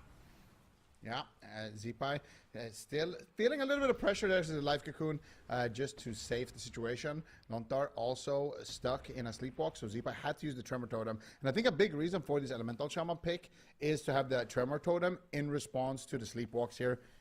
I think if you have the Will of the Forsaken, you have the Trinket, and you have the Tremor Totem for all the Sleepwalks, the only way they can really get a kill is with maybe a Cyclone or an Incap into stun. So definitely a very, very defensive option here that the Ellis Shaman brings, but leg sweep is going to be a little bit deadly here. Lontar had to trade out his Will of the Forsaken. They already got the Tremor Totem as well. Smite may be looking for another CC here, but Lontar repositioned well around the corner. Smite is still trying to dance with Lontar. Goes for the kick there, but Lontar fake casts it. You can see the precog animation there in the back line. Nice rescue though on Bank. He was about to get a incap into a leg sweep potentially, or an incap into Sleepwalk. Smite just rescues him out of there. Full stun onto Lontar. Are they going to be able to land the Sleepwalk? They do manage to get it, and Zipai with the Tremor Totem is going to deny it. Yeah, nicely done there by Zipai. Blizzo, though, taking a lot of pressure, and maybe they put more pressure onto Blizzo in this game. He did swap over to a Gnome, so in the first couple of games, he was playing Dwarf to deal with some of those bleeds. Now getting a little bit greedy in terms of offense, wanting that root break, but it does open him up to being more of a target in the match. And maybe that's something that Cassidy and Smite decide to try out in this game. Just more damage onto the warrior, especially in these situations where Zipai gets a life cocoon. There's no real reason to not attack Blizzo. Yeah. I kind of want to see them maybe go after Lontar a little bit too. I liked when they did that in game number 1. Didn't net them the kill, but it was close on the side of Oh shit, we're now 16. They can do that, maybe mix it up a little bit. That's another way that they could maybe find a quick win condition. But right now, Zipai is blasting off here. Huge damage coming out. Also taking quite a bit of damage as well in return. Smite gets stunned. They're swapping to Smite. Big damage from Blizzo. Is getting good uptime onto Smite. Nice kick landing there onto Smite as well. No, he's still but done that. He's going to slow it down with a defensive. Okay, well, I'll grab this all first. Gets paralyzed though on the follow-up Cyclone. So Blizzo's going to have some uptime, and that is going to result in a life cocoon from Bank. Yeah, nicely done there. Big trades coming up from both of these teams. We'll see how Bank's able to manage his mana in this game. I don't think they've lost because of going out of mana at all so far, so hasn't really been that big of a deal. Yeah, mana hasn't been an issue. They make a swap on Smite though. Blizzo just going on a Well, most solo of the tournament, to be mission honest. on that warrior. Zipai's literally underground as Smite almost went down there. Big mass disintegrates potentially coming in. Zipai, if he can land the wind shear, just a few short seconds, that will shut down the damage. There it is, and that's the most crucial thing is. After an evoker, especially a devastation evoker, uses an empowered spell, that's when his disintegrates are going to be mass disintegrates, putting out a lot of damage. So if you can pummel that, stormbolt that, wind shear that, ground that, you're going to be denying a lot of damage. Yeah, and so far, Smite is keeping up though with Blizzo at the top of the leaderboard. Honestly, damage in general is looking very, very even across the board. But Blizzo, of course, is reigning supreme at the top right now. And I do feel like that is a huge win condition for Burger King. If Blizzo's damage does not get limited, I think they're just going to win with raw pressure like we saw in the previous game. And stop nerf Mistweaver. They need to do something before that. They need to get some kind of kill pressure prior to that, because the game is going to slip away from their grasp. If not, right now everybody has pretty much all their defensives. Actually, Zipai just had to use his Astral Shift there, so nice window of opportunity after that one has subsided. Maybe they can get Lontar's Trinket here and go for the deep breath onto Lontar, and not able to get any follow-up crowd control or follow-up damage. Lontar is going to be able to shrug that off. Leg sweep coming out in response as well on Cassidy and Smite. And they're just doing a great job here, just staying alive, playing defensively, and playing to their comp's win condition on the side of Burger King. Yeah, Life Cocoon will trade once again here for Lontar as the Sleepwalks do come in. Damage on the Blizzo, though, and they are putting more pressure onto the warrior. Damage onto Blizzo. It's like you said, everyone's basically doing the same damage in this match, so it's about those setups, about that denial, and how you react to the setups. What are they going to be able to do? Cassidy and Smite are both low on health, and it doesn't seem like the small map is really benefiting too much at this particular time. I feel like Burger King, the way they're playing it, I really like the fact that Blizzo went over to Gnome, going to give him a little bit more uptime in this match. It seems to be paying off as Cassidy and Smite are just under so much pressure. But at the same time, Zipai goes low, catches a huge heal at the same time, decides to burrow underground. And Zipai in the last couple of games just been a lot more willing to just use that burrow to avoid incoming damage and maybe save some mana and cooldowns on Lontar's side, which I totally don't mind. Yeah, and Lontar's mana is still quite even. Smite, though, is taking a lot of damage here. Obsidian Scales will trade. Zipai now in response, also dropping quite low, but does manage to get the Life Cocoon. And Blizzo actually getting swapped to here with no life cocoon. This could be a big opportunity. Stop nerf Mistweaver pushing for the win. Die by the sword activated by Blizzo. And Blizzo gets knocked away from Smite here. Smite still blasting away on the Dev Evoker. That was actually no cooldowns used as well on the side of Stop nerf Mistweaver. Big opportunity knocking on their door. They have Dragon Rage in just 5 seconds. Smite is going to surely pull the trigger here. He's got Deep Breath ready as well. And as soon as Smite just recovers here a little bit, he's going to pull the trigger on that and look to get very aggressive. Bank sitting through a leg sweep right now. Smite still not feeling too safe, but there's the Deep Breath. Here comes the Dragon Rage. Here comes the damage. Disintegrate is going to get interrupted. Smite gets feared on all his cooldowns. Beautiful triple fear by Blizzo. Then they turn him into a frog. Then they stun him. Smite trinkets out, and now this is like fucking Pandaria. They shut that Dragon Rage down beautifully on the side of Burger King. Oh, big leg sweep on Blizzo once again. No dab at the sword and no trinket. But at the same time, Cassidy, Smite, and Bank are getting absolutely destroyed here. And Zeepai is getting a little bit more free reign in the match. Has a lot of damage available here. Are they going to go after Smite? What are they deciding to do? Big demolish here from Blizzo. But I am a little afraid for Blizzo. No defensive cooldowns. Not going to be playing that Fireblood Racial. Burger King is looking a little bit flimsy here right now. The Zeepais need to really get in on the mix as Blizzo is now the #1 target for Stop Nerf Mistweaver. I want to see Zeepai play a little bit more aggressive. Yeah, let's see if they are going to be able to do just that. Blizzo sitting through a Cyclone. Half HP actually. Blizzo's going to be the target here, it looks like, but he is getting some nice heals from Lontar. Lontar still has the life cocoon in his back pocket. Does not want to trade it too early. And I kind of like the strategy adaptation from Stop Nerf Mistweaver. He's going after Blizzo more in the match. Cassidy though caught up in a leg sweep. Bank in a paralyzed. Smite as well in big trouble. He's going to trade the Obsidian Scales. Should be fine with that. Goes for the Sleepwalk as well. Manages to connect it onto Lontar, but Tremor Totem from Zeepai will be traded in response. Leg sweep onto Blizzo. Stun onto Lontar. They're trying to take down Blizzo. Can they do it? Triple fear once again from Blizzo, and that is going to shut that down immediately. Now Cassidy is getting blasted. They're leaving Zeepai open, and they are feeling the pressure from that. Yeah, definitely. Smite line of sighting the best he can, just trying to avoid Blizzo, but Blizzo is all over him. Ring of Peace comes down. Smite is stuck. Full Stormbolt will land. Disorienting Roar onto Zeepai. That slows him down. Smite still in trouble as Blizzo's making a push. Fully topped off on mana. Big Shockwave is going to connect as all 3 members are rotting down low. Bank has to make a choice. He does have Life Cocoon. Who is he going to use it on? At the same time, Blizzo taking some pressure. Paralyzed onto Lontar. Blizzo trades the dab of the sword to continue to make a push here onto Smite, who's getting lower and lower. And that will be the Life Cocoon. He still has the Obsidian Scales, but this is Dragon Rage. Huge opportunity here for Stop. There's a lot of push and pull in this fight. Yeah, Stormkeeper loaded up here for Zeepai. Who is he going to send it on? Looks like Cassidy's going to be the target of choice. No, they want Smite. Huge damage onto Smite. Are they ready? Smite, what are you going to do here? It doesn't have Obsidian Scales. Actually, it just popped the Obsidian Scales there, so he's going to be completely fine with that. And it's going to be Blizzo taking a little bit of damage as well. But Blizzo is not afraid at all whatsoever. Instead, he's getting aggressive. Huge damage coming out from Blizzo Avatar. Everything is being popped here. Smite is getting crushed. And Burger King getting a double kill on a double king. There. Blizzo turning up the heat at the end. We need to see the replay. That was really weird. Smite was super low on health, and he ended up time stopping Bank. I wonder if he what? Yeah, he time stopped Bank when he was like 10% health, effectively crowd controlling him more. So just look at what happens here at the end of the game. I think this was a mistake from Smite, but we'll have to look in context at those final moments. But it was a close game once again. I did like that they were going after Blizzo, but let's see what happens with this time stop. It's when Cassidy and Smite are both incredibly low on health. This is a 9-minute mark, and the time stop comes in. Look, he gets paralyzed, and he trinkets into the time stop. So that's brutal.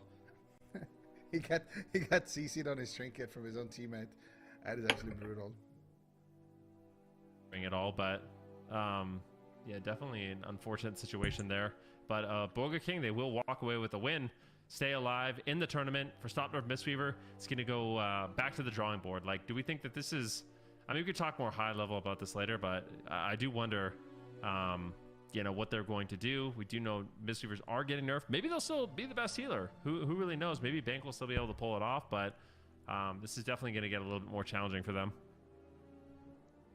Yeah, definitely. Go ahead, Corrupted Umbra Roots. I was just gonna ask, have we seen him play other healers? He played Paladin, Holy Paladin one Never. season? I can't recall. I'm getting confused with Brain. Yeah. Brain. Yeah. Yeah. I don't know. Bank MW. He's pretty. I think he's Yeah. solidified in his branding at this point. Like, I don't know if he's gonna play anything else ever. Yeah. Yeah, I'm curious as well. We do, as these guys have said, have those changes coming out next week. So I will see. We'll have to see how they adapt, if they do adapt, or if they continue on to play this same composition. But you were absolutely right. They definitely got to go back to the drawing board. But Burger King moving forward in the lower bracket, and I am curious at what they're going to be doing against either of these next up teams. Zeke, we've got Specialty or Dobob. I mean, based on the series that we saw against Stop Nerf, how do you feel like they're going to do? I mean, it's going to be an explosive match. I'm looking forward to it a lot. DC Ben versus Tessia. Maybe some RMP mirrors. Maybe we get to see Nala tagged in on the Outlaw role. Maybe they go with the FMP versus RMP. Could be a lot of different things happening in that matchup. I'm excited to see it. Sub-Rogue, of course. Definitely going to be a little bit interesting to see kind of how they adapted so far. They've been going after healers a lot and kind of switching between the healer and the melee DPS. So with that in mind, I don't think we get to see the FMP from Dobob because I feel like it would be actually hard to survive that as a Feral Druid. So yeah, maybe some RMP mirrors. Ooh, RMP mirrors. Okay, well, I'm excited. I'm excited for that series, and I feel like this region so far. Then, do you feel like it's been kind of a surprising day, or you kind of feel like the teams have played in the way that we expected them to? For me, I don't think there's been that many surprises. The biggest surprise to me was they locked in. We saw Burger King lock in the Warrior Elemental Shaman. That was a weird one. Oh, but other than that, yeah, looking good. And I feel like for this next game, it's going to be the Feral Mage. I think Tessia's team is just a little bit more confident in that matchup. So that would be my guess. But yeah, it's been a good day. I was a little surprised with how Echo was able to take down Stop Nerf as well in that upper bracket. But yeah, definitely some really good games today. Now on to the final match. Definitely. Here is a look at our bracket right now. We've got Burger King up there waiting on an opponent from this next up series. It's the last one of the day also in the EU region before we head into tomorrow's games for North America. Specialty and Dobob. Also, both of them facing elimination. Dobob, we saw already today, 3-0ing Last Stand. Specialty, we didn't get to see them play in their series last weekend. They did have an unfortunate moment where they had to drop out, but we did get to see them play today. We got to see them play today, against Burger King. So excited to see how this is going to play out, but we've got one series left today, and before we do that, we're going to head to a break, and then we have a... Damn, they're on commercial break, chat. A little mini game. You guys excited? Oh, I am. The game? Best part of my day. All right, we're going to play Picture This. I am as well. Let those teams get a little bit more time in to get ready for their last series of the day. Picture This. We're going to analyze the combination of emojis to decode the hidden message and figure out whether the word within represents an arena map, spec, team name, or something entirely different. I love that last line. It could just be literally anything. Like what I meant for you to do, Bug, was haven't we? I'm pretty sure. Maybe I'm making that up. I don't know. I don't want to give them ideas. Just install it on the laptop using your internet. Right. Then you can be on your phone using your your data the whole night. Arena map, maybe. Could be a zone. That looks hole. Because you're going to be on your phone anyway. A hole. Is there any arena map? It's a map. It's a map with a hole. May as well make use of your downtime doing something that could help as well. Let's see what else. I mean, if we get a yeah, I was gonna say if we get a toilet, then we'd really know. But yeah, some water maybe. Yeah. A flush. Let's see. Apparently, this was made by D Machine also, and we know he's kind of the map guy. Okay, we've got a door and a robot. A door and a robot. What? Oh. It could be Robodrome. It's a robot. It's a circular arena. Oh, true. Maybe. It's like a... But what's the door? It has a door at the beginning. I don't know. Does it? Maybe it's supposed to represent the gate. It just opens and you it has jump gates down? that open. Maybe it's the gates. I feel like we need the last one to really solidify this. Maybe it's not an arena map at all, though. Oh, okay. What is that? That's canister. Barrel? A trash can? If it's Oh. Dalaran sewers, it has a door. It has the feel like with the water robots, thing in the though- middle. Could it be the Cage of Carnage? That- I don't know. Because it... I Maybe? feel like Robodrome is a good guess, just with the robots. Yeah. I feel like the Magnums. robot doesn't belong anywhere else than Robodrome. Yeah. But what is that So true. barrel? Yeah. Like that water barrel, the water tank, whatever that is. Like the. That's what's making me think maybe the Cage of Carnage, because they have like the circular pillars on the sides, you know? Yeah, I feel like it is the Cage of Carnage because it has a door that opens and you fall through a hole, and it has those water tanks. I don't know what that robot is supposed to be. There's like feel it's Cage of electricity and stuff Carnage. going on. I'm gonna say Cage of Carnage as well. Yeah, I'm going with Cage. I'm going with Cage of Carnage. Okay. I'm gonna stick Robodrome. Okay. Cage of Carnage. Let's go. Let's Interesting. go. I like that. All right. Oh, I do like is it. that- I think it... Go ahead. Is that the bot? I don't know. Maybe. Is that- There's all kinds of electricity and robots and stuff going on here. Ah, Maybe that... I do wonder what the... Okay. No, Barrels are okay. in the center of the line of sight. Oh, on look at the top. barrels. Yeah, Okay. see? yeah. But where's the... What What is the hole Is it a then? circle? Is it Is the because map it's a like circle? in the hole? Where's the circle? Like, what is that Oval. circle? Yeah, it's where you drop in at the beginning. Oh. Yeah. Okay. All right, we've got one more. Maybe we can... Well, maybe you guys all got it right, but I guess Robodrome. Okay. Oh, I made this The one. Grand Arena. No, I'm kidding. Okay, Tree. It's a tree. It's a tree. Okay, we need more than that, right? No hints. Like, okay, it's Elwyn Forest. Lock it in. I don't know. A tree. It could be a broccoli. Stonks. Okay. It'd be broccoli. Trending upwards.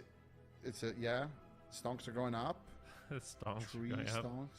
The Tree tree stonks stonks. are going up. Tree Is Rest of Druid stonks. getting Or it could be buffed? growth. What if it's growth, like overgrowth? or Wild something like growth? that, you know, like it's like a broccoli ability, but that's not in the game anymore. So, but that's what I'm thinking, right? Like something's I like your growing. thinking. I like your thinking. What like math class? Well, no, I don't want It's to. a healer. It's, don't wanna is give is too it just much. Rest of Druid? I think it's Resto Druid. Close. What else would be a broccoli? You know? Yeah, I Also be literally a Maybe called tree. it's broccoli maybe for it's him. not so much the broccoli, but maybe it's who the broccoli is. It's a competitor. Was there like a Ooh. competitor that plays Druid Oh, shit. and also is like an investor or something, like an investment Here, banker? do you want a hint? Do you want a hint? Yeah, sure. Okay, pretend I'm a GIF right now. Oh, Talbotry.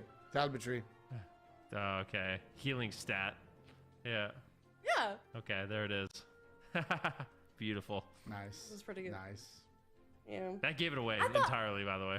The Yeah. banging. Really? As soon as you did this, I was like, Yeah. yeah. Oh, okay. I thought I would have to like lift my keyboard or something up at least. All right. Nope. Okay. That was fun to Yeah, make. nice. Yeah, I like that one. I want to make one.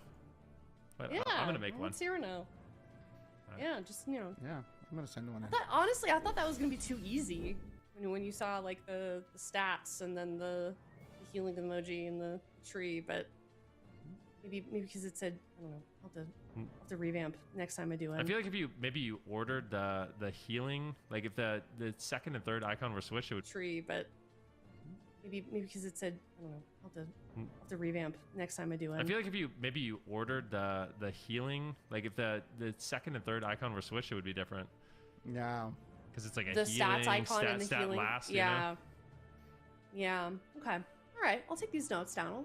I'll do another one. See if I can get a better And one make next it time. easier But for us. I thought it was gonna be so easy, but all right. Let us know in chat if you got that one. But we're gonna head to a break. We've got the last series of So the I've been day leveling coming my up Death next. Knight this whole Special time that team they've been versus casting, Kiljo on alright? the chopping block up next. I've Be right back. gone from level 80 to 83 and I've noticed how much weaker you get from leveling already. Completely different to Classic on retail. On retail you level up and the higher level you get, the weaker you feel. Because of the world scaling. In Classic, the higher level you get, the stronger you fucking feel, right?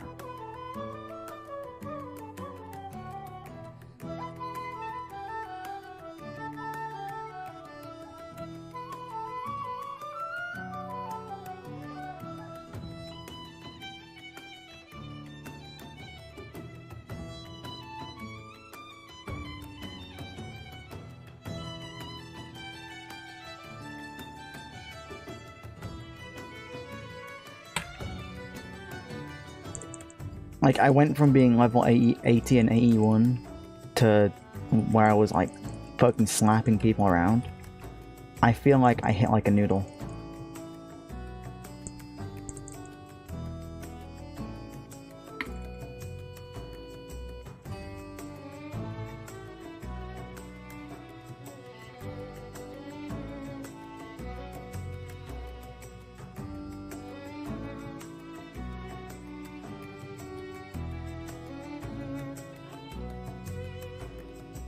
They turned me into fucking noodle dick. The hell is this?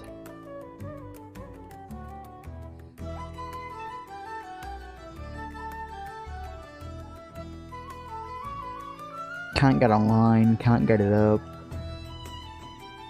My Death Knight's in shambles.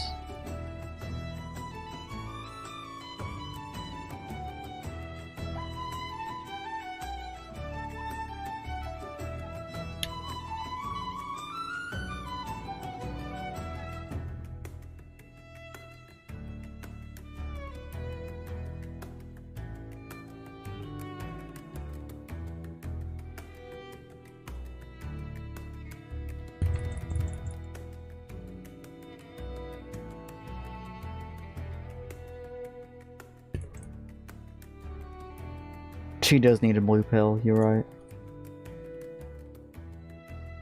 She needs blue chew.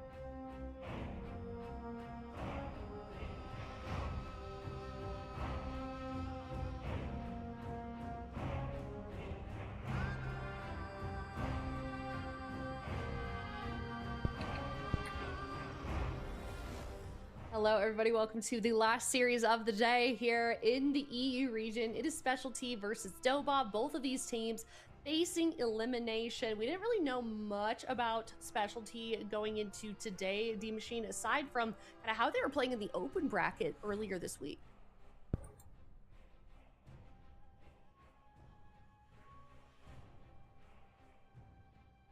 Damn, he doesn't realize he's muted.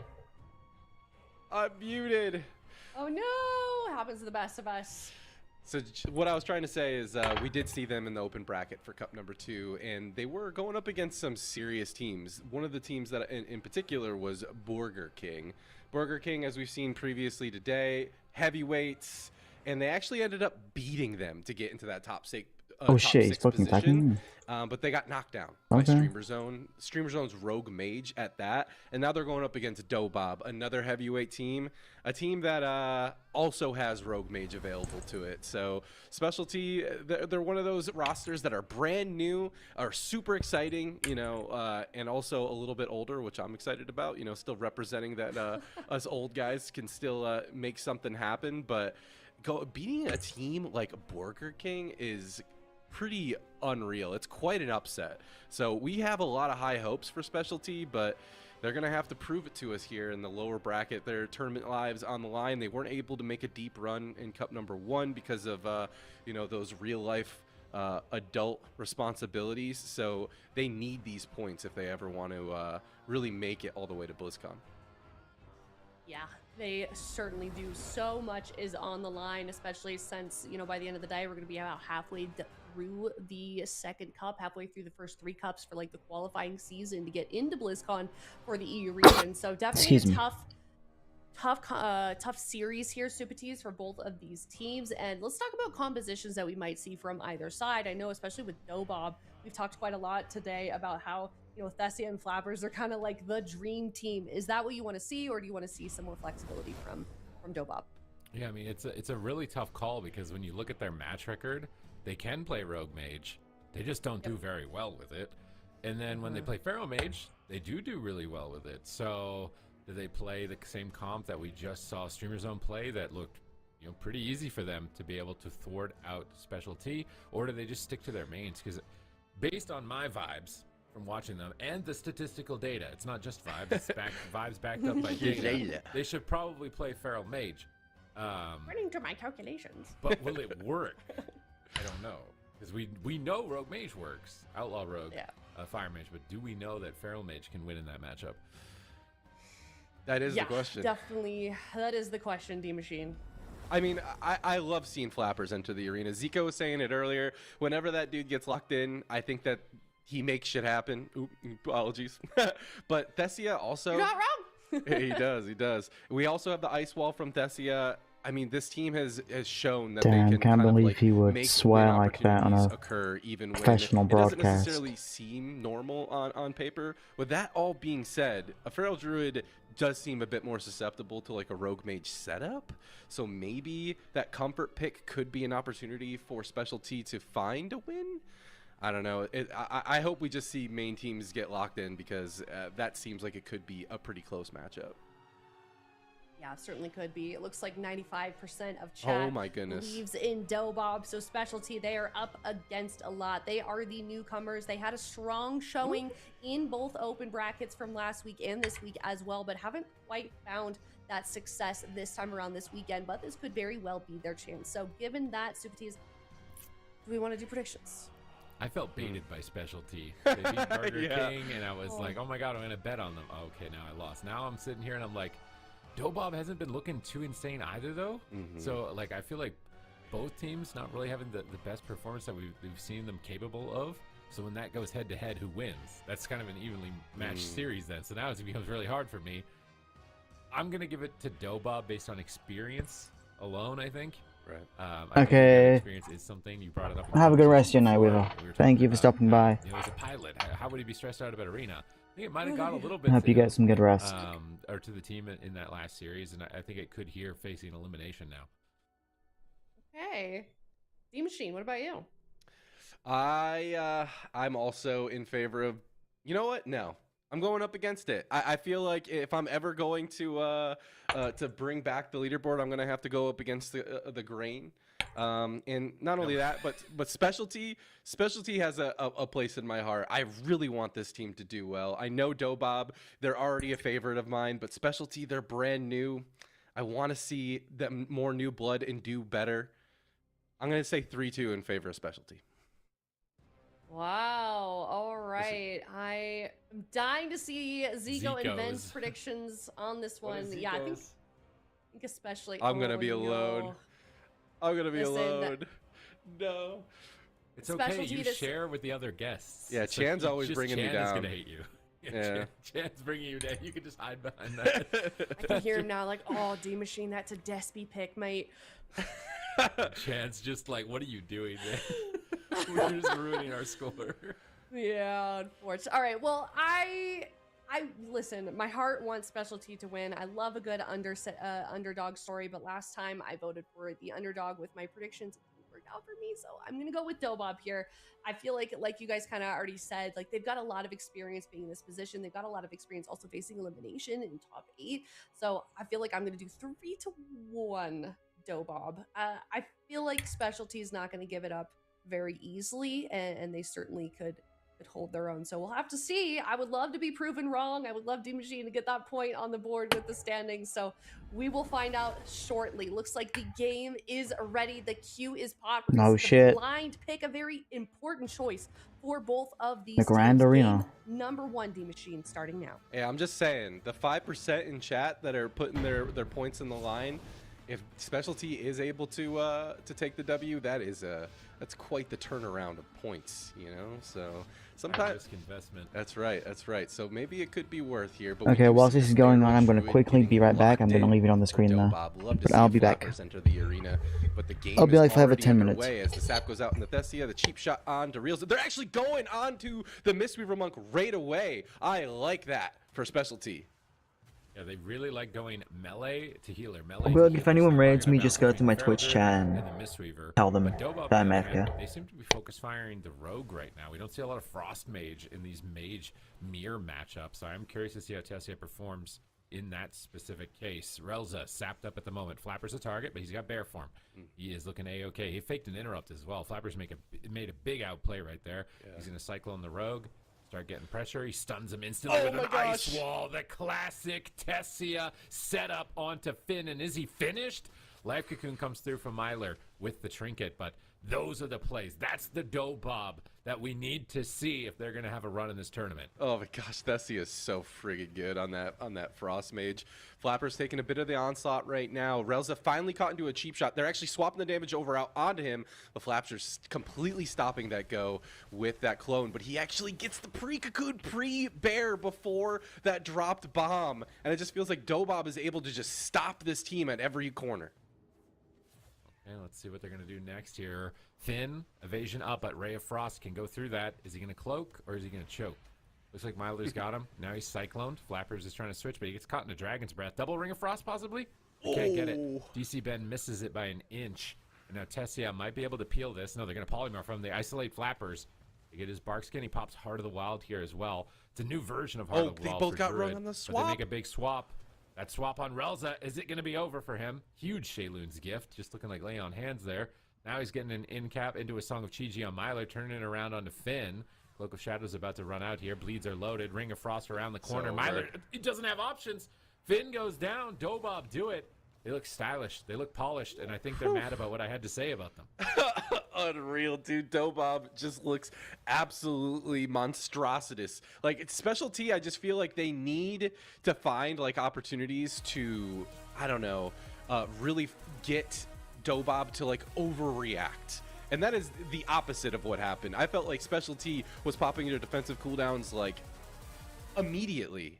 Over and over and over again, every single go that Dobob had, even when it wasn't a go. Like that ice wall, I hope is in this replay because I just love Thessia's ice wall so much. I did like that ring that DC Ben went for, and then he ended up missing it, but they both ran into it at the same time. A little bit of misplay, maybe some miscommunication, and then they did a swap on Relza. There was some, you know, possible opportunities to make something happen for specialty, but Dobob, they just seemed so strong, but specifically just so good at, you know, not overreacting, which is really key against a team like specialty. Yeah, Tessia on that Frost Mage, the only one sticking to it. I think Hansel as well kind of prefers that Ray of Frost build for it. Maybe Dobob can carve their own way into the meta with that pick specifically. It looks really good here. They actually looked like they were more aggressive than the Subtlety Rogue, which is not what I anticipated in this matchup. I thought the Subtlety Rogue would be kind of pushing the pace. I kind of feel like Specialty are falling into the trap of trying to kill the healer too much. Yeah, they got a couple of, you know, cheesy wins against Lone Tar, and now that's like, seems like it's their only strategy. And Lone Tar on Twitter actually made a tweet saying that he just made mistakes and that's why they lost. Right. So if that's the case, you know, this kind of going after the Mistweaver only, it might not actually work out for Specialty. Maybe they only got lucky there in that series, and they're going to have to figure out a different line to victory if they're going to be able to succeed in the series, because I just feel like they're too predictable. It's just they're constantly going Relza. It just seems very obvious, and as soon as you're obvious as a Subtlety Rogue, it's game over. You need to be having them on their toes. Like, I don't know who's going to die next. Like, we could all die. Who are they attacking? I don't know. And kind of like rotating between targets. If you're just sending on one target over and over and over, it's just, you're not going to be able to push the pace. Tessia leading the damage meter here with this one. Great synergy also on Dobob, just as a unit with the ring and the stun out of the clone, timing everything, lining everything up. I think that was really well done on their part. So they definitely have the synergy there. And I just feel like Specialty, they've just got one strategy, it feels like. And if you know that playbook, then you're just never going to lose to it. Hard agree on all fronts. I think that when it comes to healer swaps, the the best way to, or I guess like the safest way to ensure that you're getting that value is to be able to give yourself more than one possible option to swap to. Like for example, if you're hitting the melee DPS and then you want to swap off of Flappers, for example, onto the healer, but Flappers is low, that gives, not only is the go happening on the healer, it's also a CC chain, right? When you're stunning them and using those DRs for your go to try to kill a healer, you're also CCing him and preventing him from catching up on the DPS. But if it's like if everyone's kind of okay and you're almost like tunneling the healer, that scenario where the healer is behind just doesn't occur, not nearly as often.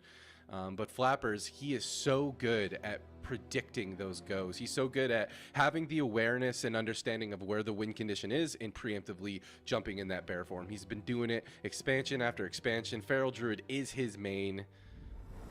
And big fan of that pike. That pike brings me back, man, that weapon.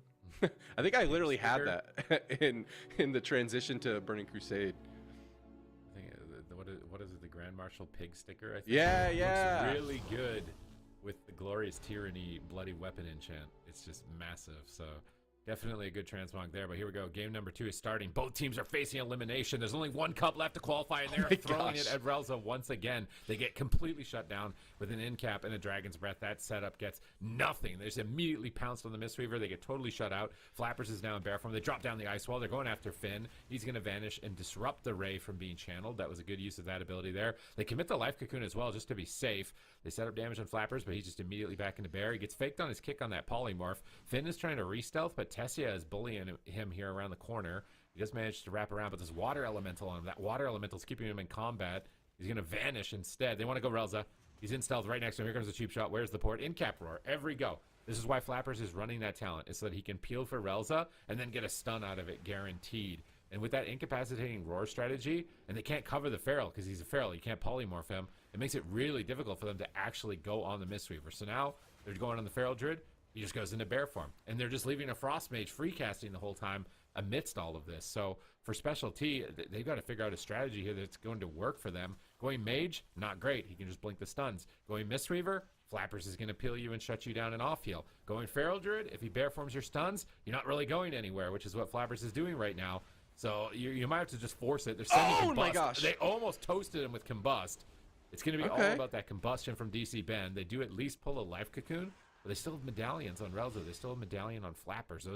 Those are the two cooldowns they really need to get as a salty rogue. I am happy to see the Flappers go, but Cocoon already being committed onto Finn, or like preemptively almost. And it looks like they are trying to go out onto Relza, but he seems completely fine with Flappers backing him up right there. Combustion's got 30 seconds away, man. Lots of time for Dobob to catch any sort of momentum. But I do like the swaps onto Flappers. The question is, can they consistently do that? Double Dragon's Breath. Can he lane the Ring of Frost? Flappers is completely isolated. He knows that he's in bear form. He bark skins.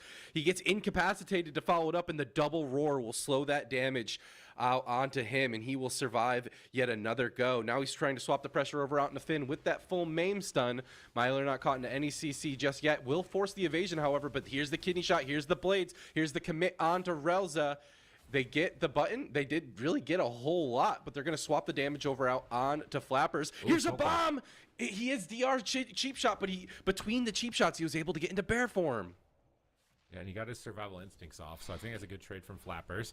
He's setting up a stun with a polymorph. They're going after Finn once again. He's going to run out of vanishes. He can't avoid these rays forever. They got Myler's Trinket Cocoon. They're very close to a checkmate. Wow. They swap on Mage. They're getting pressure there. They almost just clock him. He's popping barrier. He's absorbing. He's recovering. He's setting up on Relza. Yeah, he's okay. As soon as there's a gap in a stun, one Shayloon's gift is just full health. His mana may be an issue. I don't know how much mana T Relza has at the moment. Ice Wall comes down. Myler's wrapping around the side. Could be a Cloak of Shadows from Finn, but there's physical damage in this mix as well that can go through it. He pops Cloak. Flappers jumps. He gouges him away into a cheap shot. He's desperate to stay alive. DC Ben has Combustion come out in 4 seconds. That Combustion needs to do some work because his team is in shambles defensively right now. Flappers is aware of that. Relza is aware of that. They're getting aggressive, but have they overextended? They're met with a kidney shot. They need some assistance. Flappers is there with that assistance, and now Finn is running for his life. He has no cooldowns. Flappers in hot pursuit, looking to close. He shadow steps, but he doesn't get away. He triggers the stun to cheap shot him back. He runs into a ring, gets caught. Combustion is up, but it's doing nothing, and Tessia will close it. Dobob up 2 in the series. FMP masterclass we were witnessing right here. Specialty, they've shown that they have some serious skill on this rogue mage. Everyone kind of says, you know, rogue mage is the comp to beat. It is the, you know, epitome of WoW arena, but you know, at this level of gameplay, it doesn't quite necessarily matter. Thessia, an unbelievable mage, and as you guys have seen, mages aren't so bad in the current meta right now. Flappers on that Feral Druid also just incredibly, like the presence of mind to preemptively build your character out to understand what your opponent's strategy is, let alone win condition. Like obviously you can kind of get an idea in your head of like, oh, what's a rogue mage's win condition? I think we stun and polymorph and kill stuff. But to be able to understand that, like, you're trading maybe offensive CC for a disrupting a go with that double disorient, like, Dobob is just really, really impressive here in this lower bracket series. And all of a sudden, Specialty is just in an impossible situation where they're going to have to beat a team like Dobob 3 times in a row. I can't imagine being Thessia 1 time, let alone 3 times in a row. Yeah, this Feral Frost Mage, I think they're the only team really hard committed to this. So maybe they don't get a lot of practice, obviously, on the ladder in this type of matchup, and it seems like Dobob, though, have done their homework. They're really good at isolating the rogue. They're able to blast him down with stun rays. They slowly whittle away his vanishes, his ways to stop Ray of Frost from being channeled, and eventually they're able to finish him. So really well done to Dobob. They've done their homework. This is the Dobob that I like to see. Obviously, Relza is also going to be needing to get reps on that Mistweaver. We've seen Priest from him for so long, so this meta has been likely a challenge for him to have to switch over to that specialization, and now the fruits of that labor are looking like they're going to be paying off. They're just 1 win away from getting to Championship Sunday and a chance at Burger King in that lower bracket. And DC Ben did a much better job this game catching up in the damage. I feel like that's the main thing that's lacking from them, is that they keep trying to do these like big all-ins and they're not really doing damage in between. There's not really a lot of setups on anybody else, and those gaps between the pressure is where Flappers and Tessia are capitalizing, and they're building leads and they're building advantages. So Specialty are going to need a little bit more than just kind of this one trick strategy if they're going to be able to overcome Dobob, if they're going to be able to reverse sweep. They have the potential. They did beat Burger King in the upper bracket. They can take on these big titans. It's their first time on broadcast in the AWC. Pressure's on. They're facing elimination. They're taking it to Maldraxxus Coliseum, yet again going for a larger map. I wonder if they should try Mage. I mean, I get like you can't stun the Mage, but yeah, I feel like not attacking him at all. Is it really the play? Prime is coming in. Okay, chat, I'm back. Callum. Instead of Holy Myler. Priest. So this gives them Howdy. Mass Dispel. It gives them a little bit of extra crowd control, though very similar crowd control to what the Myler offers. This is interesting. It's interesting. We haven't seen him play at all. So maybe Myler's done with this. They want a healer that can deal with polymorphs and with like Shadow or Death, as opposed to Mistweaver where you're Oh, kind of on your Dobob own, winning 2 a lot to of the nothing. times. So it will give Christ. them that. I think that I actually like this better from Specialty. A bit more aggressive with purges as well. Mage could possibly be a better target with this specific setup. We got Tessia. He's running the Pandaren Mage. So everybody always asks me like, what are the best ratios to pick for PvP? And it really depends on the circumstance. In these matchups as a mage, they like the Pandaren because it lets them CC a combustion instantly, regardless of their interrupted. So like, let's say if he gets kicked on Frost and he's going to die, it's combust. Quaking Palm. Now the Fire Mage is out of the game for 3 seconds. So the Quaking Palm comes in clutch. Relz is playing Undead because he wants to be able to break fear effects like the Sleep, the Song of Chi-Ji from the opposing Mistweaver. That's why we see a lot of Undead. It's just a really good synergy with the regular Trinket as well in order to escape 2 major crowd controls, which are tough to avoid as a Mistweaver. That's the main reason they're locking it in. So they're substituting in Prima here. It's the last game. They need this. The Priest is going to give them more offense. I think it's honestly better overall if I had to think here in this matchup. And I think it makes the Mage a viable target. So this is what they need. Surprise. Some adaptation coming out from Specialty, exactly what they need to be able to hang with the big guns, the titans of the European region.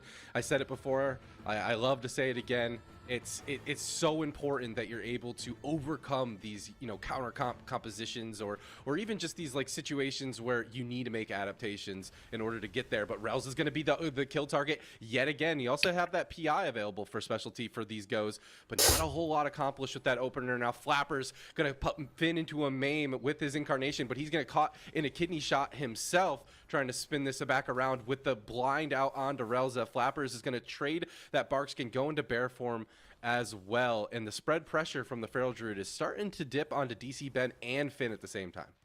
Yeah, the Holy Okay, Priest is handing great at in single these target delp burst quests. healing. It's a I decent don't even, I healer don't know at what AoE level we're with getting prayer to. bending, bouncing, but I'd say it doesn't excel as Okay, much no. as Mistweaver. But these fears have been really clutch. Prima got a fear on Tessie at the beginning of the game. Oh no, an ice wall. Ray of Frost. Oh no, it's match point. Finn cloaks. He gets stunned. Oh, Oh my god, he's gonna die to ooh. bleeds. Big heal comes in. Prima saves the day. Match Excuse point me. has to come off the bench cold for his team, facing elimination. He's gotten 2 clutch fears, but now he gets caught in a poly around the corner. Is his rogue gonna die into a dragon's breath? He's trying to vanish away in Crimson Vial. Guardian. Gets another big heal with the Serenity. They're setting up on Relza again, but Flappers is there with that incapacitating roar. And just even a Oh my second god, oh of my control, gosh! maybe it doesn't matter. They almost drop him.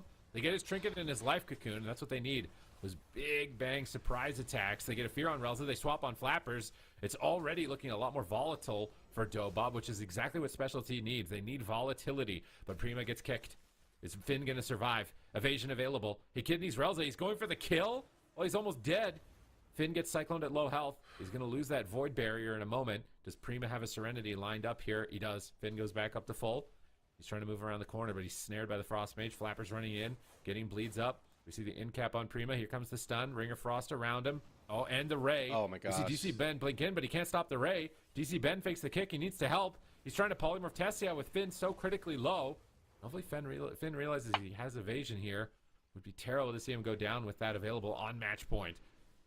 All right, kidney shot into Flappers. He did pre-bear from this, but he's going to bomb. He's going to commit. Big damage with the combustion as well, but the double roar will stop that damage completely. But Flappers isn't out of it just yet. He's got to be careful. He's running back. Relza now caught into a full cheap shot. Survival instincts will be commit. Relza's going to get out of that cheap shot. No follow-up CC. Now Finn's going to pop that evasion almost offensively, it feels like, at this point. But no Guardian Spirit. Lots of cooldowns going to be committed out from Prima. He also doesn't even have a trinket for 40 seconds. Finn with no trinket, no evasion, no cloak. This is spooky. He wants to get aggressive regardless. Cross CC onto Dobob. Flapper's the one caught into the cheap shot. He's going to get into that bear form as the cheap shot swap goes out onto Relza. They're trying to hit him instead. No combustion available. It's mainly just Finn's damage for now. Relza's going to get out of those stun DRs and be A-okay. But the ice wall, this is it for Finn! Oh, He could Freya. not get out in cloak. He was caught into a stun, and as soon as Prima tried to get around that wall, he immediately got caught into a leg sweep from damn. Relza. Very cleanly done by Dobob. The Holy Priest looked better, but it just wasn't enough. That's a 3-0 in favor of the Crab. That's the Dobob we do like. Dobob. That's the Dobob we do like. That's the Dobob that we used to see going head-to-head with Echo and rivaling them. So I'm very excited to see them on Championship Sunday. These ice walls from Tessia. That's his staple play. Every other mage has dropped it. They don't even bother. But Tessia is still running it, and he clutched him out a big win here against Special T. And they just were able to go after Finn. They knew how to deny every setup. They understood the assignment. They saw what happened to Burger King. They obviously studied that, were aware of what they were capable of, came prepared, and completely shut them out. Look at this wall, just completely pinned off, and Relza blocks his path. He tried to get into the hole right there. A leg sweep was waiting for him around the side. So great teamwork, great synergy, unique composition to Dobob. Nobody else running this in the composition. And I think that it has some really serious potential. I'm very excited to see them play. This top 4 in Europe is the closest, I think, in terms of competition we've seen. I'm very excited for Streamer Zone versus Echo. It's all about who's going to beat Echo, right? In Europe, who's going to beat Echo? Who's going to be? Streamer Zone looks like the best bet right now. Dobob looks really strong after this series. Just look at that tactical play, the strategy, lining it up there, isolating him. Really clutch plays. That's what we like to see. Certainly is, and what a nice way to end the day as well for Dobob. Seems like they're kind of finding their confidence, finding their stride. It's an unfortunate end for Specialty. David, do you want to see this team play in Cup number 3? Are you I really kidding? hope they come back Absolutely. personally. You don't make top 6 unless you've got something special going on. These guys got to a point that many people aspire to get to over years and years and years. I know arena competitors who have been trying to even get to a top 8 broadcast for like multiple expansions. You know what I mean? Like these guys, they came together. They came out of nowhere seemingly, and they're able able to make it work. There's definitely some secret sauce going on, and I hope to see them, you know, diversify maybe to a couple other compositions. Going into Cup number 3, there's going to be a lot of balance changes. We already seen a couple of them with the Mistweaver monk. So, you know, I think that they should keep their heads up. You know, they made it to a top 8 broadcast. That in and of itself is quite something to be proud of. And going into Cup number 3, I'm going to be watching them like a hawk. I am as well. David could not have said it better myself. So definitely keep an eye out on this team for when they do return for Cup number 3. But Doe Bob, we're going to be seeing them once again on Championship Sunday. Super Tees with like kind of their, you know, getting back into their stride of the old Doe Bob, like you guys were saying. Do you feel like now they could make it to the grand finals? I mean, is this aggression, is what we just saw something they're going to be able to keep up for the rest of the weekend? I mean, I think so. I feel like an Outlaw Rogue, though, is going to be a lot more pressure for the Mage. I think Tessia being able to do what he wants because they're not attacking him because he's subtlety is a big deal. But Burger King doesn't have an Outlaw Rogue as far as I know still.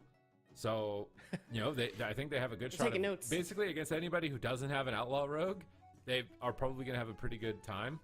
Or at least be able to win, which would be crazy because Burger King was top 2, 1 game away from beating Echo last week. So if they're knocked out in top 4, that means that the standings is going to get shaken up entirely.